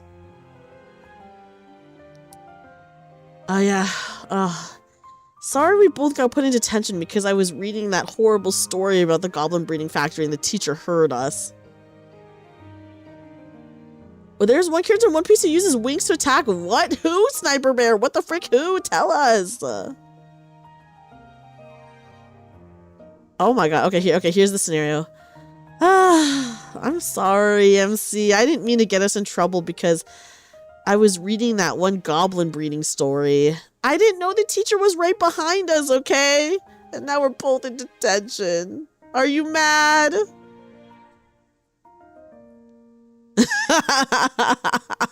That story is a pretty horrible story, though. Oh my god. Well, I'm glad I shared it with you guys. As always, if it's horrible, I'm happy I shared it with you guys. They have a rather interesting devil fruit power. So they just use winks to attack, like, your winks or their winks, or, like, what can they do? Honestly, the devil fruit stuff, I just don't even think, I don't know, half the time it doesn't even seem worth it to me. Oh, that's cool. And then the MC flicks your forehead and calls you Baka. And then I'm like, Baka? You're calling me a Baka? Okay, wait, here's like, next time you can be in a detention alone and see how you like it. Like that. Oh my god, so cute. So cute. I probably have seen images. Is it the one with like the orange-haired girl, Tenkin? Because I feel like I might have, if that's the case. I've probably seen pictures for sure, even if I haven't watched it. And I wouldn't be surprised. Because I think, or maybe I saw a clip, if it is the one I'm thinking of, I think I saw a clip where he was like playing a dating sim or something like that. The main guy character was playing a dating sim. Or him and his friend, they were both playing dating sim. Like a dating sim, and they were like romancing every girl, but then in the clip they were like, but the one person who's always there for you in all of these routes is your best friend! So you can see them. Ooh, okay, thank you, Papa John. I will take a look. It's the girl with 2 big red polka dot ribbons in her hair. Oh yeah, and she does have orange hair, right? I definitely have seen screenshots. Yeah, and then I'm pretty sure this is the one clip is from it where they're both playing, him and one of his guy friends. They're playing a dating sim, and they're romancing all the girl characters. But then they realize that the one person they want to romance is their guy best friend in the game because he's always there for you through all the heartbreak. It was a really funny clip. Oh my god. It did make me want to watch the show, even though I did not watch the show. It made me want to watch the show. But yeah. Fun times, fun times. But yeah, I definitely have seen screenshots. Was it MM? Was it what? I don't know what that is. It was just like a regular, it was just like a funny clip. It was just like a funny clip from the show. Oh my god, the 2x2 music is like really throwing me back right now because that event was so long. Oh, it's another high school anime. Oh, I don't know then. Okay, maybe later I'll try to look up the clip just to confirm what it was because I feel like if I just search up general keywords, I could find it. I feel like I could. I will say this GIF in the Discord is really funny. Like, why are they walking like that? That's so goofy. That's really good, though. That's really good. That's really good. Yeah, guys, did you guys enjoy our school time together? Did you enjoy being part of the Tabletop RPG Club? Even though I did read that horrible story to you? And everyone was like, what the fuck? I know. I do love tabletop RPGs. I think they're so fun. I love playing them. I love talking about them. I love forcing other people to listen to me talking about them. The MC sees a girl at the store he goes to a lot and starts to fall for her, but she has a secret. Oh my goodness, a secret. And then of course we have our classroom, our cute little classroom time. It is very 2x2 event. I gotta say, it is very 2x2 event. Coded. We're just living our school days again. And we're having a school romance or whatever they said in the event. Let's make lots of school memories. I'm just like saying anything. I'm like, what did they say? What is with the ads today? Oh no, what's going on with the ads? Honestly, I do not know which desk was private sitting on. Asking for myself. She's a teacher. She's not sitting on any desk. She's a freaking teacher. Which is very funny. You have ad breaks at least 4 times. Oh no, maybe there's like something weird going on with Twitch. Usually, that's weird. I have like my ads turned to like a minimum too, so I don't even know what's going on there. In like an hour and a half? Yeah, that is very strange. That should not be happening. Yeah, guys. Ooh. MC, what school memories do you want to have together? And then now you guys have to answer in character. I feel like, even though it's like fun to RP this stuff, I don't think I could do a whole stream of it because I love just talking about whatever too much. And then I'd be like, what did you guys think? Was that good? I'd say some shit like that. And then immersion ruined. Immersion gone. RP stays on the tabletop. Yeah, well, tabletop RPGs. That's the club we're in together, Grawl. Oh my god, that was good. That was good. That was good. That was good. That was good. Well, hopefully, Tabletop RPG Club has been memorable for you guys, you know? Especially with, all that information overload. I'd like to have my first kiss before senior year ends. Oh, that's actually so cute. Okay, close your eyes, MC. And mwah! The destroy of immersion. I can't help it. I do destroy immersion quite a bit because I do like to ask questions. Pulls out wax lips like the candy. Close your eyes, MC. Pulls out a thing of wax.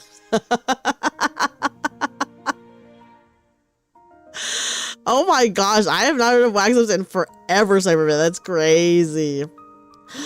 Gotcha.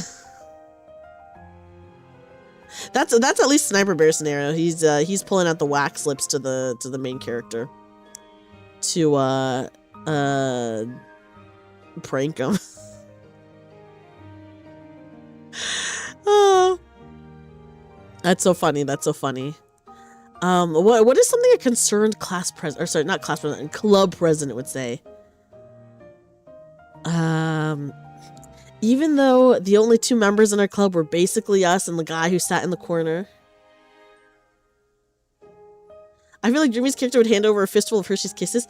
Oh, you said you wanted a kiss? Close your eyes. And open your hands.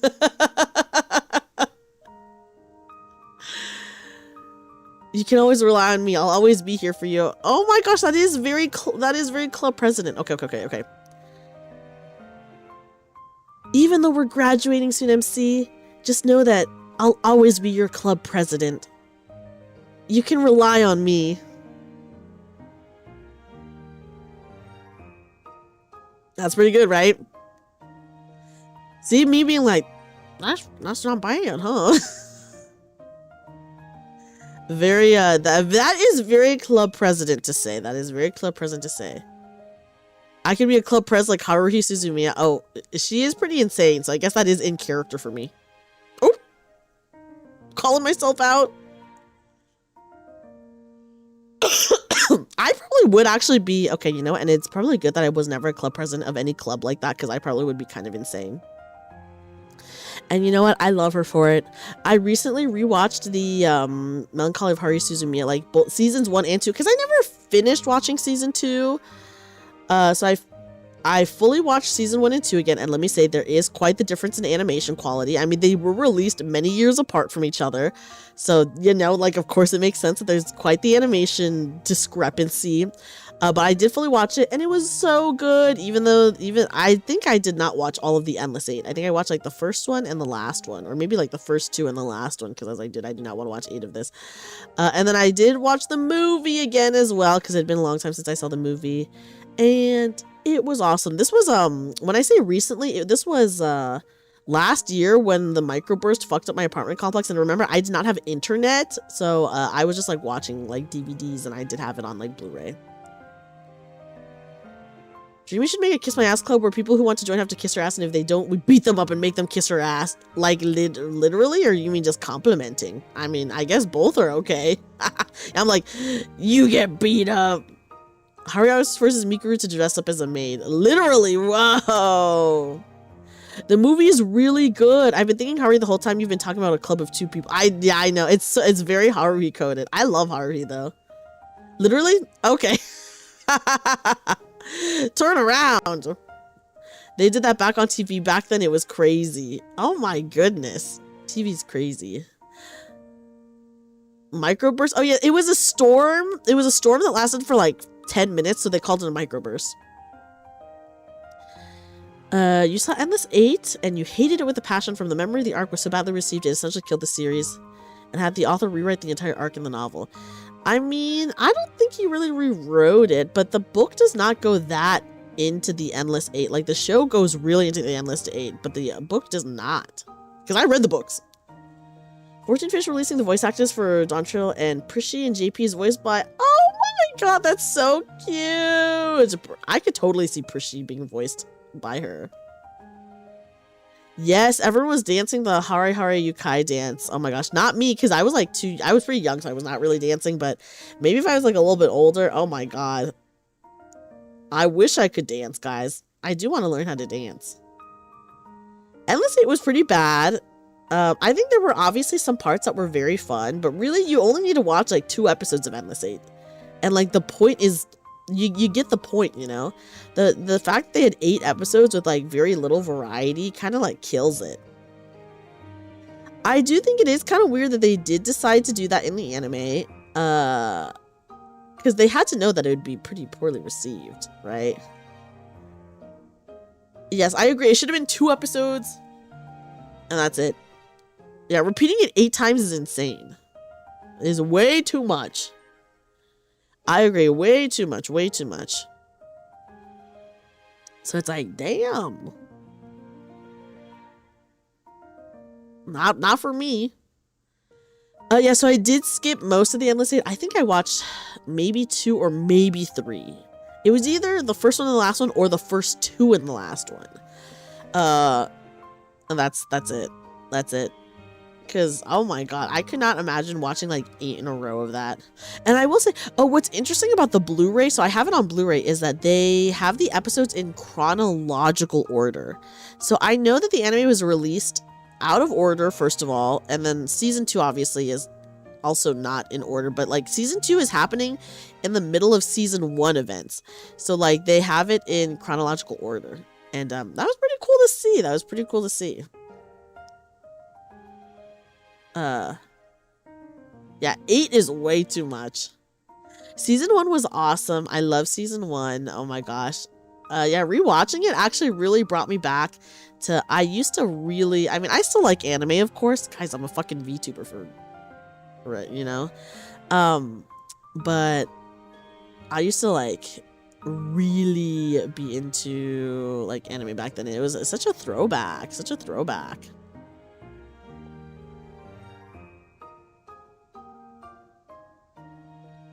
Okay.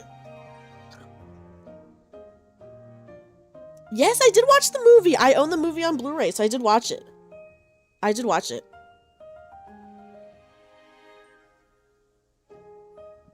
They're dedicated to the bit when it comes to making anime. That's kind of funny. Yeah, that's why they were like, let's do 8 episodes. But yeah. Guys, did you enjoy your school time together?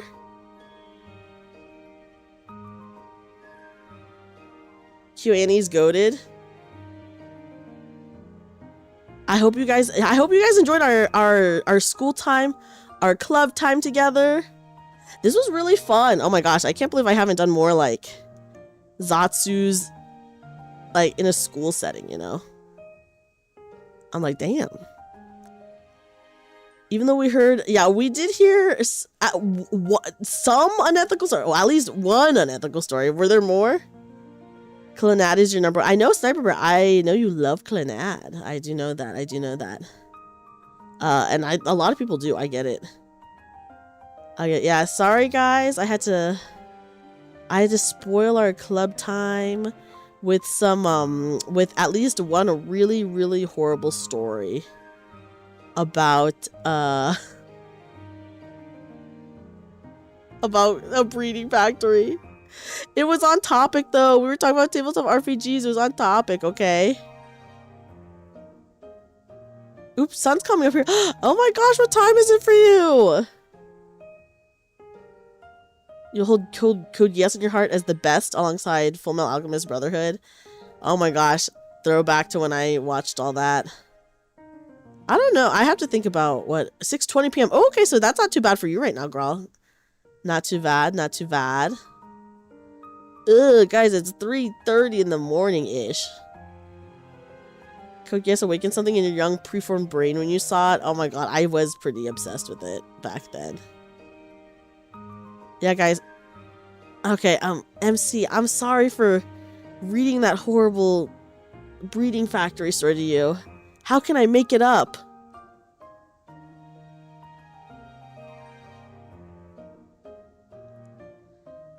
I'm so glad I shared that story though. It's so fucking funny because it's so insane. Funny cause insane. Guys, I guess should we end the stream now?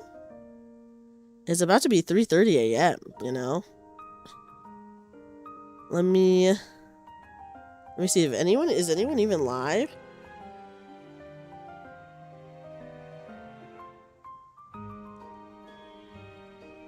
Let's see who is live. But up to you at this point. Yeah, you're right. I do need my 5-hour nap, guys. You're right. You're right. Okay, yeah. Oh my god. Oh my god. Oh my god. We have to end now. We have to end now. We have to end now. We have to end now. I'm scared. I'm scared. I'll make it to the premiere. Thank you, Anon. Oh yes, guys. Tomorrow we are streaming. We're playing Limbus Company together to finish the Kanto. Oh my god, oh my god, oh my god, oh my god, oh my god, oh my god, oh my god, oh my god, oh my god, oh my god, oh my god, oh my god, oh my god, oh my god, oh my god, oh my god, I'm gonna raid her, I'm gonna raid her. I'm gonna raid her, I'm gonna freaking raid her, I'm gonna raid her. Guys, thank you so much for hanging out. I really appreciate this. Was so fun. What time is the premiere? 11 p.m. Oh my god, is she gonna raid me? I'm so scared. I'm so scared. I'm so scared. We can't lose. Oh my god. Okay. Guys, this is super fun. Thank you so much. Okay, guys, let's go. Let's go. Let's go. Let's go. We have to go. We